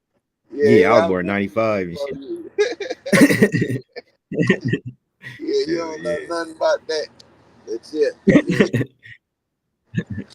Man, what's that like Fab Five? That like Fab Five era, ain't it? I was supposed to slap. Yeah, I be seeing highlights. I was supposed to slap Jalen Rose when I got older because the nigga wouldn't give me. The nigga said something. I was trying to see if my ink pen worked and shit. And that nigga was like, "Look, nigga, ain't nobody giving you no autograph." I looked up at that tall ass nigga. I was like, "Wait till I get older, I'm gonna fuck you up." And then Mark Jackson came over there and signed me. No, that nigga said that to you, though. That nigga crazy. That nigga, oh, fuck that nigga. Oh yeah, that nigga real nigga. He said Mark Jackson. Oh yeah, he real nigga. Bro, I was 12. Oh damn, him too. I was 12 years old, bro. We went on the school trip to the UM and them whole ass niggas. That's why they lost. Bitch ass niggas. Oh man, yeah, that nigga. Well, I don't know why he owed you that. You said you was like 12. That's fucked up. Yeah, bro, I ain't deserve that shit. That's no key fucked up. I think I was like 11 or some shit, bro. I was still in middle school, nigga. I was like, nigga, what? Yeah, I can see if you was like a grown. I can see if you was like a grown ass nigga doing that shit. But damn, a little kid, bro, like that's fucked up. Like, as a kid, like damn, bro, you can't sign my shit. Look, I think I know why the Yo nigga ass hold me, yo. Listen, my old dude, he put a bowl on my head, gave me a haircut. So I had the good tinny, you know what I'm saying, the mushroom haircut. That nigga hold me for that. I was poor. Man, no, man. I probably wasn't dressed the best. You look like, what the fuck is wrong with that? It's all kind of reasons that nigga could Oh hold me. man, yeah, damn. The old girl that I look. You said who signed your shit though? Mark Jackson. That nigga Mark Jackson. Oh, okay, yeah. That nigga was. Oh, he That a nigga real was one. hard. Yeah, that nigga. It was a chick. It was some bitch that was taking us around and shit. She felt bad for me. She let me squeeze on her titties and shit. It all worked out in the end. I end up being a pretty cool nigga when it comes to the ladies, based on that experience. Yeah, I was like, okay, it's okay. But I wanted to beat that nigga up when I got my age. Now I was supposed to been did it like 20 years ago. You know how I think that's the same shit Future did to Scottie Pippen. Got rich and fucked his wife. Wow. You know that, right? You said who? Future. Yeah, Future did that to Scottie Pippen. Is that what you said? Yeah, Scottie Pippen whole Future when he was a kid. Didn't he say that shit? Oh, I didn't even know that. Didn't he put that shit in the song or some shit like that? Yeah. No, I don't remember that. Man, that nigga put that shit in the song or something? That nigga put it in the song, he put it in his wife. All that shit, yeah. He did all that shit. That nigga said he put it in the song, he put it in his wife. That nigga crazy. Damn. He did what I was supposed to do to Jalen Rose. Yeah, I swear to God, dog. For real, bro. That's why I'm trying to hurry up and get rich. I swear, man. I hurry up and get rich. I'm gonna catch that nigga wife and fuck her. You gotta find her. Mother out. Give her to the homie. I ain't lying, bro. I Don't swear. ruin that nigga life. You better not never let me hear. And we with all the bullshit. We grown now. Right. You gotta watch how hey, look, that's why you gotta watch how you treat young niggas, man. Man, you gotta watch it for real, dog. You never know. Yeah, you gotta treat people with respect. You gotta respect everybody, bro. Same way you want it. Nigga might see you later on in life. Nigga might see you creep for you. Oh, yeah, I'm plot on that nigga. I'm finna get him. Plot on that nigga, like, yeah. I'm finna get him. I'm gonna get that nigga. Yeah. You look at that girl, she halfway decent. I'm lit. I'm finna go over here and say hi. No, she finna go. Yeah. And that's gonna hurt you more than anything. What have you seen him out in public? What have you seen him out in public with his chick? Depends. Am I rich? Am I rich or am I poor? You say if you ain't got. Help me out with the scenario. Oh shit. Are you rich? Are you rich? If I'm rich, then that means okay. I gotta make the shit as realistic as possible. If I'm rich, then I have access. If I'm me, then I probably won't have the same access they have. So I probably wouldn't be able to get up on her. You know what I'm saying? Or them, like the way I would want to. You know what I'm saying? I would have to do some real player magic and use my charisma for real to get her attention. Right now, I could do it. You know what I'm saying? It wouldn't be a big deal. It's just it'd be something I have to think about. I will execute. I will get her attention because I'm good at it. I'll make her laugh or something. You know what I'm saying? She gonna, you know. I've been practicing this shit. I've been studying this shit for a long time. It's like Man, it's like stimulate her mind. Shit, just stimulate her mind real quick. Shit, show her. You know what I'm saying? And you know, and you it's younger than almost, dog. it's Talk your almost shit. like it's almost like a lawyer, right? Like you practice law. You're never like a perfectionist at law, but you practice it. And you practice it so much you become really, really good at it. You know what I'm saying? So I've been practicing this shit for a very long time. So I know I can get a smile out of her right now. Like right now, at the financial status I'm at, and us being in the same location but not in the same area, I can get her attention. And it won't even be on no bozo shit. It'll be on some cool shit. And she'll know what I'm talking about, and she'll just laugh. And I'll be like, all right. And then I'll see her again. Sometimes it ain't always about like shoot, you know what I'm saying, killing the whole thing, right? Gutting it open right then. You gotta slow it down. Man, Shoot her in the leg. facts Shoot though. her in You the ain't leg. lying. Hell yeah. Then next time you see her, shoot her Man, in the what? other leg. Yeah. Then she won't walk away from you next time. You know what I'm saying? Like, now you kind of got her attention. Now it's on how you move from there. You just can't drop the ball. Really facts. You got it right. You gotta slam dunk that motherfucker.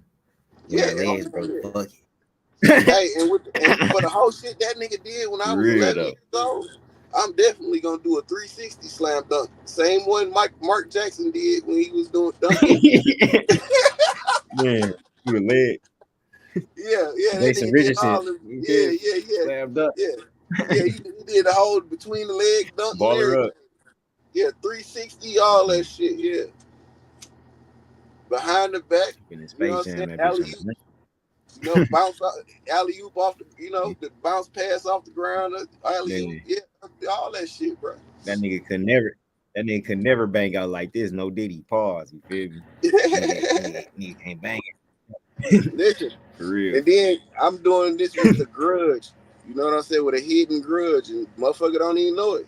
And then until after it's over, until after I win, and then I'll say what I did this shit for. Man, that's really crazy though. That nigga did that though. That's I do. I do you the still same remember shit. that? And you still remember that? And you still remember that shit to this day? Yeah, nigga. If I don't remember nothing, I remember that. I don't remember a lot of shit. I remember that shit. Nigga, you'll never forget that over right there. Like, no, Hell nigga no, just that was roll the trying Fab to hold Five. me. Like, what the fuck? That was the Fab Five, nigga. That nigga said, nigga, look, nigga, ain't nobody giving you no autograph, little nigga. Like, what? Man, all ass niggas. Then here come Mark Jackson. He's like, let me see it, shorty. Now he said something else. I don't really remember what he said. He like, let me see it. And he signed a little notebook and shit. That was it. And then old girl was like, don't worry about it. Then she was like, that shit. Then Mark Jackson was like, y'all want to see his dunk? And niggas was like, yeah. You know what I'm saying? Yeah, he went to doing all the dunks and shit. And I was like, that's how I'm gonna dunk that nigga girlfriend. Man, Like no, all you them trying dunks. to watch the rest of the dog. You trying to watch the rest of that little dog face shit? Oh, yeah, man. My fault, bro. I ain't mean to goddamn. Oh no, you good. I was just finna play a little bit more of that shit when I appreciate you letting me get off a little bit of my trauma and shit. Oh man, you good. I was in this bitch all night. You feel me? Somebody else said they were gonna come to motherfucker. They ain't even come. Like, dog, what the fuck you? Nigga told me to go come for no reason. I'm like, nigga, you made me get on live for no reason type shit. But I wasn't tripping. I was just on here thugging. Yeah, man. It don't make no. Just put some little shit together. Nigga, every nigga I see. Yeah, I'm finna see. You said what? I say every nigga I see from the D, I'm fucking with him. Oh hell yeah, shit. You know, I'm from Flint though, low key. I'm from Flint and shit. It don't matter. Michigan. Oh hell yeah, though. Shit. Same. We all one. Motherfuckers be thinking all us from motherfucking D. Yeah, type shit. Like shit. Yeah, fuck it. You feel me? It's still Detroit. I mean, shit. It ain't, but it is though. They be saying Yeah, because I'll be telling them I'm from Michigan. That's the first thing they say. Oh, you from Detroit? I'll be like, shit. No, I'm from Flint. Yeah. Well, that's my. They like that's my Detroit though, ain't it? I'm like, yeah, basically, yeah, because shit, Michigan big as hell. You feel me? Low key. Nigga got a whole UP and shit. Huh? No, I said niggas got a whole UP and shit. Niggas just be stuck on this Flint, Detroit. You feel me? And all that, just they little section, like Michigan big as fuck. Low key. I ain't seen the whole Michigan yet. Hell no, nigga. I ain't never been to the reindeer park. I'll be wondering like, what's up? I'm like, man, dog. Nigga, that might well be a whole other country, nigga. I swear to God. Let me play the rest of this shit though, bro. All right. And had been chronicled in an official court document. He do that. That's why he was upset. So he was broadcasting. They basically contradicted what she said during her debriefing. She was doing that under duress and under distress because she had been officially outed for the whole world to see, and that her partner in crime, metaphorically speaking, of course. Let me say that real quick. You said a lot. And before you move away from this too far, I want to spin box. You what happens to snitch? What happens to snitches? So he gets a snitch jacket on them, and you find out that it's not. Can't take back the consequences of what happened. So I've seen what happens on both sides of it. I'm not some rinky-dink chick. I've been out in the streets. But when you got a snitch jacket on you like this, nobody sits back and doesn't say anything. Nobody's saying he got to go run down on anybody, put a pistol in his mouth, or none of that. That's not what we're saying. But he's not debunking nothing. He's not debating nothing. He's not saying anything. And you did not respond to a certified mailing. You didn't respond to a certified mailing. That man's daughter's godfather. And he's sending you a letter telling you, yo, your name is all in my case. This chick is in here talking about you sent her. That you sat up here and worked this deal with her. Man, they keep killing me with these damn commercials. Yeah. One platform. I done got like 10 damn commercials just playing this motherfucking video. This shit crazy.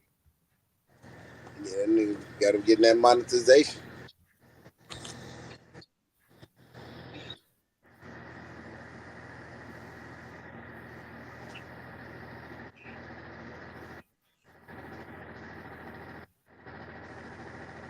Damn, I don't even hear that shit. I'm You got it playing on double speed. Hold on. Let me say that real quick. Before we move that real fast. Because you said a lot. You said a lot, and before you move, I've seen what happens to snitches. I've also firsthand witnessed what happens to somebody who falsely gets a snitch jacket on them, and you find out that it's not true. But now you can't take back the consequences of what happened. So I've seen what happens on both sides of it. I'm not some rinky-dink chick. I've been out in the streets. But when you got a snitch and he got to go run down on anybody, put a pistol in his mouth, or none of that. He's not saying anything. And you did not respond to a certified mailing. You didn't respond to a certified mailing that was sent to you by your man. This is your man. That's you this man's daughter's godfather. And he's sending you a letter telling you, yo, your name is all in my case. This chick is in here talking about you sent her. That you sat up here and worked this deal with her and you say nothing? Come on, you trying to stick to black and white and trying to be politically correct. Come down to these hood politics. You know good and damn well that don't sit right in the streets. You know that. And I'm not coming at you. I'm from New York. I'm very passionate when I talk about certain things. That's all. So trust me, I'm not angry with you. I'm just very passionate because these are the things I'm gonna overlook. Listen, sis, listen. First of all, I'm not taking anything personal. Okay. It's nothing that's being said to me that I'm getting emotional about. And it's nothing that's being said to me right now that I don't completely understand. I'm telling you, sis, that you ever been on parole before? I've never been on parole. Okay, well then you should know. Then you should know. Hold on, sis. That just came up from the face. Sis, hold on, sis. Listen, if you've never been on parole before, then go ask your brother some of his stipulations. We all been on parole. I don't have to ask. So then you know. So and a baby father that's been on parole to me and him like this. So I already know. Hold on. Hey, let him. What question? Okay, so listen. I went to prison in 1992. I was released from prison in 2009. I got locked up November 7th, 1992. I was released from prison May 13th, 2009. Tell me what you want to know about the conditions that they put that your parole agent, officer, field officer, supervisor put on you? What gag orders are you asking me? Do they put on you? I can stay away from gang members. Stay away from gang members. Dogface, did they tell you stay away from gang members? No, they didn't tell me because I didn't have any history of being affiliated with any gang. But they do have criteria that say you're not supposed to be around nobody. They told me don't be around nobody with no convicted felons. Around no other felons. Okay. So what I'm saying is, right? So what I'm saying is this man is not completely free yet. Okay, he ain't completely free yet. If I'm him, I'm not saying a damn thing yet until I'm free. Hold on, hey Ref, watch this. Got you. Hey Ref, but before the council, hold on. Why him being on paper if he speak his piece? How that's wrong speaking his piece because he on paperwork? Who does that? Let your name, image, your family name, your money. They just shut his concert down when he was supposed to make some money. Who go sit back and be quiet? That ain't violating no federal paper. Now, can I answer that question? Yeah, but before you answer that question, we're gonna let you get off. We're gonna let you, but watch this, right? So, hey, listen, Ref, that was the angle that all of this was turning towards prior to him making the comment prior to that concert. All of Big Meech's biggest supporters and fans have started to rally behind that talking point.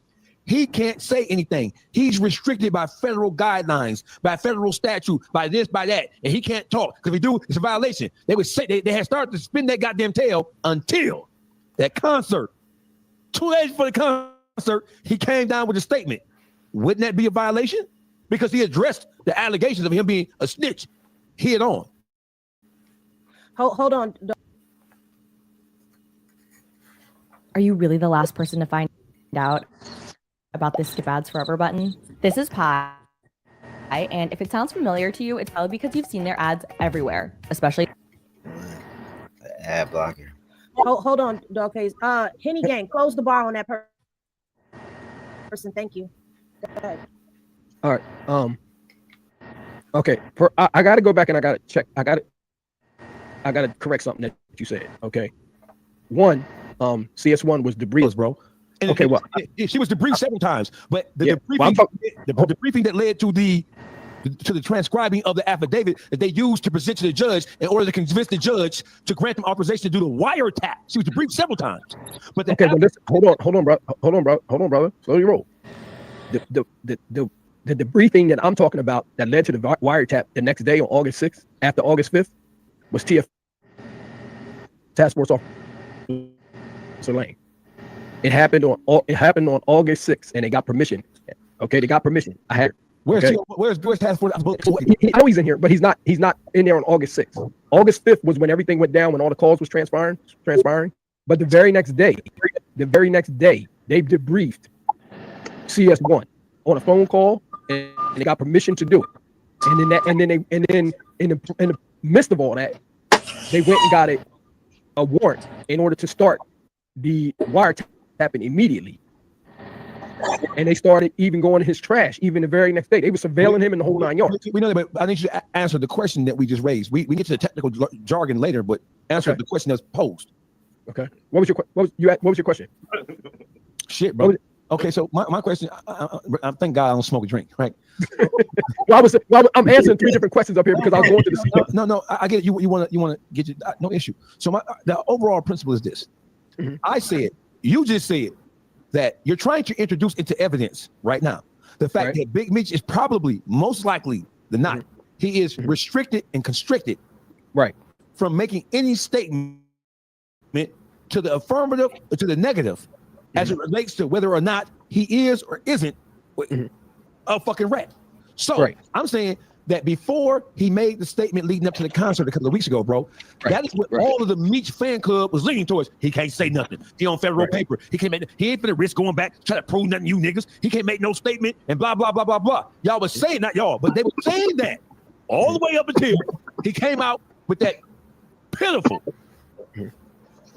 scripted press conference that wasn't aimed at providing any clarity about what the accusations were, but was meant to try to encourage people to come on down and party with us and listen to some rap tunes. And I might tell y'all what happened. So I'm gonna say this to you right now.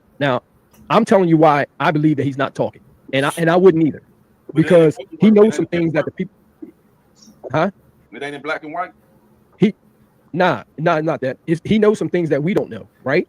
And if he says these things out loud, people going to war.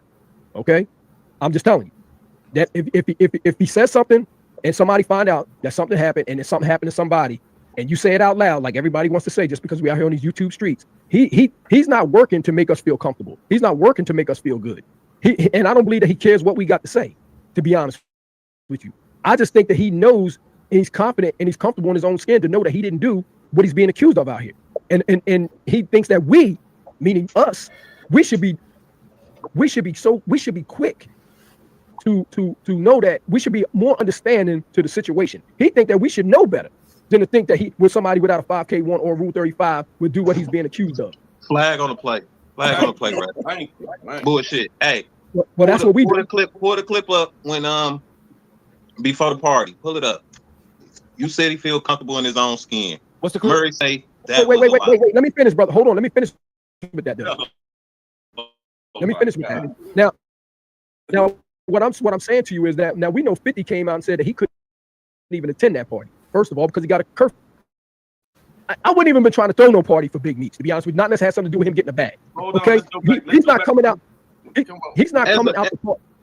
He's not coming out. No. He's not coming. Listen, as a man sitting in front of that camera, you mean to tell me you can't look at that camera, you can't sit straight up? Bro, let me ask you a question. You can't mean what you saying. Hold on. I'm gonna ask you a serious question. This a grown man sitting there reading the teleprompter, right? Do he look in his eyes, right? Like I'm looking in yours, right? Look in his eyes and you tell me, do he look like he want to say something else? Or tell me he don't look like he want to say something else. Come on, that nigga. Listen, he looked defeated, nigga. He looked defeated, Rev. You a ref. You supposed to know when they beat. He beat. How did? I'm telling you. Listen. I'm telling you. When you point out the issue, when he did say something, he's saying something against that. Which is it? Either he can't say nothing. No. Listen, he didn't say anybody's name. He didn't mention anybody's name. And that's all we're saying. He ain't got to clear his name. He ain't got to throw nobody else under the bus. Yeah, but listen. He can speak on no. Listen, if he said allegations without their names. You don't have to say nothing. You know what he could do? What he could do is he could reach out to Cuffy's family.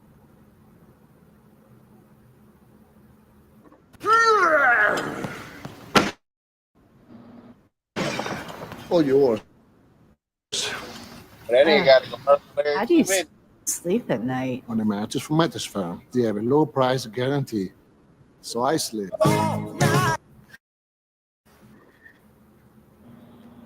And they got a commercial every 2 minutes. What he could do is he could reach out to Cuffy's family and give them an explanation as to why his name is in it. He don't have to address the public, but my daughter. I'm listening to what you're saying, but don't nobody want this on their name. I've been in the streets with don't want this on their name. They would say something, they would prove anything, they're gonna pull out what they gotta pull out to clear their name, because like we all know, a snitch jacket, a rat jacket, a third party cooperate, a nigga sitting up pillow talking with a chick and a chick doing some sideways shit, all still falls back on you, bro. You gotta say something to clear your name. He ain't gotta tell nobody else on anybody else. Now that's snitching if he go dragging other people into a conversation that's about why is your name in Cuffy's paperwork? Why is this chick saying this? Why is the affidavit saying that? Why you didn't clear this up? Why you not reaching out to the people that it matters to the most? Why you not trying to help Cuffy? So wait a minute. Why you not trying to help? Let me ask you this. Just because he didn't reach out, who remains silent when they innocent? Make that make sense. Don't know. It was the guilty part. That's why they was trying to remain silent. Ain't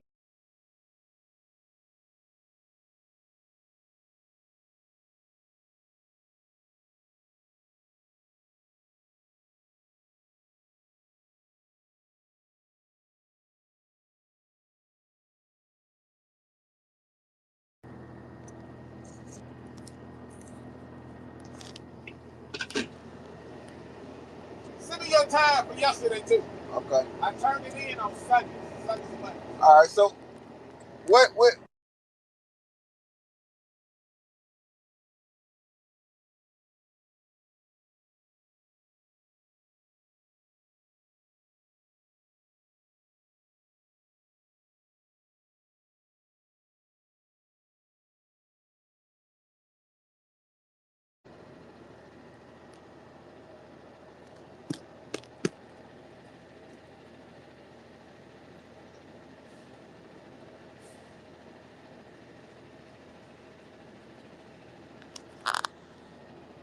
Yo. Yeah. This is good. Kick me out. I hear you.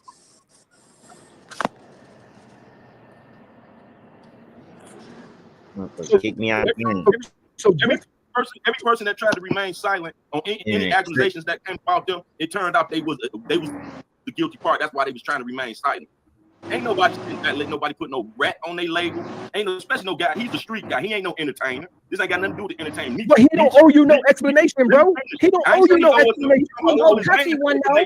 He owe BMF an explanation. He owe BMF an explanation. It ain't BMF. But he don't. What I'm saying is, you doing up here, you just a you keep on trying to circumscribe Meech's thoughts. You do more thinking and answering questions for Meech than Meech did for his own self. All the stuff you saying ain't in no black and white, but you gonna come up here trying to tell us what we got to say got to be in black and white. We know that. The shit you saying ain't in black and white. You keep saying, oh, Meech did it. If I was Meech, that's your own thoughts. That don't mean everybody else think like that, player. That's just you. You coming up here with your own thoughts, and then you will show some paperwork here and there, man. That shit whack as fuck. That in the middleman the deal, he got to stand on that. He can't remain silent, and he got people fucked up on his word, because his word said all of them should be cool with each other. The Mexican, the bro, and cuff. That's why he introduced them. Y'all could be able to work together on my word. Once that was violated, whoever violated that, the bitch violated that, then Meech supposed to get in her ass. Not remain silent and worry about what the police go do. The police doing what they supposed to do. Now he supposed to do what he do as a BMF boss. That nigga ain't no Dion. That nigga was a boss. He responsible for over 150 other niggas under his regime. Fuck you mean he ain't got an answer to that? He do, because there's some of them niggas that stood tall that I know that's real niggas. And he got them looking like suckers. Them niggas got that shit tattooed on their bodies, BMF. Fuck you mean he shouldn't say shit, nigga? Slam that nigga on the YouTube streets then. Hey yo, can I respond? Yo, let me respond. Let me respond. You did a lot of talking and a lot of gaslighting, right? You did a lot of talking and a lot of gaslighting. But you ain't saying shit. Listen. Hold on, we can't both talk at the same time. We can't both talk at the same time. We can't both talk at the same time. We can't both talk at the same time. Breath, please. He's respectful, brother. I'm being respectful.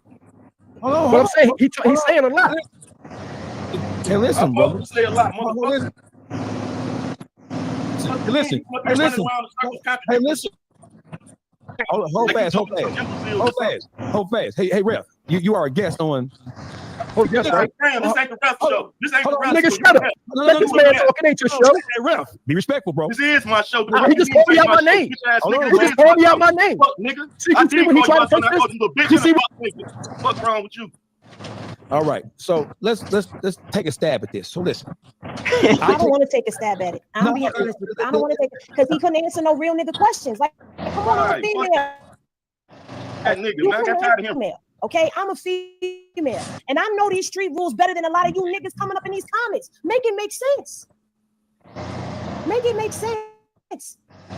I'm tired of arguing the same points over and over again. Either y'all gonna stop dick eating or y'all gonna listen to what the fuck is being said. Because we going off of black and white and we going off of street rules. You cannot make Meech a movie star, a rapper. He is a street nigga at the end of the fucking day. This nigga was pushing keys and putting people in position. He was the general, the lieutenant of this shit.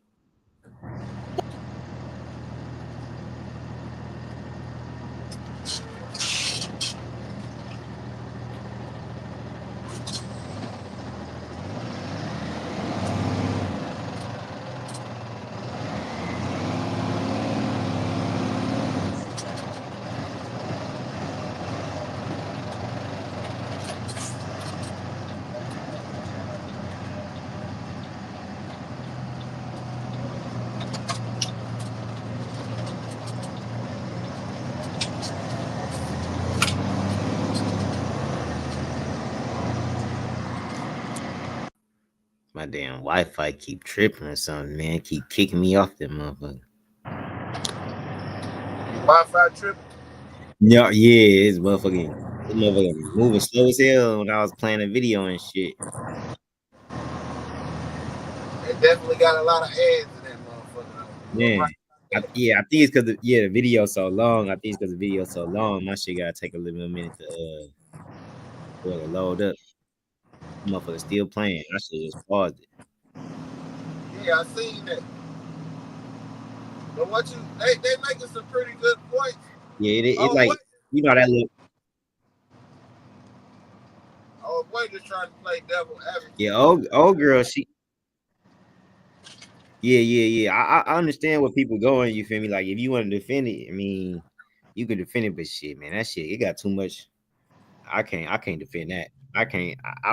If I saw it like okay, he ain't all right, I wouldn't be like. I mean, I wouldn't. I mean, I don't know, man. That shit just I can't just say that nigga not a rat, or I mean, I ain't gonna say he a rat, but I can't say that nigga ain't know about all that shit that was going on, man.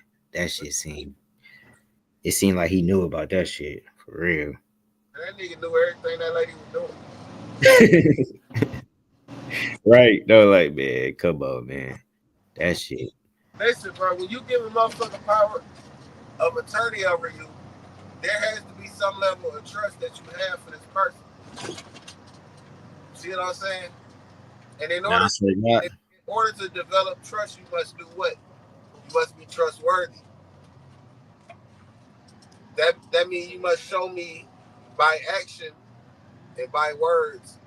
You must show me by your action and confess to me with your mouth that you are loyal to me and only me. I swear to God. And what better way to prove that than just you feel me? Like get a bag and you feel me? Like and get me a time cut. Man, yeah, that's the craziest part right there. Bitch, you know you the police. Yeah, and she asked that at the court though. Like, why would she ask that at the court? Like, without your, come on, you tell me you don't know. She asked, you feel me? She asked them people to get your time cut, bro. You don't know that? Like, how you don't know that? Like, that don't even make sense.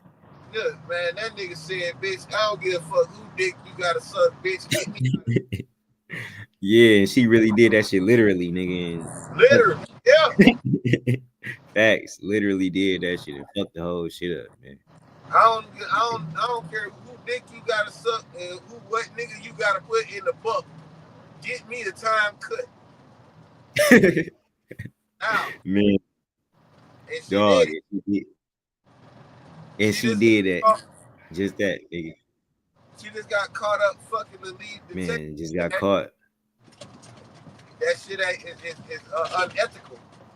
So that, but the shit that they took from no, he ended up he got Man, what's some that time name? for that. Like that shit. The more I pay attention, Yeah. the more I learn. It be more and more information come out about that shit. I'm like, damn, I ain't know that. Man, dog, cause look, she man, look, cause her shit, she got her life insurance policy on her husband. You feel me? Then boom. I ain't gonna say the next what the fuck happened. You feel me? Like shit crazy, but yeah. I don't she set up dog. What's his name? Terry. I'm gonna tell you like this. Her past don't matter to me at all. She ain't playing. She ain't playing fair. She ain't playing fair though. I know that. The part that I need to know is what I know already. Like she set up two niggas. One nigga she just threw under the bus. The other nigga she threw in front of the bus to get another nigga a time cut.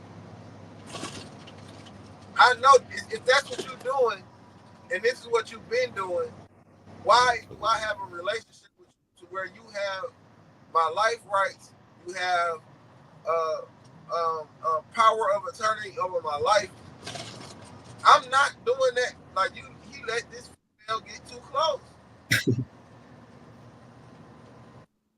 Man, what? And then when she closed the court, you feel me? Like she told him like, yeah, his life in danger and my life in danger. So you feel me? That's when you feel me?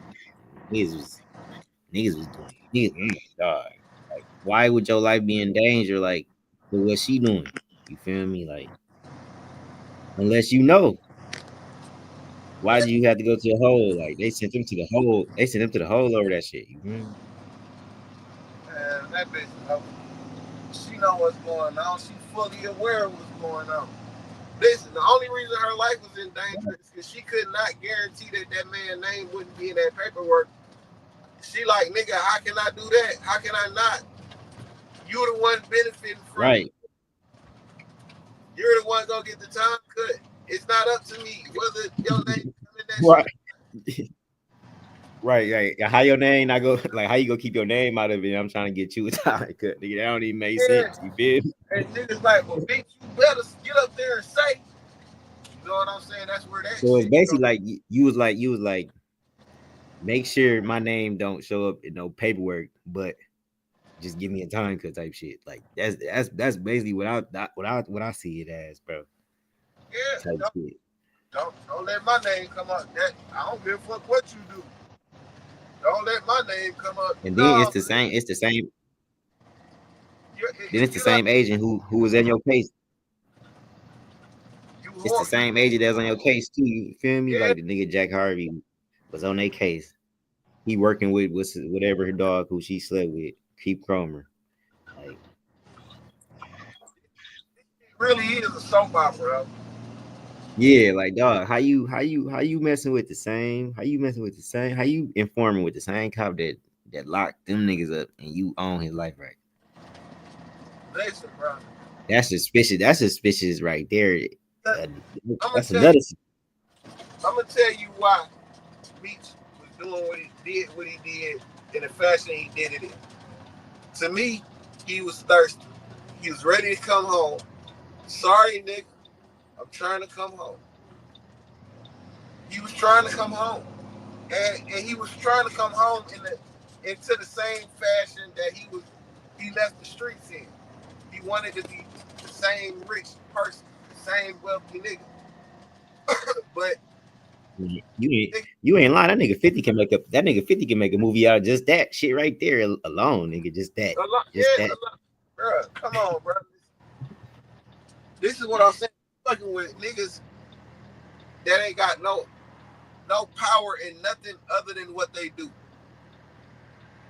They can't make nothing major happen to help you propel yourself into the financial status you're trying to get to. They My can't. whole thing is why would you go bad on 50 if y'all still got a contract? You feel me? Like if y'all still got a current contract, why would you do all this? He went bad with 50 because he don't give a fuck about nobody but himself. That shit crazy, man. That's why he went bad on 50, man. That nigga don't care about nobody but his damn self. Yeah, I see shit. Bitch Tammy, she even tried to set up the nigga Southwest T baby mama and shit. You feel me? Like jam her up. And she was trying to make a little show. Yeah. She was all about me. That shit real. Like, and old And girl. like how you don't know about that? That's your brother. And old girl was a real factor in that shit. You know what I'm saying? Old Fact. girl played a real I swear to intricate God. part. And you trying to let her old girl write her right out the story. You allowing Right. it. She said that ain't. She said that ain't how she is, and then with Lala, she said that ain't how she went. You feel me? Like you feel me? Like she had talked about it like in her interviews, and like she was already with the shit. She wasn't. You feel me? She wasn't riding niggas. She wasn't eating off them niggas. She was eating with them niggas. You feel me? Yeah, because remember she tried to come up with her own little show. Yeah. And old girl blocked it. Old girl sued her. And Meech let her do Facts. And it. Meech and let her do it. not only that shit, she almost sent her ass back to jail. Shit, cause she called her on the phone and was talking crazy. And next thing you know, they said she threatened her. Tammy was talking crazy her on the phone, and you feel me? They said she was threatening her. You feel me? They tried to send her to jail. You feel me? Type shit. Yeah. Threatening a government informant. That's how she learned that she was informant. Yeah, but old girl knew she was an informant a long time ago. That shit was like. Remember, she was like when she went to the premiere, she was like, look at this informant ass bitch. All the niggas hanging around her. And they don't need, like, she don't know me, but I know her. She was on that type of time. Oh, girl, know Tony should know Oh, but you know that fed ass bitch. Tammy know what she look like. She probably act like she don't. You know she done looked her up and see what she look like. She'll know her when she see her. You know them motherfuckers be looking motherfuckers up. For real. Damn. Bro shit done went out. He might come back in. Yeah, man. Tammy is grimy, bro. No cap.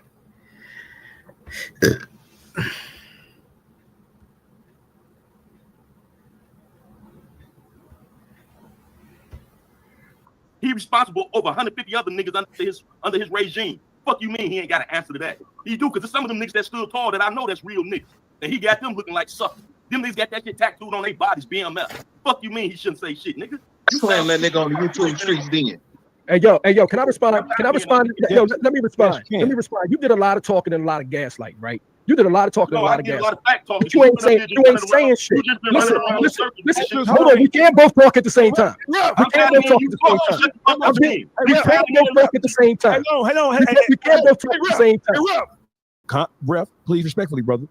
I'm being respectful. But I'm saying he's saying a lot.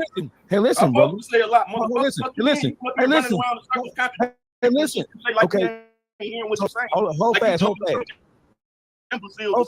Hold fast. Hey, Ref, you are a guest on the YouTube streets. This is a collective of all of us, right? So listen, brother. Hold on, let me ask you this, Dogface. Let me ask you this. No. I'm a guest, right? I'm a guest, right? This ain't the Ref show. This ain't the Ref show. Nigga, shut up. Let this man talk. It ain't your show. Hey, Ref, be respectful, bro. This is my show. He just called me out my name. He just called me out my name. See when he tried to take this? You see What's wrong with you? All right, so let's take a stab at this. So listen, I don't want to take a stab at it. I'm being honest with you. I don't want to take it because he couldn't answer no real nigga questions. Like, come on, I'm a female. Fuck that nigga, man. I'm tired of him running around. Let me make this public service announcement real quick. I'm a female, okay? I'm a female, and I know these street rules better than a lot of you niggas coming up in these comments. Make it make sense. Make it make sense. I'm tired of arguing the same points over and over again. Either y'all gonna stop dick eating or y'all gonna listen to what the fuck is being said, because we going off of black and white and we going off of street rules. You cannot make Meech a movie star, a rapper. He is a street nigga. At the end of the fucking day, this nigga was pushing keys and putting people in position. He was the general, the lieutenant of this shit. The head. If the head is fucked up, so is the body. Don't you know that? Thank you. He don't owe us. I wasn't a part of BMF, but I did grow up in that era. I did grow up in.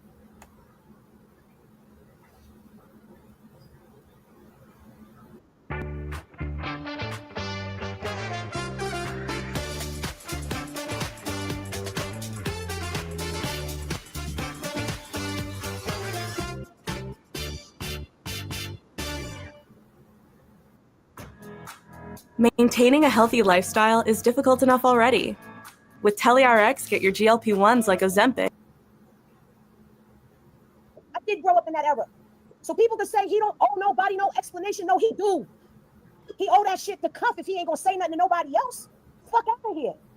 Stop trying to make it seem like we delusional and we don't comprehend what the fuck we reading. Right. It's easy. Reading and comprehension is very fucking easy. Common sense is very fucking easy. Street smarts, when you've been in the streets, it's very fucking easy. It ain't hard. Nigga, they saying you snitched. Clear your motherfucking plate, nigga. Clear your shit. Say something. You ain't got to say nothing to the public. Cuffy daughter ain't no convicted felon. You can fucking talk to her. So you don't have to talk to him. Why the fuck you ain't write back to him when he sent you that legal letter? Tell him I need answers. And I'm getting heated because y'all really playing with my fucking intelligence up here. Especially mine. I'm a chick, but I ain't fucking dumb. I think I've proven that time and time again. I stepped in this motherfucking sector and I can hold my motherfucking own. Because I read the paperwork. I sat down and dissected this shit. I ingested it. I took a week and a half off of my fucking channel, which means what? I paused my bag so I can know what the fuck I'm talking about when I come to talk. Y'all the same motherfuckers that'll be quick to throw a fucking snitch jacket on Blue, but who the fuck went to jail? Y'all want to throw these rules up here? Oh, you can't throw this snitch jacket because you know what the fuck happens, but y'all throwing it on everybody else. Don't be selective politicking in this bitch. Just keep it all the way a fucking buck. Or shut the fuck up. Thank you, Henny. I second that. I like when you get mad, Henny. Blood pressure high. Blood pressure high. What? Okay, we got somebody else. C. Thompson, who is this? Speak up, brother. I got one question. Let's just say Meech ain't snitch for everybody out there. So if he didn't snitch, why he wasn't on that cover indictment? Because he did set up the whole thing with Suarez and old girl. How that play been in motion, he should have been in that goddamn indictment as a conspiracy charge, man. Why he not even been charged with no conspiracy?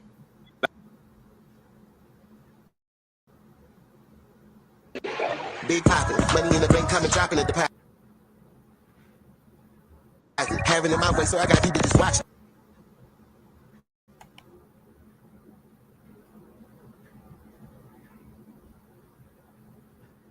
You want to say that certain things meant, you know, like one time we're talking to them, and I didn't hear, you know, maybe I missed that part.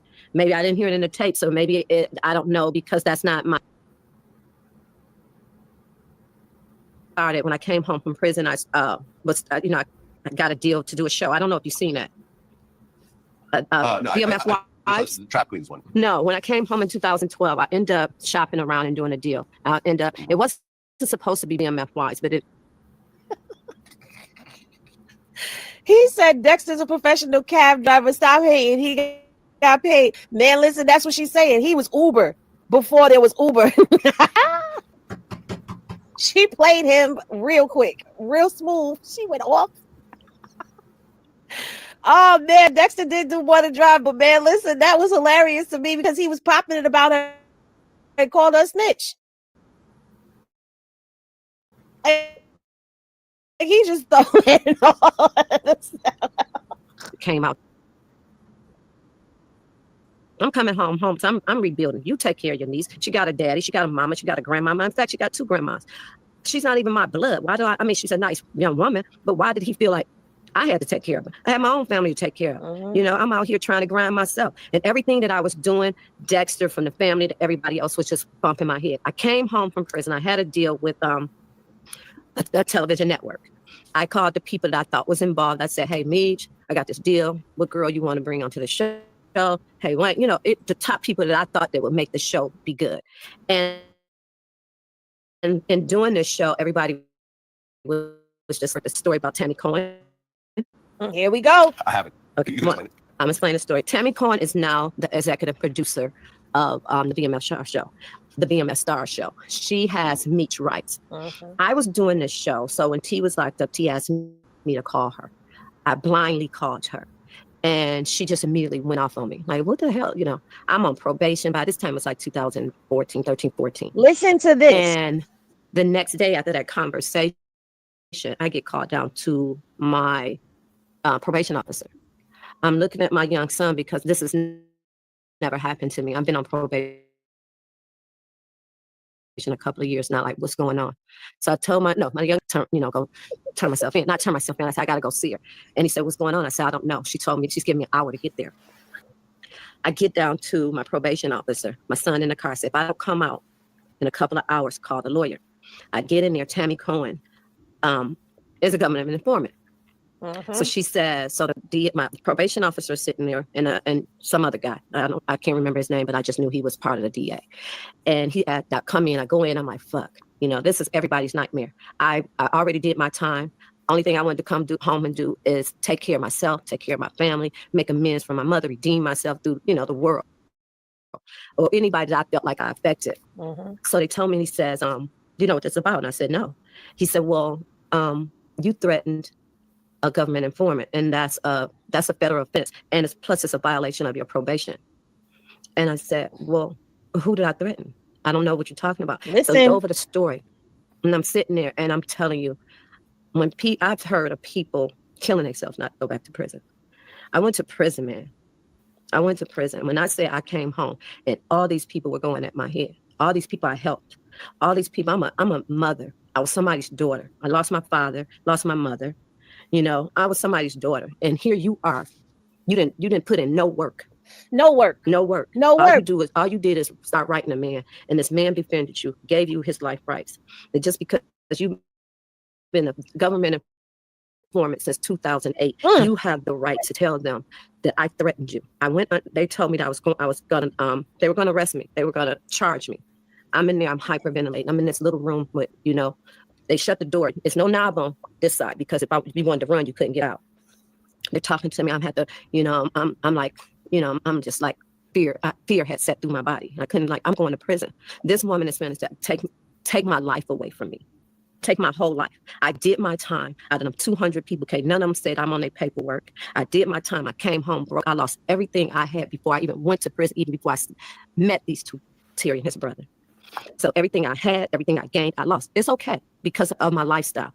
But who would give a person the right to tell another person to lock me back up because I came home to figure out another way to make money? This been hunting me for years. So eventually this stayed on my head for about a year. My father had stage 4 cancer. I thought I wasn't going, they told me I couldn't go home to visit him. Eventually the case went away because they put it under investigation. She couldn't prove what I did, prove that I threatened her. And then after that, she has did interviews about me. Like her and Sauce was going at my head. But what? I had never seen a Tammy Cowin's interview. Reason. I don't even know y'all. Have done multiple interviews about me. Talk about who I am. Like, no, who are you? So I thought that when we were coming here, I know like Blue, and they had this big thing on Instagram and going, that conversation was about her. Yes, she's a government informant. Yes, she's been a government informant since 2008. Yes, she tried to get me locked back up.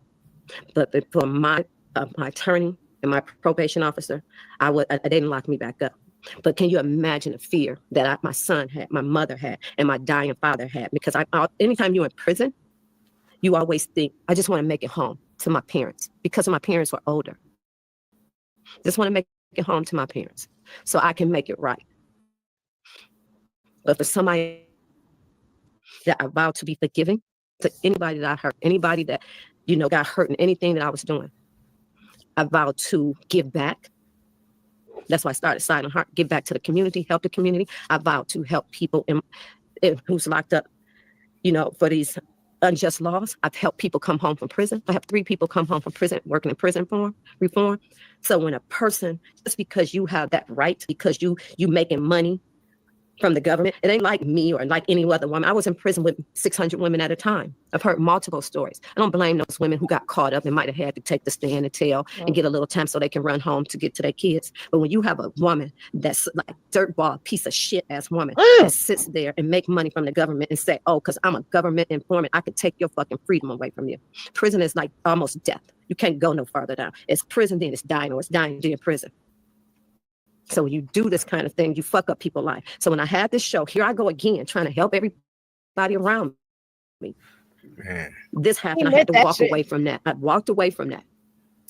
I had to walk away. Probation officer said, we're going to make a deal with you. We're going to investigate this, but you're going to have to walk away from anything that you got going on with them. So I walked away from, that was a way for me to take care of myself when I came home from prison. Struggle for years. Here it come before the BMF show come. Everybody going at my head.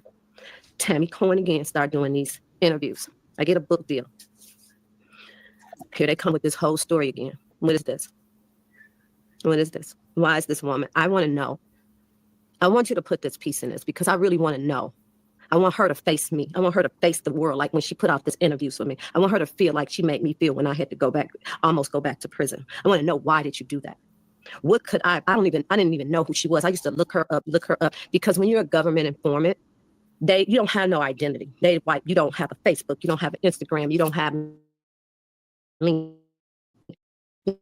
you don't have anything. And I was asking people, who is this person? Who is this person? When they did the BMF, had to tell me. I looked at her and I knew it was her. All these people from BMF and everybody, they just all hugged up with this person. Do you know how that make me feel? Like, this is a government informant. I'm your 30-something year friend. I don't even have to be a friend. I should have been somebody you respect. You don't have to love me. You don't have to like me. But I don't know nobody that I will put in prison. Nobody. I don't even hate nobody that bad. And then you guys sit around and y'all argue with Blue about who he is or what he did to anybody else. And y'all upholding this piece of shit ass woman. Holding her up like she's somebody. So people ought to know that when you're going around certain people, you need to realize who you standing next to, who you're getting involved, because really the street code is that we don't do this. We don't do government informants. We don't do rats. Come on. I'm sorry. I got a little, but you know, but when you keep trying to take people live like the way that their livelihood, I have to reinvent myself. You know what I mean? It wasn't like I could go get a job to making $30, $40 an hour, what I would need to take care of me. I had to reinvent myself. I had to come up with something. I had to brand myself. I had to work my ass off when everybody at my head, because, oh, but you didn't buy me a house. You didn't buy me a car. I ain't nobody, Terry bought that stuff for me, or Harold bought that stuff for me, or I hustled myself. So you got to do it to yourself. But when it came to, did I give you money? Did I take care? Did I look out for you? Did I make sure your kids they got out of their mama house, went to private school, and I said, oh, get them a house. And how dare you say you hate me? You don't even know me. How dare you hate me enough to put me back in, to get me back, to put me back in somewhere where you feel, I mean, take my life away, take my freedom away, or somebody to take my livelihood. I'm not even messing with none of these people. I'm so far away from these people. Why would somebody do that? Why? So I went back to her and Salsa. I don't even know y'all like that. Salsa, you get on my new show and I'm the best person in the world. Why are you jumping around? You know, what are you doing? You're a grown man. You're a 50-something-year-old man.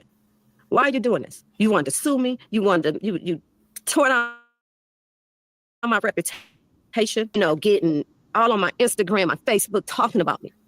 I didn't sign up for that. What I signed up for was I fell in love with somebody and I signed up to help that person, and me and that person build together. And I'm being nobody else's business. I come home, I take care of me. And that was the first thing I had to do. I knew I had to rebuild my life and take care of me. And when my sons and my nephews come home, that I can rebuild with them. We can rebuild as a family.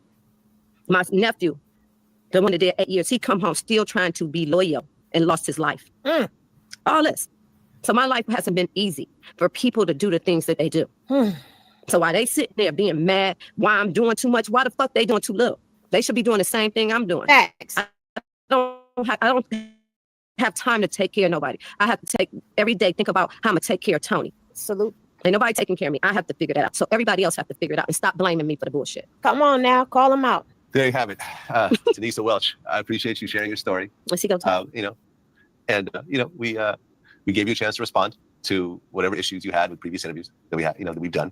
You know, I feel that, you know, when you look at your story as a whole, I really feel like you took responsibility for everything that happened. Okay, Vlad, we've had enough of you. We allowed you to sit up here and sit with us for long enough. But do y'all now see why I just could not play the part of her going off on Tammy? Because you had to hear her whole story to get to that point. And when she speaks about Tammy, how she figured out that Tammy was a government informant is pretty much the same way that y'all are going to see how Terry White found out that it was Tammy. She's listening to what they're telling her, because she's like, well, who did I threaten? Because I haven't threatened anybody. So who did I threaten? And so, you know, you want to know what's weird? Every time I say certain things, my damn phone starts listening. I don't like this no more. She's sitting there and she's asking like, well, who did I threaten?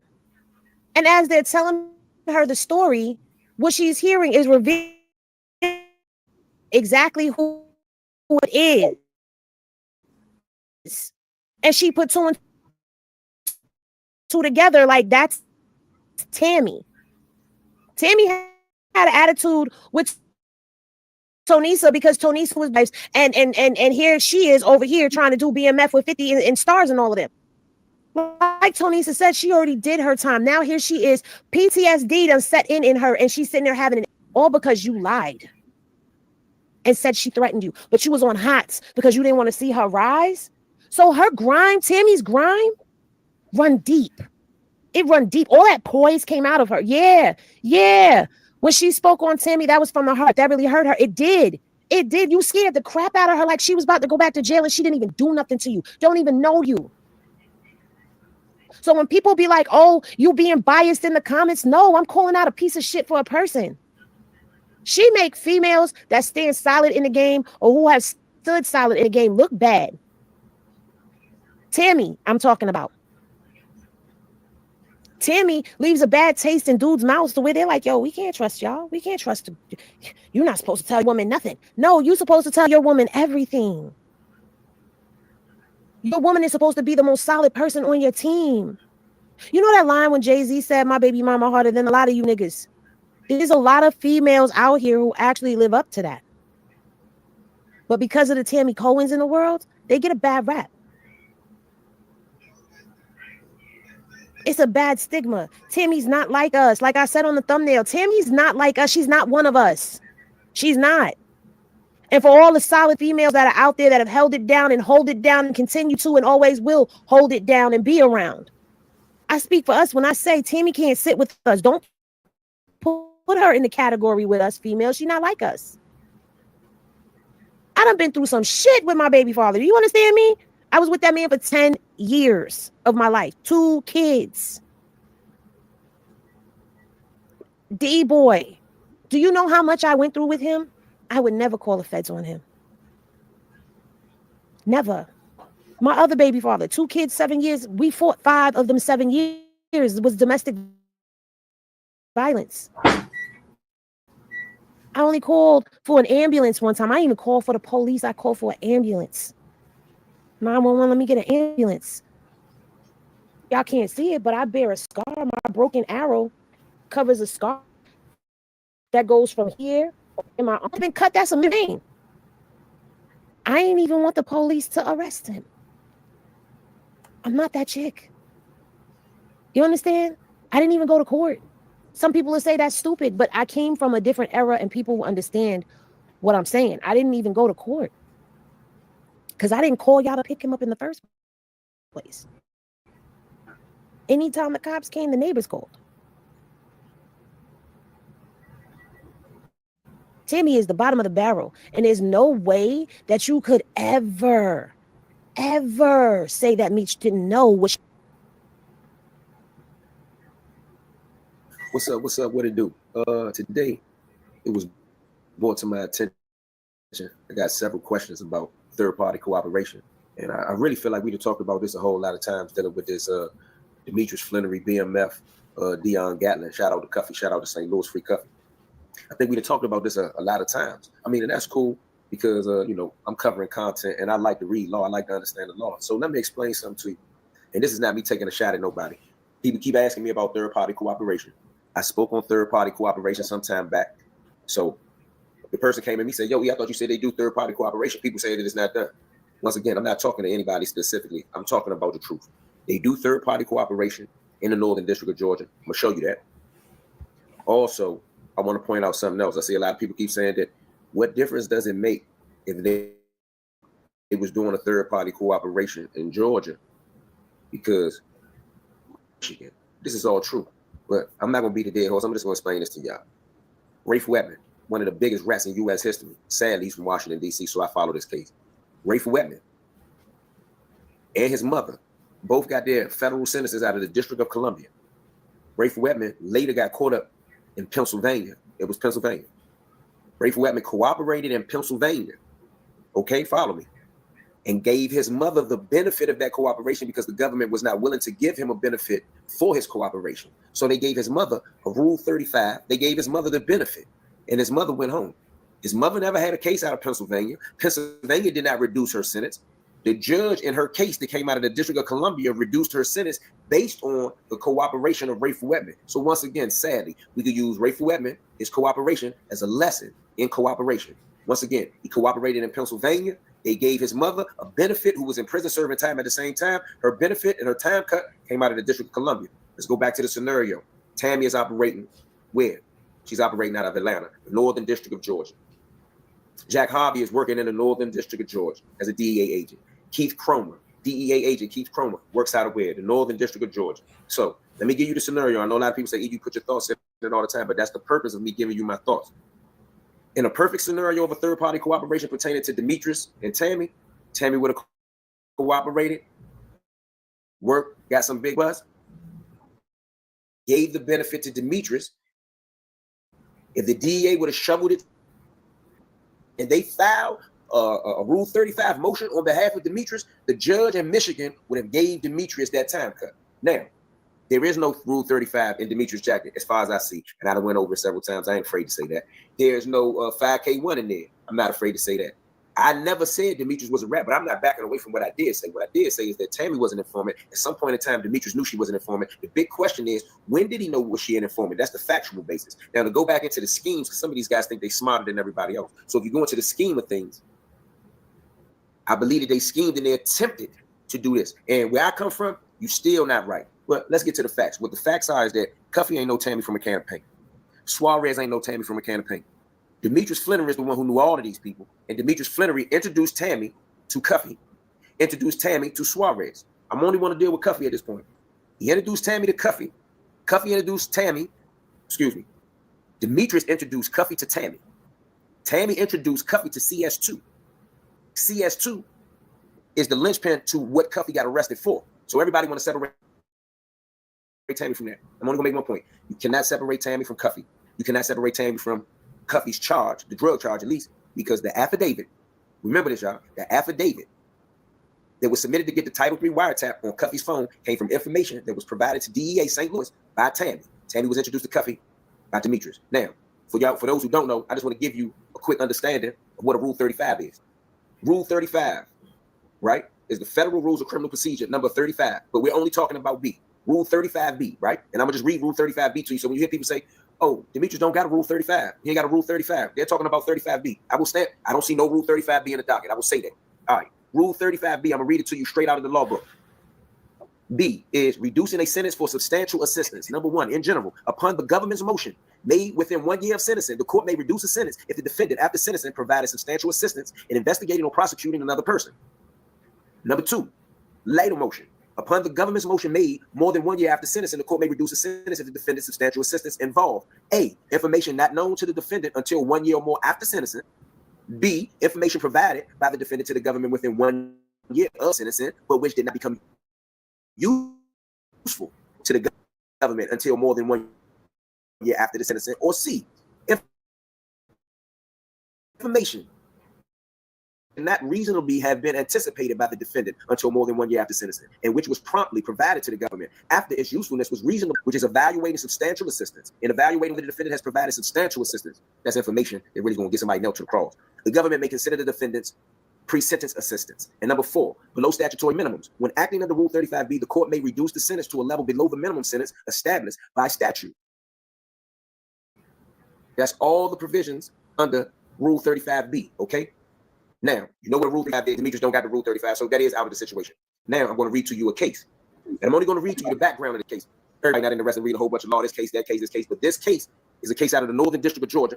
And it specifically identifies third-party cooperation, and it shows you that the judge reduced the person's sentence. All right, this is where I'm coming from right now. I'm coming from U.S. versus Hubbard, Hubbard, okay? Case number 09-12474, all right? This is an appeal from the United States District Court for the Northern District of Georgia.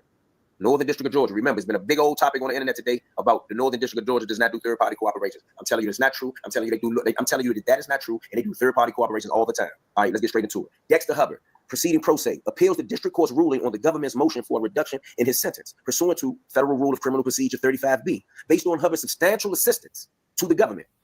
Although the government asked for only a 2-month reduction, the district court reduced Hubbard's sentence by 24 months.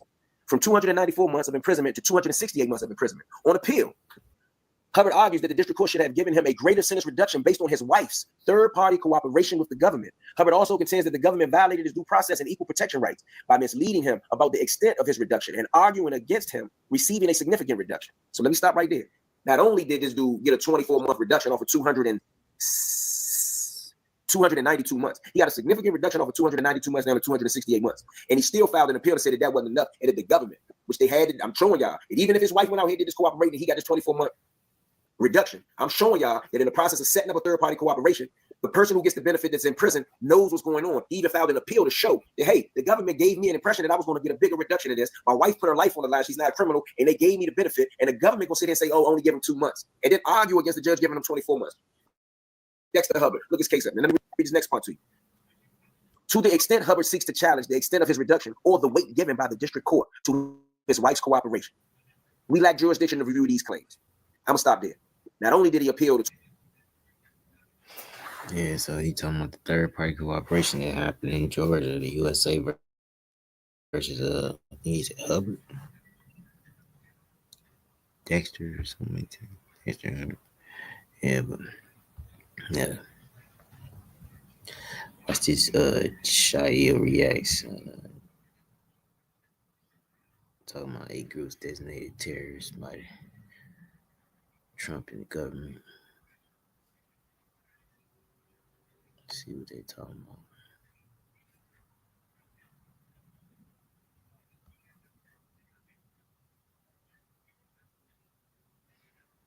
Why is more slow down?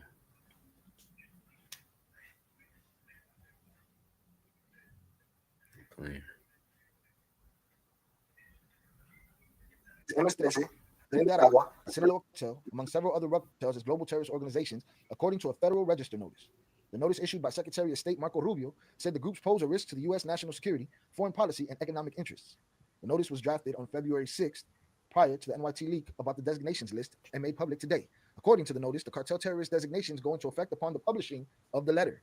All right, so that's it. It is official, oficial. No son turistas, son terroristas. Foreign terrorist organization designations of Tren de Aragua, Mara Salvatrucha, Cartel Sinaloa, Cartel de Jalisco Nueva Generación, Carteles Unidos, Cartel de Noreste, Cartel del Golfo, and La Nueva Familia Michoacana, based upon a review of the administrative records assembled in this matter. And in consultation with the Attorney General and the Secretary of the Treasury, I have concluded that there is a sufficient factual basis to find that the relevant circumstances described in Section 219 of the Immigration and Nationality Act, as amended hereinafter, exist with respect to Tren de Aragua, also known as Aragua Train, Mara Salvatrucha, also known as MS-13, Cartel de Sinaloa, also known as the Sinaloa Cartel, Mexican Federation, or the Guadalajara Cartel, Cartel de Jalisco Nueva Generación, also known as New Generation Cartel de Jalisco. I'm just getting into bullshit. And Cartel Unidos, there's too many names. God, that I'm not reading that. This letter right here just says that y'all done fucked up, and they on your ass. Elon Musk posts that cartels are eligible for drone strikes. Breaking: U.S. State Department under President Trump has officially designated the following as foreign terrorist organizations. That means they are eligible for drone strikes. Yo, what? Los dronos.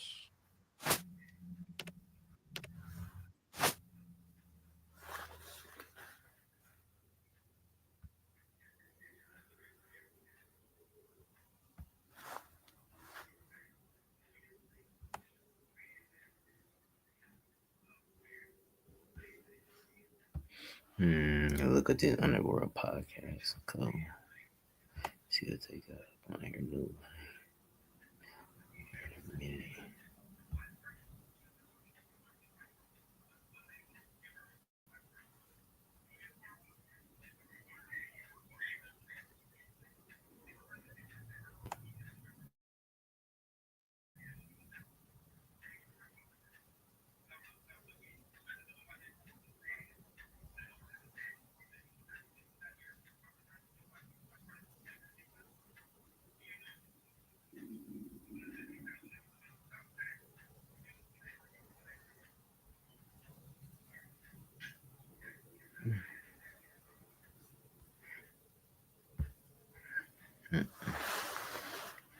What's up there?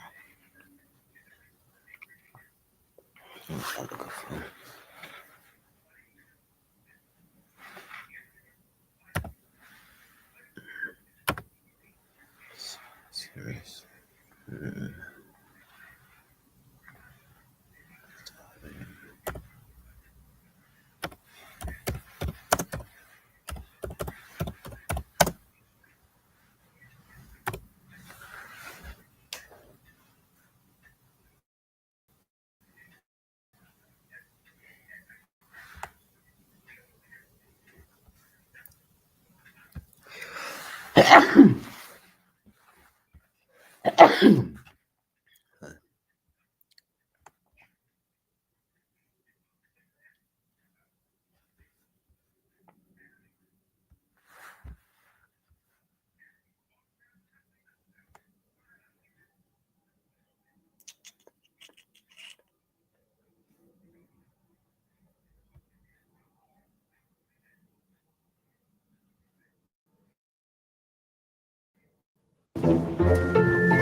taking the time to savor Thomas's crunchy yet soft bagels. Thanks, Tom. It's a Tom, actually.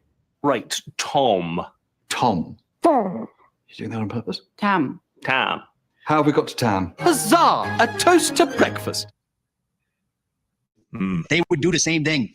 So those are the only friends that they have. Yeah. People who condone them being rats and agree with their excuses, if you will. There's no doubt about it. And that's just human nature.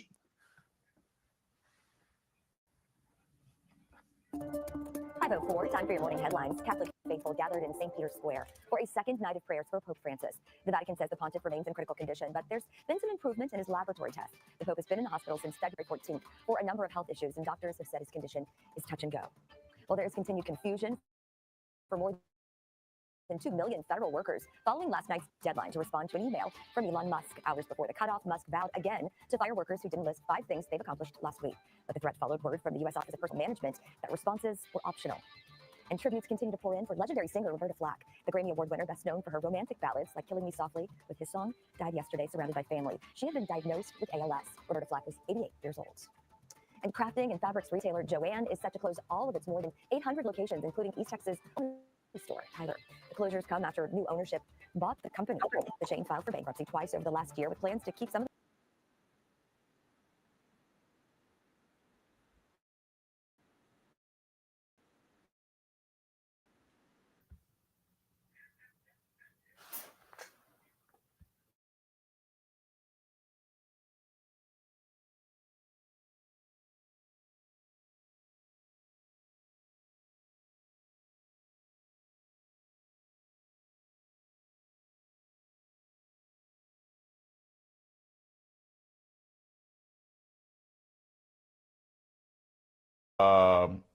coming south.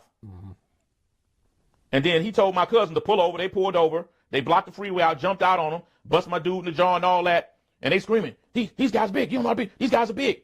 They're bigger than BMF. Not making this shit up. And then going back to your statement, I got to just pause for the statement. You made a statement that Johnny Mitchell likes to mention the Flores twins, respect to you guys, and like to mention my homie Meech, and tried to place me in the middle of that or up on that level. Nigga, I don't need nobody to replace me anywhere because I'm there. I'm there. I'm that nigga, period. Full stop. Full stop. I'm on the level with you. LA. You know what I'm saying?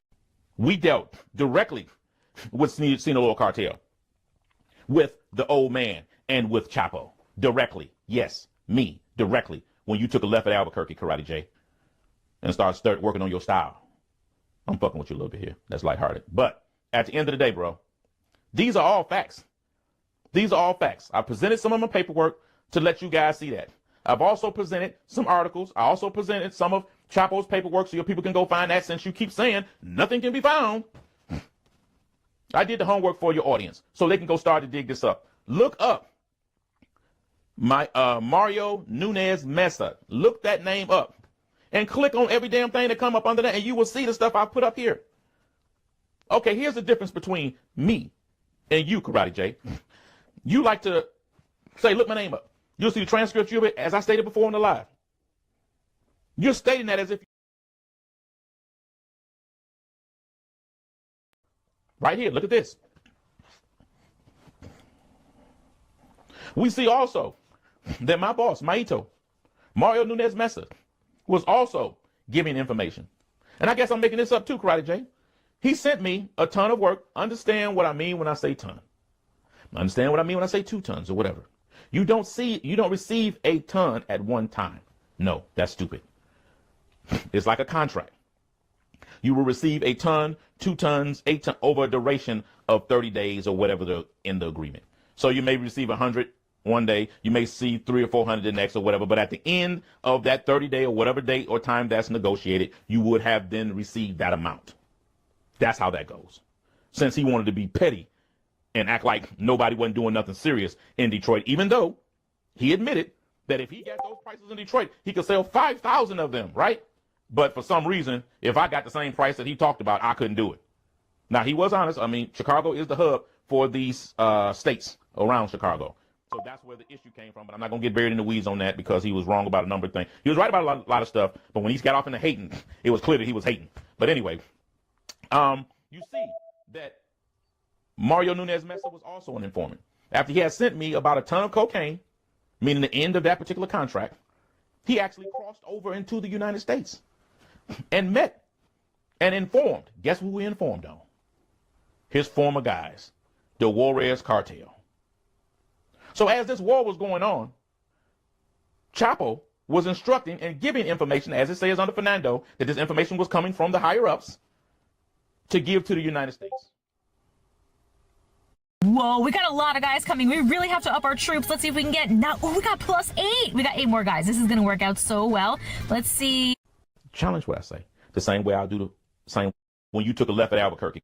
By the guy that you say that the lowly Maito, he's just a cop and a murderer. He's just a cop and a murderer, the insignificant guy. Your guy, Noel Salgado, or whatever, where the hell was he at? Salgadoing somewhere? You know what I'm saying? So everybody that you're speaking highly about, again, that may have been in those positions when you left, were no longer anymore. Because anyone that knows about the real war, not the scrimmage that you were part of and ducked out on, a lot of people were getting killed. A lot. And Sinaloa was hemorrhaging with the amount of bodies that they were losing. Actually, Chief got shot up after the meeting in Culiacan that I told you I was at when they decided to go full-fledged war, them as well as the Beltran-Lever brothers and some number of other organizations there. I was in the phone with Chief when one of the Corella brothers called Chief and said, come on back, let's try to work this out. That 8 to 9 tons or whatever I said before, while you playing with numbers, just maybe off somewhere, I didn't get. Because the Chief was going to go back with Juarez, but when he went back, they ambushed him and tried to kill him. They killed off damn near all his security and shot him a couple of times in the damn leg. That's what really opened it up. And I believe that's what really turned him into the killer that he became.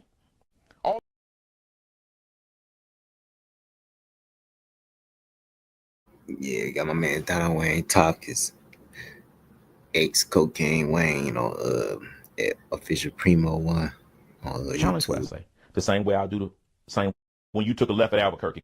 By the guy that you say that the lowly Maito, he's just a cop and a murderer. He's just a cop and a murderer, the insignificant guy. Your guy, Noel Salgado, or whatever, where the hell was he at? Salgadoing somewhere? You know, that's what really turned him into the killer that he became. All the 300 bodies or whatever that was in them clandestine graves in Durango, when Chapo gave him the instructions to take back over the state of Durango, majority of them bodies were from Zetas. Okay, how do I know this? Huh? How do I know it? Okay, now what we're going to do, we're going to do a little bit better than that. We know Durango was ran by the old man, but I never met the old man, right?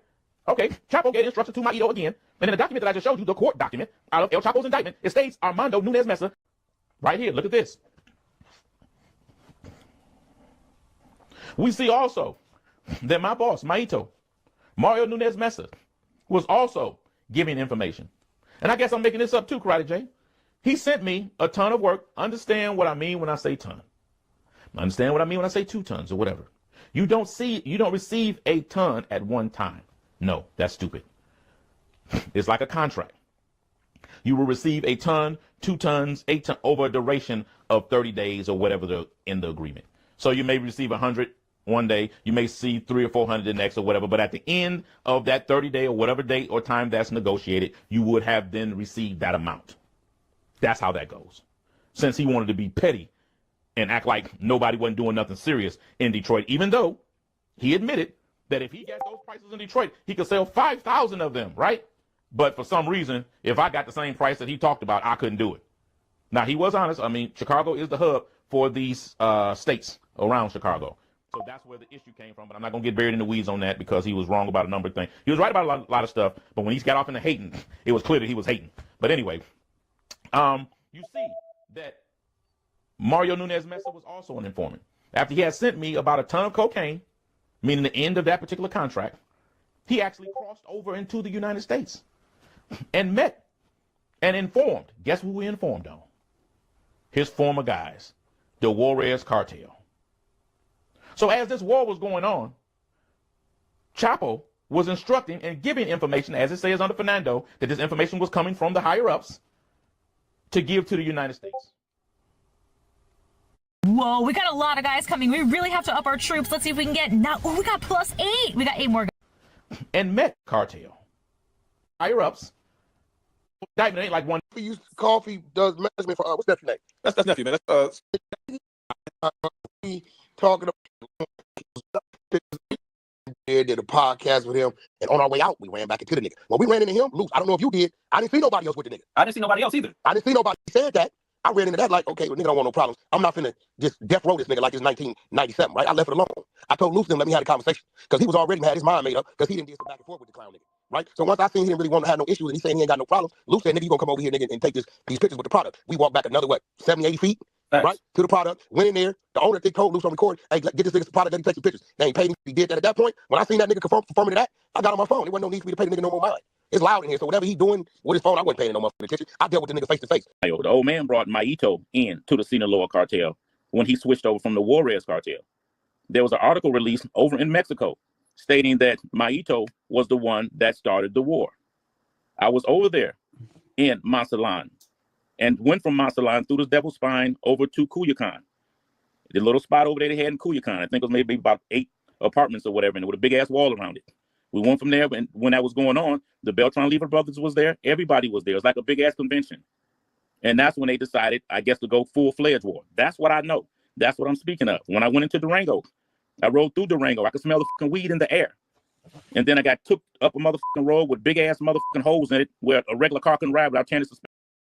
You understand where I'm coming from with all this. The Jamaican accent is one that is loved by just so many people. In fact, Big 7 Travel, whoever they are, listed the Jamaican accent as the world's 17th sexiest accent, nestled between the Yorkshire and Danish accent. That puts the likes of Bob Marley with the likes of Sean Bean and Mads Mikkelsen. Pleasant company.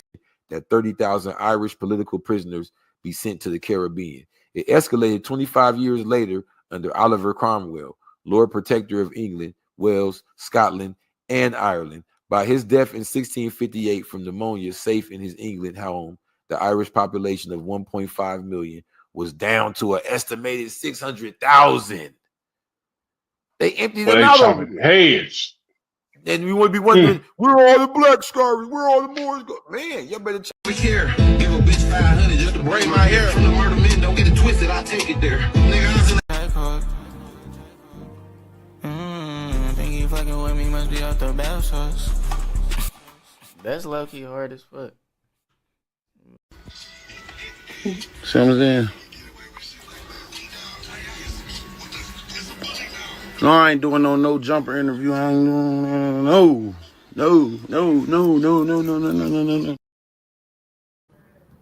Wrist in the bit. My face off. Wrist in the. No, he's lame. I don't want to put this part of the beat right there, bro. I ain't gonna lie. Skip this little. Wrist in the bitch, and my gang the same. Skip this little. Big face, right watch her Flavor Flav. When he in that room, he be naming names. Shit, I don't know how I got my L's. I ain't changing lanes. No, he sick that his bitch with me. 30 racks, got my wrist lit like a Christmas tree. Think it's glue on the Glock, how I stick with me. Let me see how that. I'll do the 4 and then that last little line, then I'll see how that shit's on. Glue on the Glock, how I stick with me. Think it's glue on the. My bitches, all these bitches freaks. All these hit. And he lick to sleep. But the hits. Bitch maker. Damn, one fucking line. Think it's glue on the Glock, how I stick with me.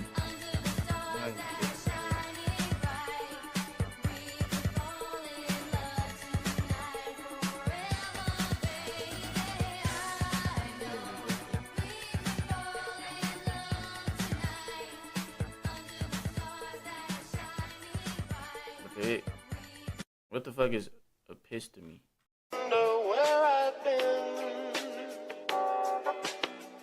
I searched to find the love within. I came back to let you know. I think I did some time with Thank you for coming out, Primo. That's big of you that you jumped on the show. Oh, that's what's up. That's what's up. This ain't my show either. I think I did some time with your wife Valerie. Yeah. Okay, I think I did some time with Tino. Her, yeah. Oh, don't tell me Tino's a character. I'll tell you that much. Let me ask you a question. You did time. Where at? Loretto. Loretto. Where's that at? Pennsylvania. Loretto, Pennsylvania. By any chance, you didn't do no time with one of my guys named Country? You know, black people's a lot of them did, and I think it was fair. Question certain things. You know. And then you can delete everything. The old man brought Maito in to the Sinaloa cartel when he switched over. He had DCG. Y'all know who else he be managing. How he only go get gangsters. He not the gangster. On real, he's a snitch. And a lot of people ain't know that about him. That's why I've been stopped fucking with him on dirt. But now since you want to play on the net and laugh at shit and play with a real gangster like me on real, nigga, I'm putting niggas out there. You a rat. I just came to the hood and beat your brother ass, so don't ever say I can't come to the hood on Rio. And when I see baby BJ, I'm breaking his fucking nose on Dirt Soul. Y'all know I don't be playing. I've been trying to say niggas, Grave. I've been trying to say niggas, Joe, you hear me? I've been trying to say niggas, Joe, you hear me? MurdaMittenTv. What's so crazy is she's a government informant, and then Meech being from the streets, it's like he couldn't choose a better option. You know, I can't even tell you. That would be a question for him. I don't know. You know, I don't know at what point he found out. I know I told the world back then. I told all of them. So yo, big shout out to MurdaMittenTV. This your boy Christopher Williams, and I have some exciting. Executive producer of the show. She owned Meech rights, right? Life rights, correct? Because while they were being in prison, even with me, it's why they're in prison. They want to do their stories. They can't gain monetarily, so they have to give their rights to someone to, you know, so they can talk about the show. Just get, you know. So that's how he had to do it. So he gave it to her. What's so crazy is she's a government informant. And then Meech being from the streets, it's like he couldn't choose a better option. You know, I can't even tell you. That would be a question for him. I don't know. You know, I don't know at what point he found out. I know I told the world back then. I told all of them. So I don't know, because I was like, you know, I need help. You know, I don't want to go back to prison. These people back on my head. Can y'all get this bitch off of me? Like, I don't even know her, you know. They telling me I can't even leave the city of you know, I can't leave Los Angeles. I can't go back to Detroit to see my family because, you know, this investigation was going on. Dang. And so I'm asking them, you know, can y'all find out what's going on? Like, why is she doing this? You know, I'll let her slide with the first interview. She did an interview, I think it was with one of the Source magazine, talking about me. You ain't never met me. You never seen me. I mean, you just seen me. Why am I such a fucked up thorn in your soul? You know, you gonna get your bag. I'm not stopping you. You make money doing what you do. I just see as a heartless, cold-blooded person, and I don't know why he's still. You know, I can't answer that. Yeah, you know, I can't. Yo, Mr. Trump, you gonna learn a few lessons from us.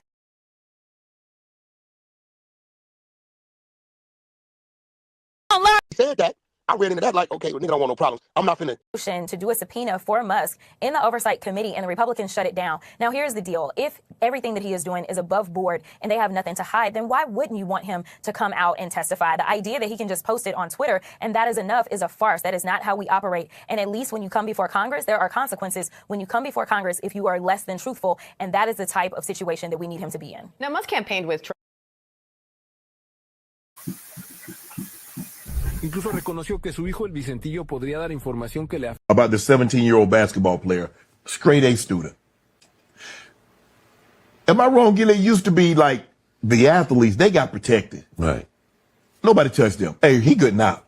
He gonna be what we, you know, they're gonna be talking about the block. He from the block, he got out. They protected those guys. What happened? Guess who killed my son?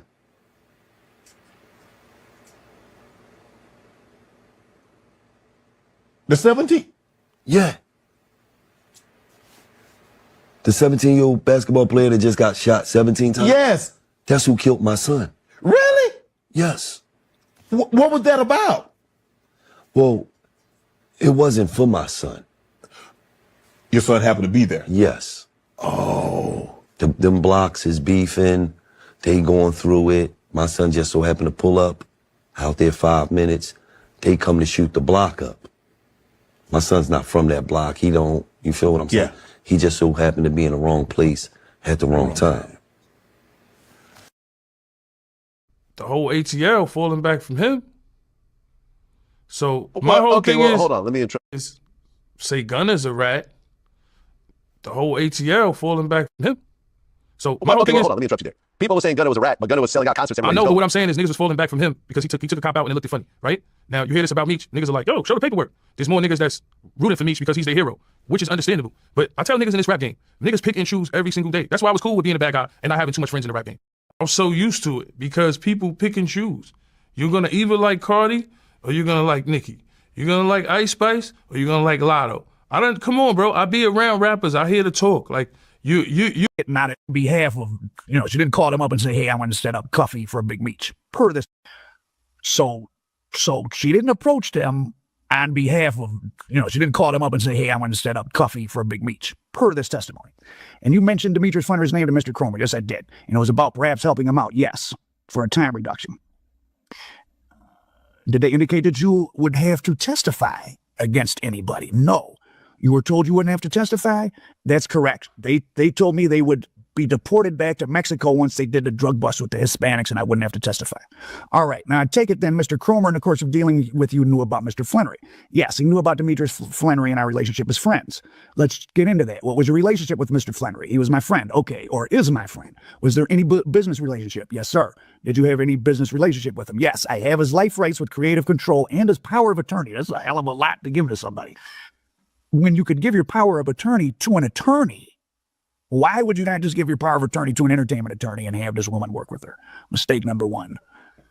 How long had you been acquainted with Mr. Flannery? Now, I said that she met him in prison, but I was wrong. I would say 2000. He was incarcerated in 05. It was in 03 or 02 when I met him. So in 2011 or 12, you'd already known him for 8 or 9 years. Yes, sir. You visited him in prison. Yes, for many years. And you communicated that to Mr. Cromer. Is that correct? Yes, I did. Now let's talk about someone else. Let's talk about Mr. Cromer. Okay. At some point in time after 2011, which is when you became a CS, did you develop a relationship with Mr. Cromer? Yes, I did. What was the nature?